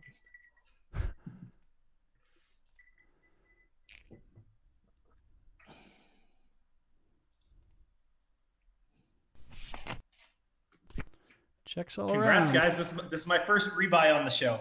Call yourself a pro. Welcome to the club. Luke, you've been running hot, buddy. Yeah. Hey, you know what?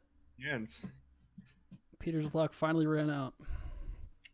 I don't rely on luck. You can't call it luck after this long. I endured enough shit talking in 1 week that I figured I'd make a couple good plays. That was me just trying to inspire you. I appreciate it. Yeah. I do well in those.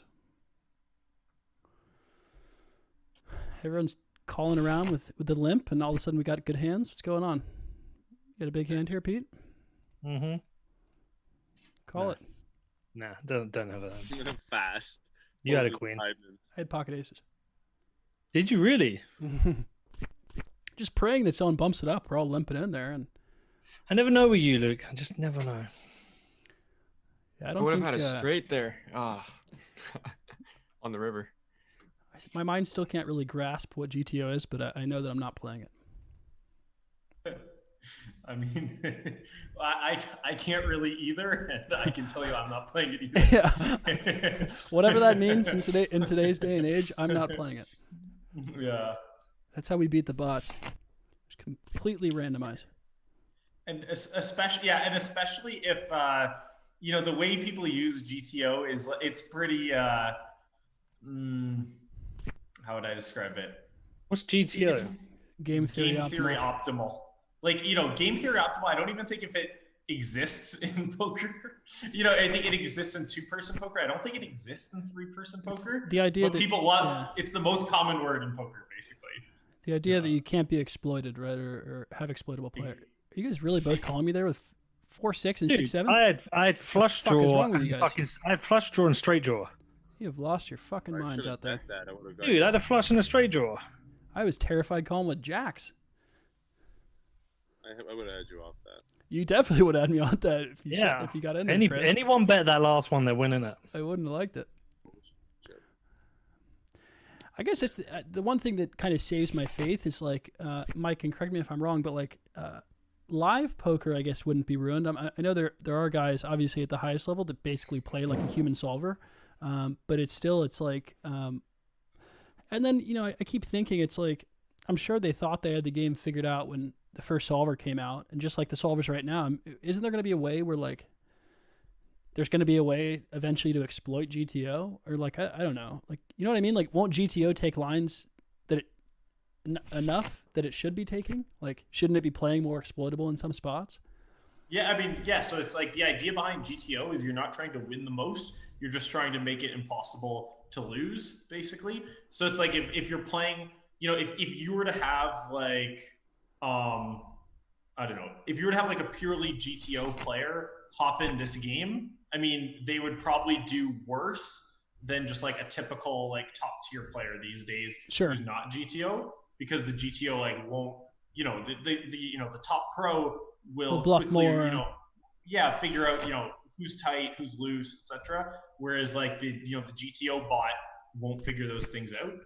So it's kind of there are disadvantages to GTO play, but people won't be beating GTO play. It'll just be GTO won't be winning the most it can under almost every game condition. Sure. So it's like, if you were to have a GTO bot in a high stakes cash game, it might not be the biggest winner kind of thing. Yeah. It's just never going to have a shit week where it gets crushed. You know, exactly. It'll aim for 3 big blinds out of 100 or something.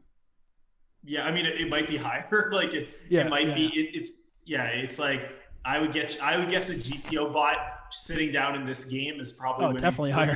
40 big blinds per 100. Definitely more than that. But whereas like the best player in the world might be winning 50, or so like whatever the number is, it would just be like the number is like there'll be conditions where it won't be the big winner or whatnot. let's see. And then What about live poker? Yeah, is that ruined forever? Like if we evolve to a certain level, or it's Yeah, so when I started to get a little bit bearish on poker was like, sort of in the days of Google Glass or whatnot. And I'm picturing like, okay, this is what Google Glass is like in 2014. Imagine what it's good. Imagine, when you're going to have a contact lens that is your Google Glass by 2020. Like, I think I massively misjudged the direction that innovation would be heading. But like, I assumed like somewhere between kind of 2019 to 2022 kind of range, you'd be able to have people with strong computers on a contact lens. Kind of thing, and I've been, thus far, it seems like I'm dead wrong about that, or the people that have been building them are only using them for poker rather than selling them. But I would guess that I've just been pretty wrong on that. So yeah, I think that we're probably got another, given that no progress has been made on that technology and other similar products have been getting scrapped, maybe it's like 2030 when, you can't really distinguish if someone is looking through a computer lens versus not, kind of thing, maybe even further than 2030. I guess Elon was saying it soon. Go ahead. Simon, I'm guessing you folded 2 pair on that one. I had a decent hand, but I felt like you beat me on there. Chris, what the hell is good? If you didn't have the queen, I would have been surprised you calling me. Did Chris raise pre? I assumed you also had the queen, by the way. You bet 8-5.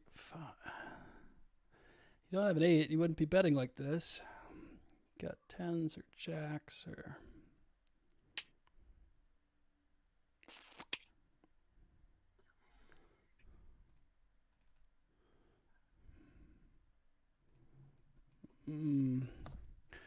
Think I'm winning here.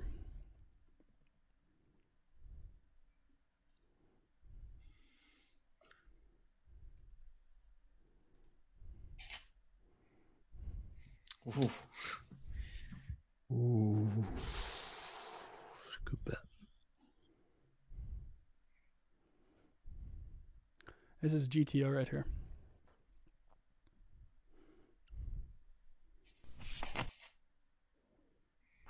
Oh, motherfucker! Oh my Jesus Christ! That is gross. I know. I'm sorry. I finally started catching cards. I did not think you had the 8. I thought it was 10s, jacks, what? Ace?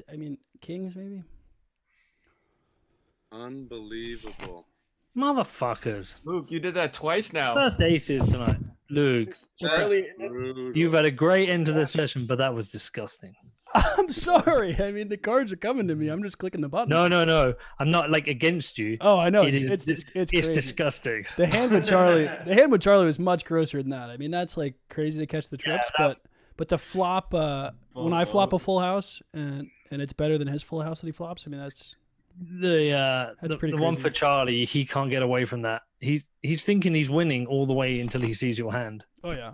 Yeah. But also it's like we made full house on the same 5 cards. Like that's what's so silly. So nasty. It's a massive turnaround for you this evening, Luke. Chris, I thought if I shoved, you would still call, and there's an ounce of me where I was like, that's just not right. No, I thought if I shoved all in, I didn't want to lose to 5s. I think you had him trapped, whatever you did. I think Chris is cool. Look at I get this hand. Look. Oh, And no one's in. hey, you made 190. Ooh. But the biggest wins always come from the sneakiest hands. Everyone knows that. They really do.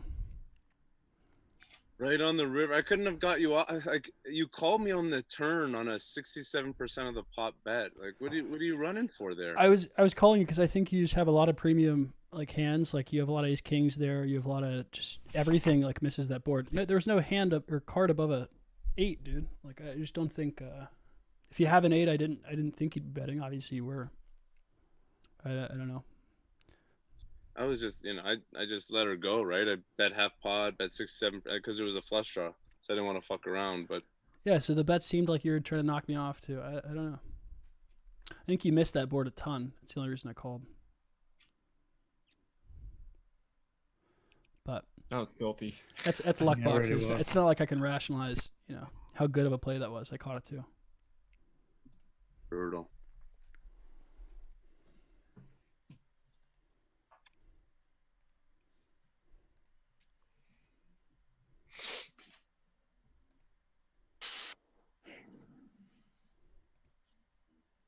Mike, do you know Phil Ivey?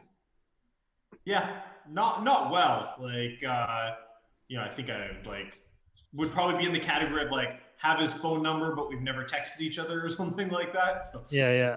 What did you make of that lawsuit he had with the casino in London? he got fucked. It makes me I don't know. It makes me never want to go to a casino again. I was pretty upset with that one. I mean, I was upset with the legal system. It's you're not allowed to crazy. win. And it's also it's not as if the cheating system he had is one that gives him a guaranteed win. Not at all. It's like he could go to 5 casinos. 4 of the casinos he loses $2 million in each, and then the 5th one he makes $10 million for $2 million total profit, and they sue him for $10 million, and now he's out $8 million. It was just it was. But what did it he was just card counting? No. Yeah. Go ahead. So it's called edge sorting. If you look at, I forget if it's B or bicycle, but one of the main decks of cards, I'm sure you've seen them. They have those the checked pattern on the back. Yeah. And so basically, you have these diamonds, all the diamonds everywhere on the card. Well, but there's an imperfection based on how the cards are cut, where it's they're not perfectly cut to the end of a diamond. They're just sort of cut randomly. So cut either say it happens here, you end up with a triangle on the top, and you end up with 3/4 of a diamond on the bottom. So what he would do is he would play games, and he'd hand his cards back in one direction if it's a high card, and another direction if it's a low card. And there's this girl, I think she's from Macau, who basically, I think Ivy was posing that it was his girlfriend or whatnot, but she's just spent enough time that she can look at these cards and see from a meter and a half away which one's it's the triangle in real time. In real time, and be oh, baby, I'm feeling lucky, or whatever it is. And he has the reputation where he can step in a casino and bet millions or very high stakes, and they'll give him the action. Whereas for her, if she has no proof of income, gonna fail the KYC, they might call her out. So they would go in and she'd give him the advice, and then they lost in some casinos, they won big in a few casinos, and they found out what they were doing. But wasn't it deeper than that? Because I thought he proposed to the casino, I'll come give you this action, but this player is going to be with me. I thought he's pretty straight up about it. I will play in your casino. I'll give you $2 million action. This player has to sit with me. I thought he said that pretty straight up, and they said, okay, that's fine. They accepted the terms of the bet. It's if someone took the other side of your basketball bet, and then they were whoa, you can't shoot granny. It's no, they have something in their rules. Yeah, no, So it sounds like you're more familiar with the exact terms than I am. You're likely right. I would assume you're right. Which makes it even worse. It was a deal he had to go. It was a set thing. I think because casinos were not wanting him to give action, but he basically said, I'd come play at your casino. It was a residency type thing is what I saw. He's okay, I'll do it at your place, but I'm going to bring her. She has to be allowed to sit with me. And they said, okay. And he got to choose which cards were dealt with. Exactly. Yeah, he even said, he said, I'll play there if you use these cards. They said, okay, we'll use those cards. And then they lost. And it's hold on. So he's almost hinting to them. Well, he just said straight up. I don't know. Luck thing. So here's my perspective. Ivy is he's so there's for the traits that make someone a good gambler as far as retaining action, being a good hustler, he's one of the best in the world. I know Ivy well enough that reading those documents, he's not going to go forth and tip his hand. The legal document says one thing, but likely he goes and he says, hey man, can we only use those cards? And the guy says, yes. Okay, now that's a contract. Then I doubt that he came forth. He's sure. Here's my term sheet for how I'm gonna fuck you. The lawyer presents that in the case. Here's that. But I just the way Ivy is, he'd probably be smart enough to make sure that they get it. They chose that almost instead of him choosing it. Exactly, where it's just like, you know, get it to where they've agreed to all these terms so that he has a proof. Like I doubt that he was just like, you know, like you see this like most pro poker players, even if they're good at poker, I think they're pretty bad at gambling, I suppose. And they'll put something out there, and it's just like it's so clear they're trying to hustle people. They're not even willing to take a risk. They're basically trying to find someone who will give them like free money on a sure thing or whatnot. And it's like you can really just see from their tonality, the way they present terms, who's like shooting themselves in the foot to not get action. And like Ivy, you know, it's like these days is like a poker player. I don't think Ivy's like that great anymore. You know, as a guy, he's not my favorite person in the world or anything. But like as a gambler, he's good. Like he's like. Yeah, like I think I'm a better gambler than I am a poker player, and he's God tier 100 times better than I'll ever be. Like he's sick at getting action, keeping action. Like he's good. He's really I would be surprised if he did it exactly like he probably literally did this. He did the steps the lawyer's presenting, but probably not in the way you might think by reading. Sure. Yeah, it's such a crazy case. I mean, it just reminds me of the Postle thing. It's basically like if you get fucked in a casino, you're basically just that's it. Like you might as well chalk it up. I mean, but the Postle thing, it's like the gross thing about the Postle thing is like it's the most obvious cheating, and he gets away with it. I don't even think I had the Ivy thing. Queen. Huh? You didn't even think I had a queen there, right? No, I didn't think you had the queen. I think the diamond gave me the free end, though. You're always nervous. I didn't put you on a queen, but I put you on a potential overpair. Brutal. How can you play those hands like that with Pete and then Chris against me? Just fire half pot, third pot. What's going on there? Well, I fired half pot 2 times in a row, and he called both times like lightning. I'm thinking he's sitting on a queen. When am I going to throw it in there? He's going to call again. But obviously I was wrong.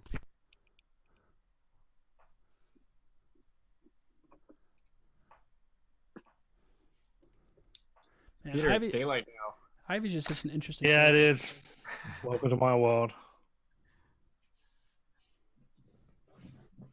You know, Ivy actually reps a token all the time now. I forget the name, and it's Virtue Poker. Whenever I still see him playing in tournaments, I think he was on Daniel Negreanu's WSOP series last year. Maybe it was the European series.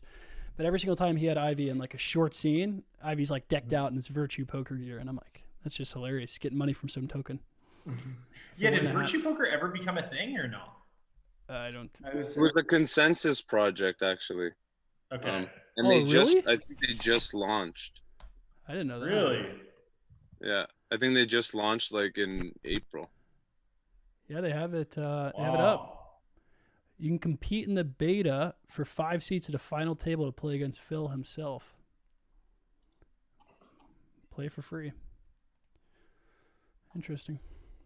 Yeah, I mean, I'm definitely I'm I'm pretty bearish on like blockchain. I don't know. I'm bearish on like, or I'm bullish on like stuff like ACR and whatnot, where it's just like, you know, poker where you can send with Bitcoin, play with Bitcoin and stuff like that. But like, you know, it feels like you need to be on one of those like crap networks with like 8 gajillion transactions per second for it to actually like run or whatnot. Yeah. I don't know. It's like the idea of trying to play poker on Ethereum or something. Like it seems a little. So and then silly, even if you want to have poker on Ethereum, I'm cool if someone out there wants to go build a poker site on something and just not have a token. Like, you know, you just there's no like need. you pay rake and like something where it's like some way of having blockchain poker with no token. I can get on board with that. Like, that's how I feel with stuff with like comp and whatnot. Like, I love the idea. I like the idea of some of the stuff, like if there's no token, basically.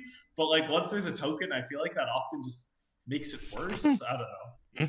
I mean, Bitcoin is blockchain poker. That's how all the poker sites in the U.S. run. That is. It already solved blockchain poker. It runs on Bitcoin. The things like Compound, I mean, I guess some of them claim that eventually Bitcoin will be involved. Mm-hmm. I'm not smart enough to verify whether or not their technology allows for that, but it's a fun trade. Yeah, and I'll bet you that the guys that are buying it aren't smart enough either, kind of thing. Like, it's just like all these things are so all these things are like so damn complicated. And I look through and see how large the volume is, and I'm just like I don't even know if I know anyone who like understands this, let alone enough to generate hundreds of millions of buy pressure and stuff. Like, well, the teams building it have already proved that most of the teams will eventually mess it up based on the DeFi hacks. So it's like, I'd say it's probably on a list of 50 to 100 people in the world are able to, exploit it, which means those are the people that actually understand it. So it's like, I think it's a Lindy thing. Like if contracts stick around eventually that have survived long enough. Who was I talking to? Tony, the guy I had on my podcast. That was probably, I loved what he said there. He said, look, I said, if these things get too big, won't they just be hacked? Isn't that always a risk? And he said, I guess we just have to wait. Like if something sticks around long enough, like Bitcoin, it just survives, then that means it's kind of strong enough. But like until then, it's hard to know. I don't know. Well, there's going to be massive hacks that come out of DeFi now. Smart contract vulnerabilities is going to be ridiculous. It's as with all the attention, it's like literally pointing a missile, but for hackers. Like Here. It's just. There's got to be a way to arbitrage the yield farming thing, right? Well, I think they were saying like Sam on FTX was like already arbing it. Wasn't it like the liquidity pools were so thin that, and he was able to, I don't know exactly what they were doing, but. Oh, the FTX situation? That's actually pretty interesting. But Peter, actually, I rivered another full house. I was hoping you'd call there. Wow. The FTX situation is pretty interesting. They so the liquidity providers are people that are participating basically in any of these projects. That's how the tokens are distributed now. It's not like if you give the project money. So FTX.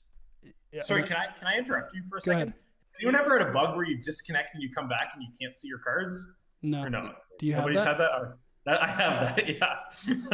Listen. All right. So I can't. I don't know what my cards. Okay. Sorry. I'll check you out. Are you good now? Can you see him now? For me, I still can't see them. Well, Crystal was talking about something earlier. I can probably check the hand history. The hand history might show. Or you could refresh. I don't know. Actually, look down at bottom right. Yeah, I see my cards. I see my cards in the hand history. Okay. All right, we're good. Okay, sorry about that, guys. No, you're good. Look, what were you saying? You're saying, yeah. Oh, so the way these projects are, for most of them, I don't know about Compound, but this new one, Balancer, which is basically like Compound, same concept, kind of. Don't have a 3. All right. Whoa. Is they're distributing tokens based on who's participating, so like who's just depositing money into the system, like as a liquidity provider. And I don't know if it was FTX, so I don't want to speak out of line if it wasn't, but it was an FTX token that got submitted to one of these pools in like an insane quantity, like $1 million or much more. I think it was 100 million. Yeah. Okay, yeah. So they basically received like 50% or more of the rewards, and it's like, why wouldn't someone do that? Like, especially an exchange like them, or any trading desk that has a shitload of coin, like it's a perfect way to game the system. Like, I don't know. I saw people getting mad at FTX. That's super smart. Just like, it's like you get given the rules, and they just follow the rules. It's like, it's not like they even like say you break the contract. Like I feel like breaking the contract, like you've hacked the contract. I still feel like that's within the rules. No, like you're following the rule. I don't know. I'm totally on board. That's the funniest thing is that they didn't even like, even if it was something malicious and you hack the contract, I can see where like moral hazard in there, or ethically that could be wrong. But like that's not even the case. They did something that still helps the system. Like they provided liquidity. They literally followed the rules so well that they're being rewarded. So it's like, maybe it's because they're an exchange that people aren't happy they did it, but it's they are helping by providing liquidity. It's like, it's funny that there was that much outrage. Yeah, I actually in the opposite direction. Like normally I'm the one who's like, in support of decentralization, saying anyone can do what they want. I had a bit of an epiphany moment yesterday or last game when talking with Bobby, when I was talking about miners maliciously putting expensive transactions or cheap transactions on the chain. Sure. And he was just like, there's nothing malicious about it. The system we've all agreed to. And it was a good reminder to me to be like, in my mind, it's malicious because it makes my fees higher. But like, in his mind and in the miner's mind, it's like everybody has agreed to the terms of Bitcoin, and then it's like, like an auction, whoever is the highest bidder gets their transactions used. Yeah, it was interesting to think that. And they're the ones doing the work. Like they're without them, like, pay someone else if you don't like that system or propose a change. Yeah, and so sometimes sometimes it's easy like to lose sight of like what decentralization is basically. Yeah. So I think Bitcoin and nothing else. No, that's what we're saying. Like literally, that's the rules of Bitcoin. If you don't like it, go somewhere else. But like that's the fee structure we have. It's the fee market we have. Yeah, so it's like I can understand how people just don't like seeing rich people make money. Basically, they wanted more BAO, and now they're mad that they're getting less BAO. That's what it boils down to. Like it's not I think they want decentralized power, but in a lot of ways, like that, a decentralized network isn't really going to give you that. Really, what they want is 100x gains, and whether essentially they want 100x gains, and they think that'll come through decentralization, and they realize, oh, maybe it won't. Yeah.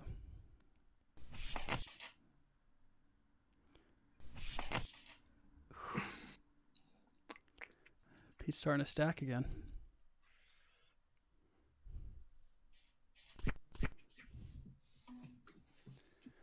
Man, I'm really happy I came back. It was going to be just tough to show up next week, Chris, if I kept losing my stack and rebuying. Dude, please don't talk to me. I was rolling and then I hit a fucking brick wall over here. I'm sorry. Oh, I'm just saying. You have all my fucking chips, I think. I'm sorry, dude. I didn't take most of yours. I took most of Charlie's. Took mine a little bit too. Some of yours, yeah, Simon. A little bit of everyone's. A little bit of everyone's, yeah. Look, I provided liquidity to the pool, and I got my rewards.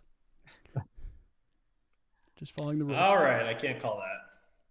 The only way I'm playing that against you, Mike, I'm not getting fancy with you in any fucking way at all.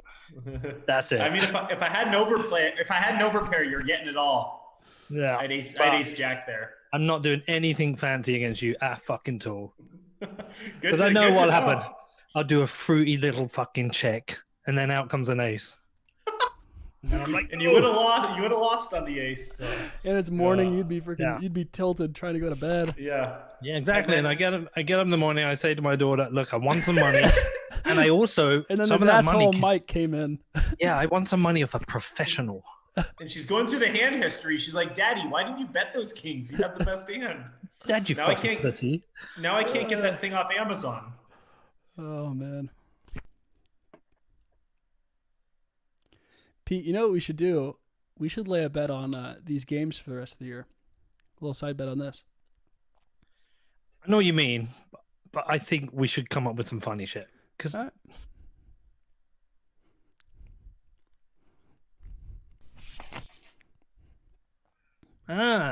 you're such a cheeky player. Really, literally after you say it, he does all this cheeky shit. You can tell he's the pro. I had a lot of kings tonight. I think I've had kings like 5 times, or 4 times. Not bad. But I hate it as a hand because it's one of those ones I just lose a lot of money on. I was playing in like, does anyone have a weird hand they like? Like I like 10 jack clubs. I just fucking love that hand. I don't know why. It's a pretty amazing hand. It's not like it's not a weird one. It's like. Do you know what I mean? I would rather every time have 10 jack clubs than aces. I've probably made way more money off 10 jack clubs. I like kings. Don't like kings. I like aces. Well, no, but it's cash game's different. Put me on a tournament and I want aces and I want kings, no problem. Happy. But in a cash game, it's like slightly different. Do you know what I mean? Especially a game deep like this, like a game that's sort of like passive pre-flop with multi-way pots and stuff like that, and aggressive post-flop. Yeah, hands that can make flushes are great. And Jack 10 of clubs is the best hand for making straights and flushes, basically. So I totally get it. I had a game this week. I almost fucking broke my computer. I was so pissed. Chris, I sent that to you. I was playing in the Sunday Million, dude. So I get to the second day of the Sunday Million, like a bigger buy-in than I usually play. There's 300 guys left, 1.2 million guaranteed, top 300 cash, and I'm sitting like 30th. And I shouldn't have done this, but I don't know why. Couple first hands of the day, second day, I get jacks. This guy 3 bets, and I just throw it all in there. He has a big stack too. He wakes up with queens. I was like, oh my god, dude. What did you have? So Jax, I'm just like terrified to play. I thought he would just fold. It's like we both just had massive stacks. How many big blinds did you each have? Mike, we were probably sitting like 40 or 50 deep. We were both deep, and that's why I was like, there's just no way he calls unless he has aces. He calls with queens, and I was sitting there with jacks. Mike, is that one of those things where you should play for length of time as well? Should play for what, sorry? Like play like for like staying power. Like you shouldn't really getting yourself in those positions. No, I mean to win a tournament, you need to win all the chips to get there, and it's kind of like, and it's like. But do you play to win or do you play to money? I play to make the most money I can, basically. So if I'm short stacked on the bubble, I'm playing to cash. You know, if I'm at a final table and I'm the third short stacks with one or two guys running away, I'll get the ladder. But then if I'm in the mid stages of a tournament or, you know, final 5 tables or something, you know, I'm always kind of eyeing winning, eyeing having a big stack at the final table. Okay. We should do a Vegas trip, Luke, but not Tone Vase, fucking Old Town. No, the D bullshit. Like, it's cool. Like, sorry, that sounds insulting. He does a great job putting that on, but we should get on the strip and just have a bit of fun. I'm done, man. As soon as we can fly. Ooh, nice bet. Yeah, I'd be down for that. But yeah, that hand, that's like one that there's probably only been 2 hands that I'll like probably remember for the rest of the year. The other one, I don't know if you guys know Donnie Crypto, but I like talk. Yeah, I know Donnie. I talk poker with him a lot, and I had the most insane run. Chris, this was right after your tournament, right? So I come in second in that tournament, win like 2 or 3K, and I'm like, oh, I'll start playing some poker again. I haven't played in months.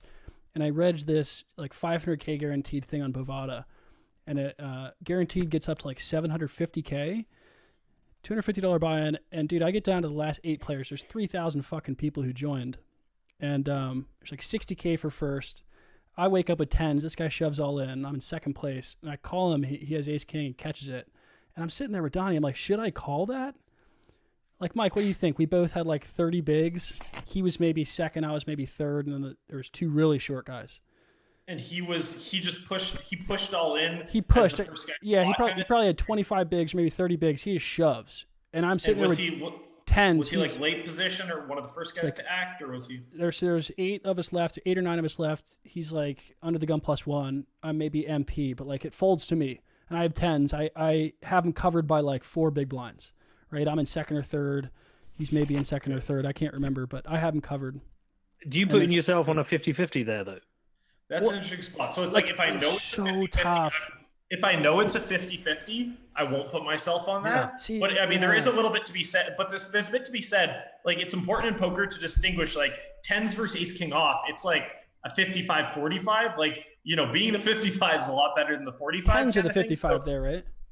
Yeah, 10s are, yeah, exactly. So it's like if he has ace king suited, maybe it's like a 51-49. But it is like, you know, it's important to like, you know, in a lot of spots in poker, you don't take a 50-50, but you take a 52-48, and you'd never take a 48-52 kind of thing. So there's a little bit to be said about sometimes, like, a lot of people do play hands where you can know they have ace king, but like this sounds like a dynamic like he could have had jacks. That's kind of what I was thinking. I was like, yeah. It was just so weird. Like he just open shoves 25, and like, you know, the guys in the big blind, small blind were sitting there. They were the short stacks, and I was just like, it just seems like he wants to get a hand through. Mm-hmm. And then right after I did it, I was like, dude, if I just would have laddered 2 of these guys, they make like 30K. I end up making, you know, 4K or whatever it is, 5K on the day, finishing in 7th. It's just like, my God, that is my biggest score by a long shot. It's like, why do I do that? But I don't know. There's been a couple hands like that this year. Yeah, it's tough to know without seeing the exact hand, I suppose. But I would, my gut feel is is probably a fold, but I can't say that with a lot of confidence. Like, I'm gonna find it real quick. If you find the, like, I would say right now, there's a 2/3 chance I would fold, and then, you know, the 1/3 situation, the situation I think calls for a call. Yeah. It's just like when you find yourself in a spot that big, it's like once a year for me because I don't play every day of the week. It's like, oh man, I'm gonna think about that all year. Yeah, no, for sure. Yeah, these big runs, they're worth so much, especially if it came at a time when Bitcoin's at a low price and you can buy.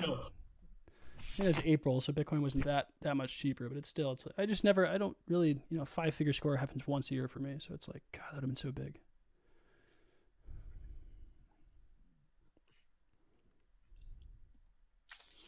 That's what would just be so tough about being a tournament poker player, like doing it for all your money. You're gonna just be tilting nonstop. Even if you're winning money, it's like, gotta be brutal. Big hand.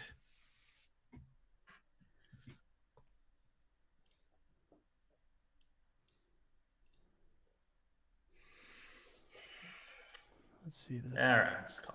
Oh, you fucker! You had an 8. I was I thinking didn't put about, you on an 8. No, I was thinking about a raise. I was thinking about a raise against a small bet. So that's my bluff of the night. I do one proper bluff.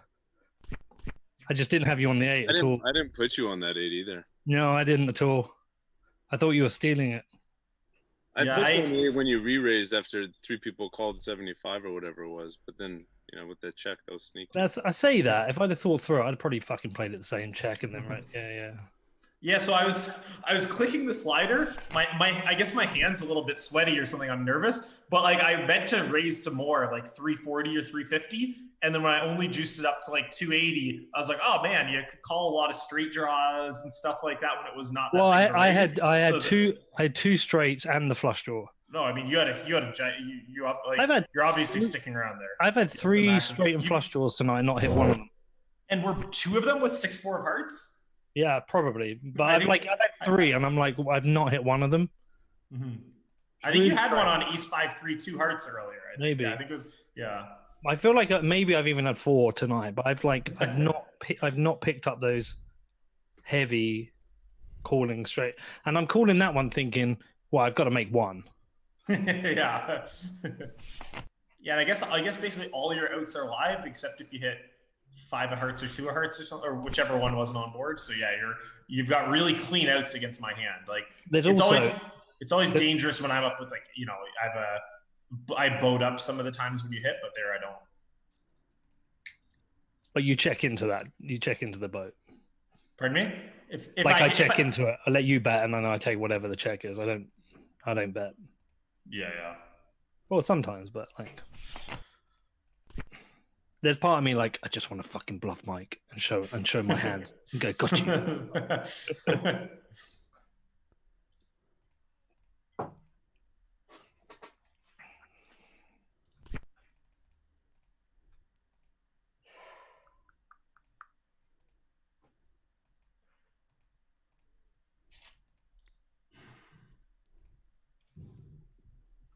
Big night for you, Luke. How much you up? You up 6? How much you up?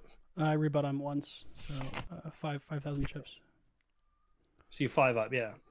It's a big night, man.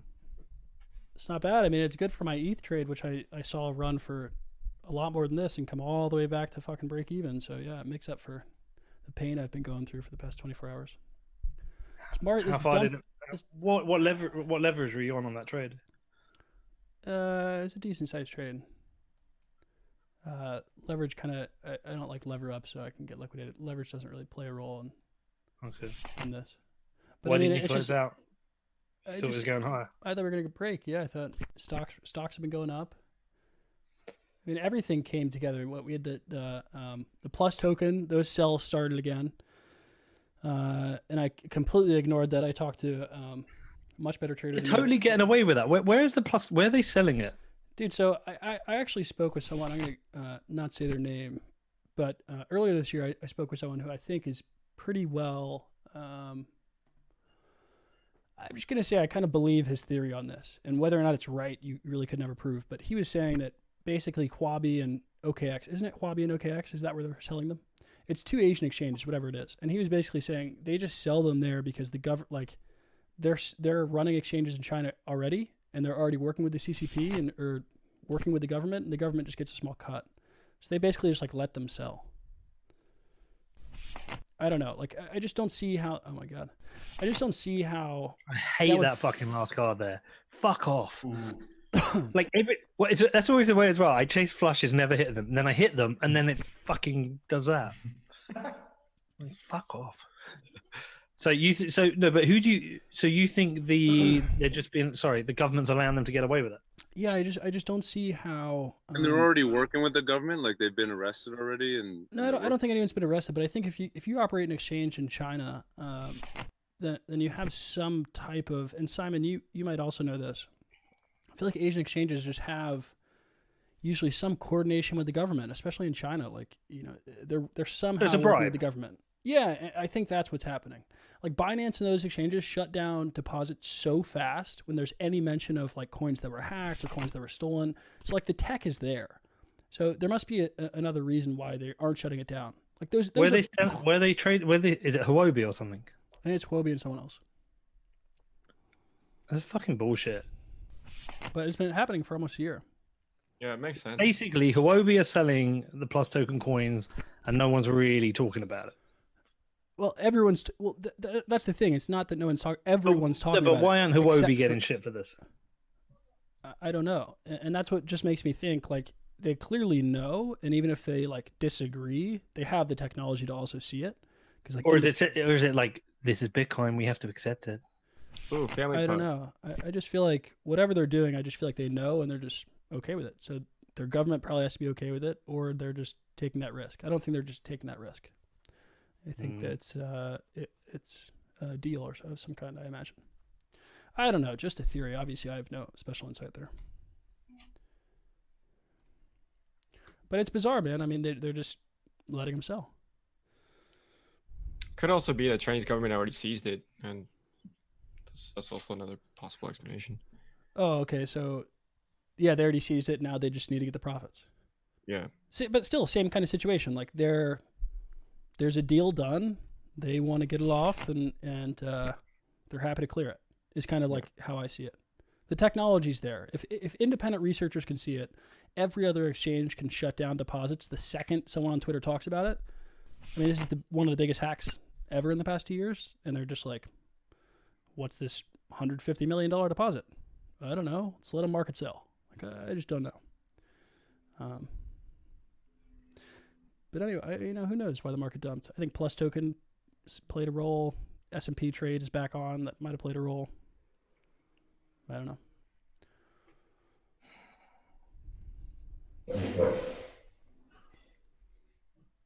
I didn't think we'd dump as much as we did, though. That's for sure. I was still optimistic. Still optimistic. About ETH. What do you have there, Chris? Straight draw with a pair. You had the pair. Yeah, I had a pair of fives. Oh, I thought I was going to get busted there for sure. Oh my god. You know how many times I've done that tonight? Probably like 4 or 5 times. What's that? Just pussy out on the river.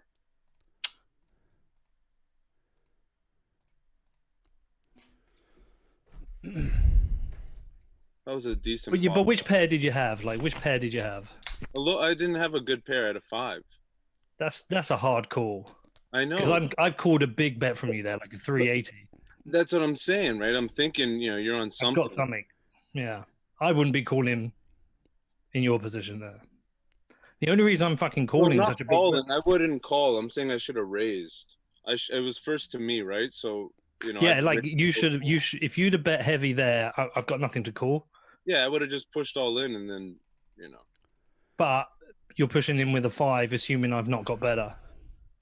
I can't push there. And bear in mind, I've bet the flop, and I've called your raise. So yeah, twice. It's a tough one. It's one of those ones like you look in hindsight, but it's really fucking hard to play. It's just it's just about going all the way too. Like at that point, I'm committed so much of my pot. I mean, so much of my chips into the pot. If I'm gonna play the hand, I play it that way, or I don't play it. Mike, I sent you that. You don't have to look at it, especially since you're in a hand, but be curious your take. Sure. Ooh, it's kind of a nice bluff. It's nice.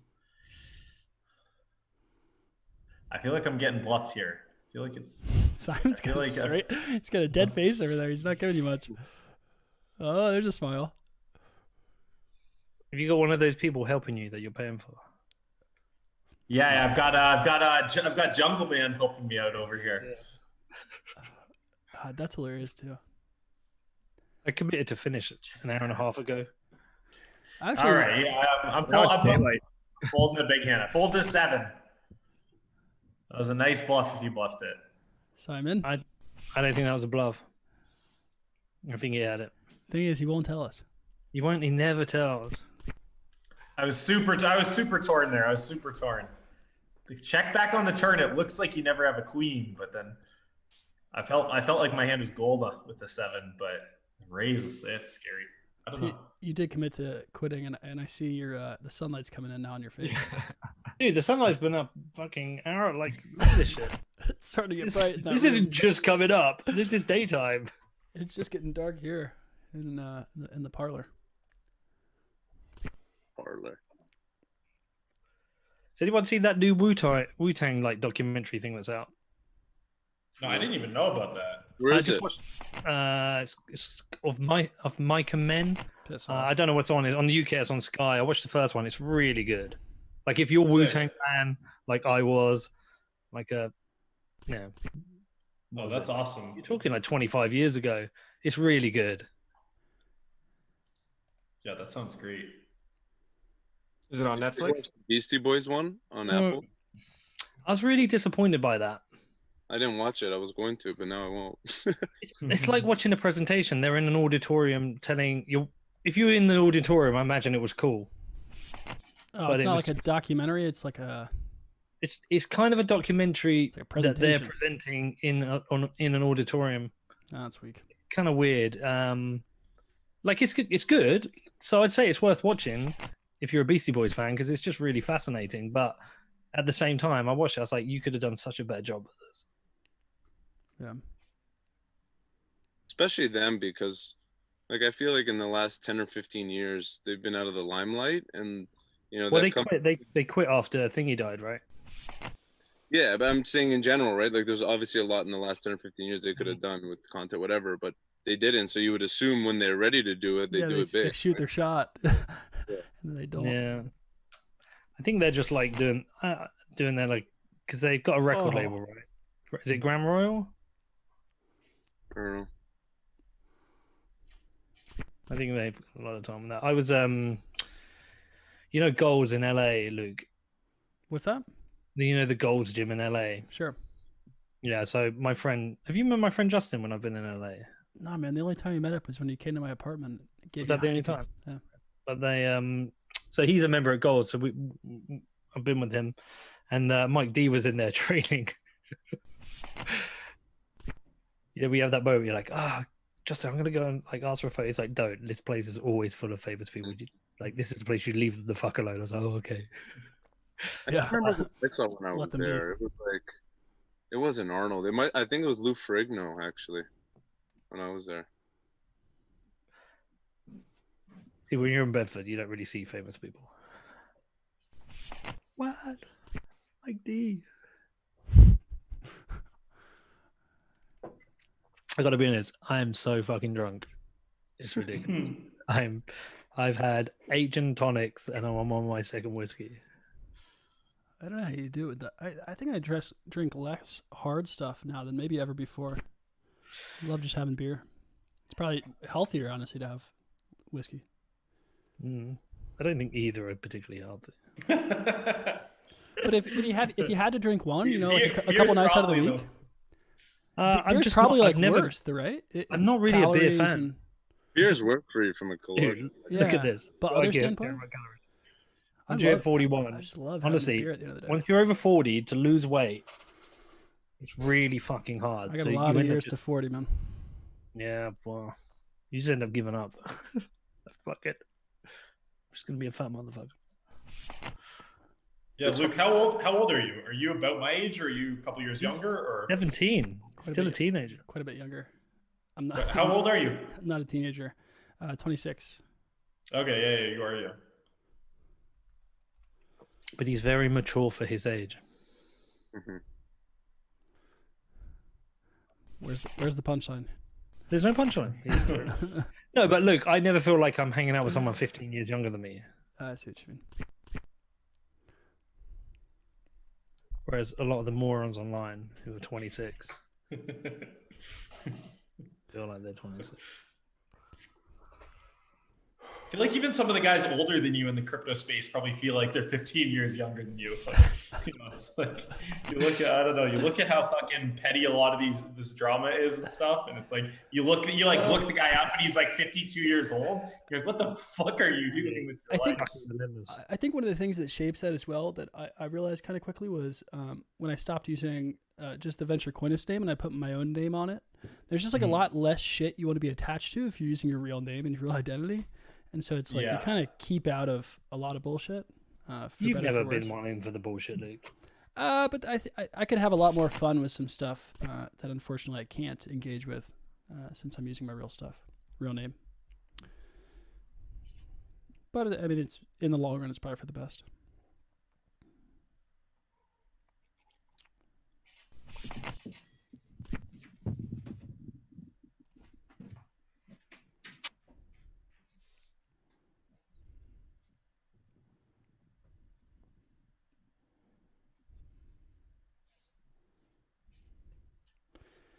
Jeez, Chris, going at it. Well, look how pathetic my stack is. It's just putrid. Well, if I shove, you're not folding. Yeah, so you raise I'm calling anything you do here. I know that. There's no benefit to me shoving. See, the thing is, I don't even think you have a 10. I think you're still floating. It's charity.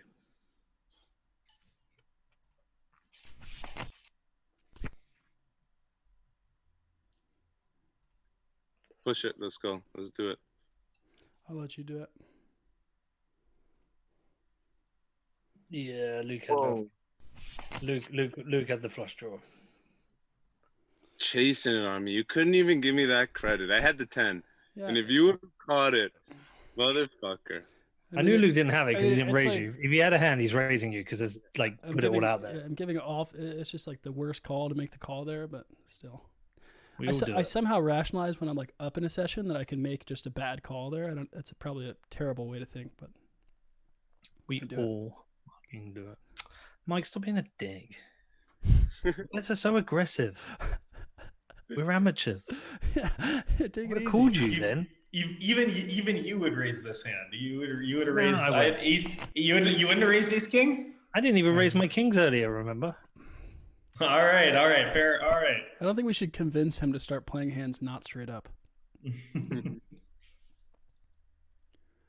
had an 8-10 suited. I quite like that hand. Man, Chris, that would have been tilt city if I would have caught the diamond there.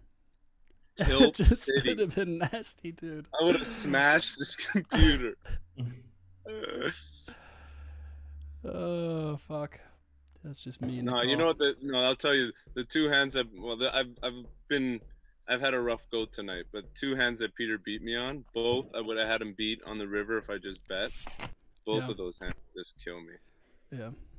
Those are the worst. They're the worst.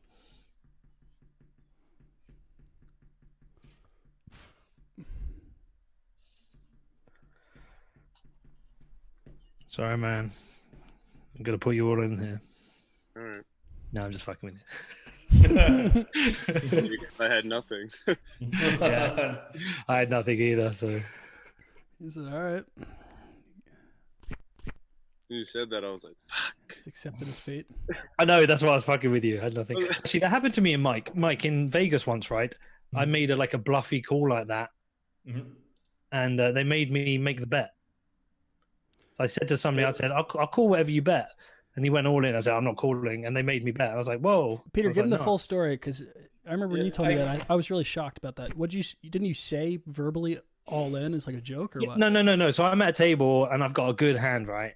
And I can't remember. Like, we're talking years ago. All I can remember is I'm saying, look, dude, whatever you bet, I'm calling you. And he goes all in. And I went, actually, I'm not calling that. And the and I tell you what happened. The croupier is like, you've got to make the bet. I was like, no, I don't want it. She said, no, you've got to. You said you're going to call or whatever, so you have to do it. The dude I was up against, he said, no, don't worry about it. I'm cool with it. She said, no, he said it. He has to do it. They made me do it. Holy shit! Wow, that's wild to me. Yeah, it was in the what's the Italian one? Bellagio. No. In Vegas? Venetian? Yeah, the Venetian. It was in the Venetian. and they made me pay the It bet. just And I seems was so crazy. If you don't enforce stuff like that, it can open up like a lot of cheating. Angle Like shooting, yeah, like if you look through like there's so much that goes on as it is. Like I have one of my buddies, Chris Kruk, he plays in Bobby's room, like plays, you know, the highest stakes mixed game, and it's like it's all the guys playing the biggest game, and it's like half of them are trying to cheat you, even like the big faces, like not the huge name players, but like the 500th most famous player in the world who plays one take their edge. Yeah, it's like it's in these live games, people are ruthless, and it's like every day he has like a new cheating story or whatnot, and But it's I'm like like, they get to lower stakes, and it's like people, if they don't enforce the rules, people will come in, and if you're coming in a recreational player, the pros are going to ruin your trip by like taking advantage of you with like hugely unethical shit. So what kind of stuff are they doing? Because I would have thought, like said, I'll call anything is just some kind of like shit talking. Yeah, but there's just like there's a lot of stuff, you know, string bets where it's just like angles, you know, like if you're not enforcing string bets, you know, if what's you're not that? String bet? Sorry, what's that? What's a string bet is like I see your 10 and raise you 20. Like that's what everyone like. As soon as you say I see your 10, it's you see their 10. Like you're not allowed to like you're not allowed to say I call and raise basically. So this match plus raise isn't allowed. It's like you put in 10. If I want to raise, I put out my 30, but I can't be like throw out 10, get a read on you, and then chuck another 20 in the pot. Dude, so that's a common thing. Like every home game when people start playing, everybody string bets. But like the moment you go to a casino, like the first or second time, you'll likely accidentally make a string bet, and they'll be like, "Oh shit, okay, let's not do that." That's probably the most common. But then there's a lot of other just like there's a lot of things people could do, like just say something along the lines of like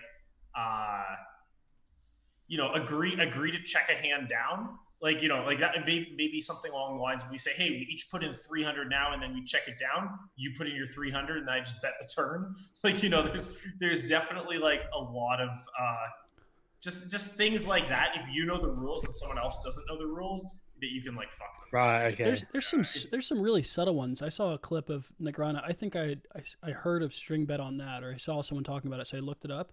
There's a hand where Negrano like grabs his chips and he moves them forward like in his hand, and then he brings them back towards himself. And the guy's like, "Yo, that's a."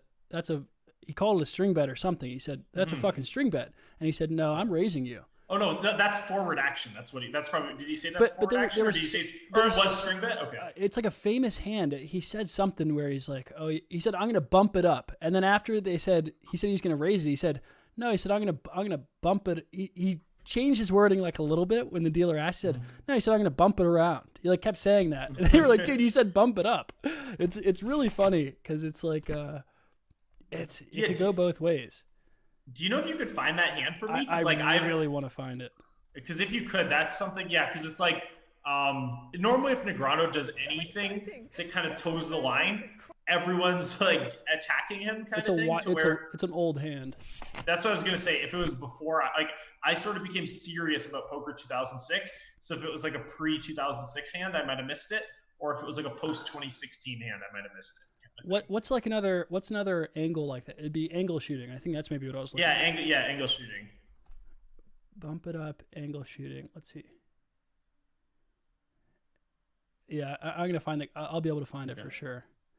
It's not the one where it's not because his Negrano's famous angle shoot hand. It's one where he puts in the wrong number of chips. Like he acts if he's going to raise to 13,000. No, this is different. Like 40,000. Okay, it's different than that. Okay, it's different because I specifically remember he said, "Yeah, I'm going to bump it up," and then he said he's going to bump it up, and he said, "I didn't say that." He said I'm going to bump it or something. I forget what he said. It sounds fucked up. Like it was pretty funny. Yeah, no, I would die. They're all fucking scammers, just wanting to rip people off. Yeah, I mean, that was kind of the old school way. Like, it was before poker blew up in 2003. Everyone was kind of doing everything they could to, cheat each other, basically. Wow, Simon, I don't have any time bank left. I have trips. This is so nasty. I think you just repped that you have a full house. You're so quick to rebet that there. I'm just donating you money here. Oh, man. you have tens. I think you turn tens. You call it anyways. You have tens. Oh no, you don't. What? Oh, nice call. Damn.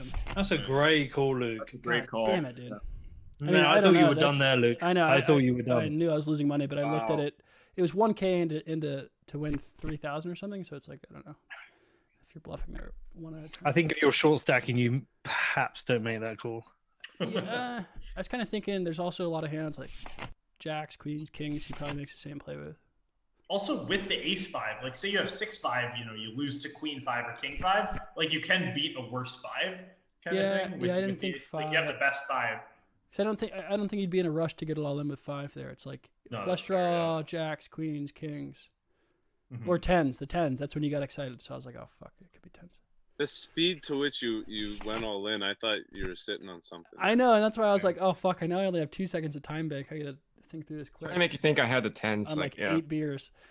All right, let's find this real quick. Dana Negreanu, bump it up. This is like the funniest clip, dude. Best. Because I remember because even after I watched the clip, I still didn't understand what angle shooting was. Because I was like, Okay. I don't know. I was like, that doesn't seem out of line to me. All right, let's see. Chrono. Angle shoot. Ooh. It's got that straight flush. Oh, by the way, so Luke, I just saw the hand you sent me Yeah. with the tens. Yeah. I definitely call. I might even call nines. Okay, here. so that's what Donnie said. so- and I talked to him for like an hour after. I was like, God, I'm an idiot. Is that the right play? He's like, it's the right play. I ran it through ICMizer and it's the right play. I'm just like, I just still think about it. Yeah, because here, so one, there's no tiny short stacks. Two, there's like one, you know, There's- your yeah. your stacks. Your stack's not that I'm in big. third, yeah. And it's like if you were to knock him out here, all of I'm a sudden huge. you've got you're huge and you have position on the chip leader to where you win a few more pots and next thing you know you're kind of I'm table easy captain at 60. kind of thing. Yeah. And also the big thing is when he's in the hijack. So this probably sounds a little obvious, but a lot of people mess it up. When you look at how people are seated at the table, it looks like you're in earlier position than you are because of the two. Because the empty missing seats seats, to but your left. he's hijacked. Yeah, I'm cut off. he's only hijacked. So against hijack, I think him going all in with pocket twos is fine. So it's like if someone's Yeah, shoving but two, tens are doing so well if he can have any pair. So I think very I would definitely qualify at tens. Yeah, There. I lost my mind. I was talking to my buddy Donnie, and he's like, "Dude, you made the right play. I don't know what to tell you." And I was just like, "God, it'll never feel like I made the right play." I had the ace, but I was trying to sell you a bluff. I bet like so high to make it look like a bluff. I think if I bet 250, you're calling. But I didn't have a club. yeah, but I tried to you thought about it. You had something. Did you have the straight? I had 2 pair. Yeah, I was trying to sell you a bluff. You know, I God, bet big on the, I'm that's done. why I bet big on the flop. I bet the pot, right? Because I figured I got to get you off of this. And then- Dude, I had flush draw with the ace, and I had straight draw. It was a great playing with you guys. And bear in mind, I've Hey, Simon, called you're out. It's nice to called meet you, Simon. 4 of See you them. soon. Yeah, nice meeting everyone. Later, Love buddy. to play Later, again. Later, brother. Yeah. Thank you. I've called 4 of them. And I'm like, one's got to fucking come in.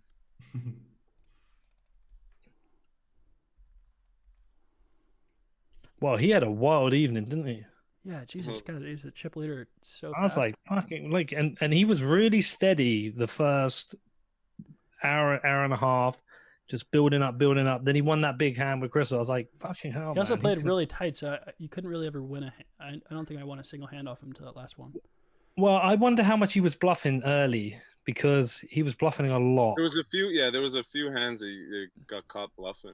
Big time. There's a lot of times he got caught, like people started to call him towards the end and he was Chris, bluffing. I'm just gonna. Or give he you- didn't have the hand you thought he had. I'm Maybe gonna not a give you bluff. $40. I think you have the jack, but I'm just gonna give you the 40.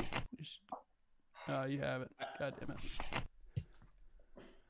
I think I made a bad when I folded the straight to him. I think I made a bad fold where it was See, I I don't was know. I didn't have a good handle. But I don't know. if I could do it over, I think I would call. Just seeing, that he's willing to pull the trigger in some spots. Yeah, the move that he made on you there, that was a tough. Like he re-raised you, then you re-raise. Okay, so it's like okay, you pull a move, you try and get you off the hand by re-raising, then you go and re-raise again. Then it's like, oh, okay, like I'm done, right? you just fold. You have a pair of 10s, and then you push it. That's crazy. God, I can't find this damn clip now. Come on, Daniel Negreanu. Nice. What I was is- gonna call, like, I had like 7-5 suited, and I was like, fuck that. Pete, you got my number tonight, man. Fuck. Yeah, well, do you know what it is? Most of the time I've had the right hand against you. And the one And you've time been in position every time too. I know, and then the one time was I in position like that last hand? No, well, no, you were first to act actually. Yeah. But I had to bet you're gonna check down that thing, but you're up overall the whole time we're playing though, right, Chris? Oh yeah, I'm up decent. Like I'm up like 0.7, I think. In that range.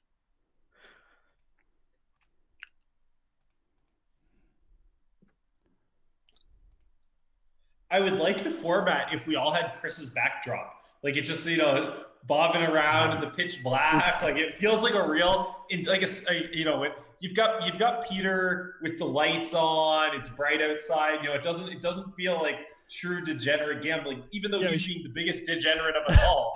But pitch black outside. That's what it's a good feel. Yeah, it is crypto after dark, so I got to make sure it at least looks dark out there. Yeah, exactly. Crypto after light is Peter's game. Shit. Yeah, are you still up at the cottage, Chris? Yeah, I'm probably not gonna come back till September. I don't think. Nice. Yeah. There's no point, and like me and the family are just having a ball every day. It's just fantastic, swimming and sun. It's just great. That's sick.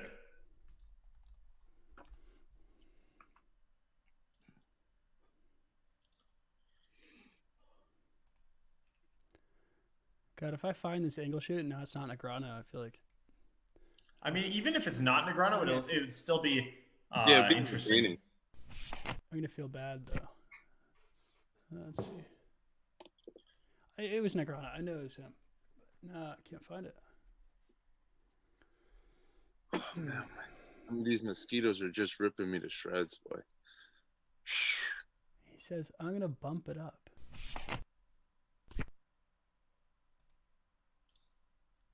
Versus Alec Torelli. Maybe this is it. Oh, I know the Alec Torelli hand. Then I don't think that's it. I don't think that's it. I see that, that's a link I keep seeing, but that's not it. It doesn't look like the one. Like I know where he sits at the table in the clip. I think Doug Polk, analyzed the Alec Torelli hand. The one I just watched, yeah. Okay, yeah, the Alec Torelli hand. I think it was against a guy named like the Wolf or something like that, or I think his name was something like that.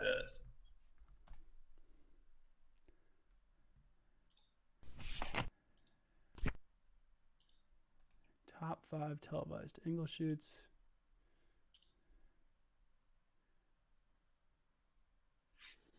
I guess Negreanu has a famous one called the misclick. Yeah, the misclick was against like one of my best friends. Like it was, he got absolutely. What did he say? Absolutely crushed. Mike, I push it there. You calling? Are you putting me on the 7? The 7. That's the 7, especially when spades come out. Like my plan was to call you down there, but that's like the scariest card in the deck, kind of thing. Yeah, I might have folded that one where it was like that or an ace. I might fold, but that was. That was. I think I'm folding on that one. It's just like the flush draw gets there, the 7 gets there. Ooh, I'm really curious, Mike, in your opinion on this. I watched this one live. My camera just died. There was an angle shoot where that guy, this was recently, this was last year, and he folds out of turn. He's like 3 guys left in a really giant tournament, and he folds out of turn, and then he loses his mind. Like, but it looks so weird. It looks like he's acting, but like I also could see how he genuinely. It's so tough to tell. Yeah, I mean, it's definitely like, I don't know. Does a fold out term really matter, though? Dude, it definitely does. Peter, I'll play it can really influence action because it was basically a raise call. Guy goes all in, and then the guy's thinking about whether to call the all in or not. It's 3-handed, like $2 million to first. And then the second guy, he folds his cards, basically telling the guy, hey, if you call this all in, it's your pot. So it's basically teaming up on the short stack. Yeah, to try to tell. It's like the worst time possible to fold out. What's the name of the guy who did it? Sam Soverell. I got him. Should he be disqualified? Yeah, it was like, I don't know. It's like. You gotta watch. Yeah, it. I don't want to say anything too crazy. controversial. I don't. Yeah, I'm with I you. don't want to say anything too controversial that someone makes a soundbite, but I think it was intentional. I get it. It's so tough to. I couldn't tell, and that was like, also when I just started watching poker, but I was like, ooh, that's a fucking shitty spot. Yeah, it's also one thing to comment on the ethics of a hand that happened 10 years ago, 15 years ago, but when something's just like 1 or 2 years old and everybody, there's still like tensions between players and stuff, and it's like I know every single person involved in that hand. I'm just gonna mute you all for a second. Yeah, Sure. totally. Watch the hand. It's funny because there's like little things like that happen in our game. Like earlier tonight, and I only know it, like it doesn't even bother me because I kind of still even barely know what angle shooting is. But now that I do, like I notice things. Like earlier there was a hand we were playing, and Bobby's like, "Oh, I'm folding. I only had a 10." But like there's still like 2 of us left to act, and it's like I kind of get some stuff like that now where I'm like, if this was like a game where we were actually playing, like I guess I would say something, but. Yeah, I don't really care, but it's kind of funny, like, once you realize. Because I'm sure I've done that, too, like, in a casual game, been like, oh, fuck, and then just, like, fold, and it's like, okay, I let the guy behind me know I probably had it. It's definitely, like, I mean, and things like that, they sort of break the game and whatnot, where it's just like, I mean, today for, the hour and a half I've been playing today, it's been good, where, like, there hasn't been a single hand like that, but, like, when I played last week's game, there were probably like about 10 comments people made that wouldn't be allowed. Kind of out of line, yeah. It's never for personal gain or whatnot, never. But it was just like, but there were just spots where it's like, some of them, it's just like someone's like, a few comments people made, it's like someone's under the gun. I'm folding. I've only got a 5 and a 4. Yeah. Well, now if the board is a 5, like no one cares that you had a 5 or a 4. Now if the board comes with a 5 or a 4 on it, it's like, well, now you've screwed with the dynamic. Board comes 4-4-2 or something. Like, okay, you just like ruined the hand. No, I've noticed that a lot. There's like a lot of post flop spots where people are like, it's still 3-way, multi-way, like on the Turner River, and people are like, yeah, I folded. Shouldn't have folded my 10s. And it's like, okay, well that lets me know that there's not that 10 on the board. Yeah, no, it's a good point you raise. Like it's definitely it's funny when that stuff happens, but yeah, it's not. I don't know. I mean, at the end of the day, it's like this is like a fun game. It's not some sanctioned event or whatnot. And there's it's definitely like if someone was saying this in big pots.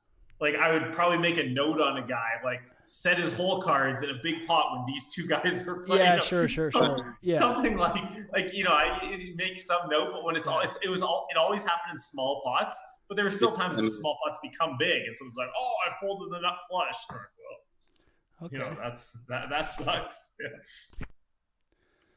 Yeah, then all of a sudden you're like, why am I being invited to this game? What's going on here?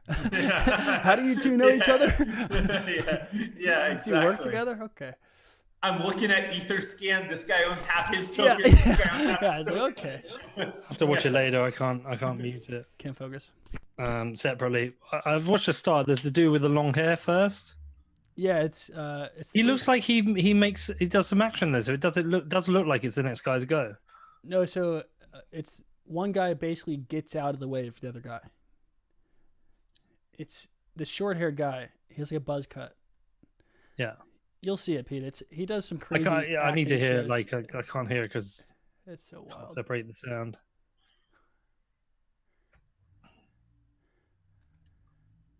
We played a lot tonight. This is like coming up to 6 hours of poker. Yeah. Holy shit! You guys have been going for a while. Oh, I just want to find the frickin'. I've been on a standing desk the whole time. That's why I'm bobbing. My legs are just like burning. Mm-hmm. That's a good workout. Yeah.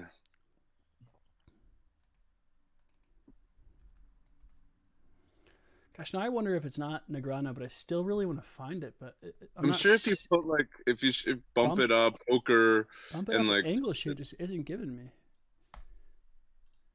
Bump it up angle shoot poker. And watch this. Not calling a 3-bet all in. Ben Heath has more than enough to make this call. I sold my soul. Poker tournament, so we'll be the first time. Right, so that dude's gone all in. And the second guy with glasses folds. Get a ride over here. Hello, ace queen suited. Chris, I might just kill the stream soon. yeah, kill it, man. All right, just let you know. Thanks everyone for watching. Whoever's watching.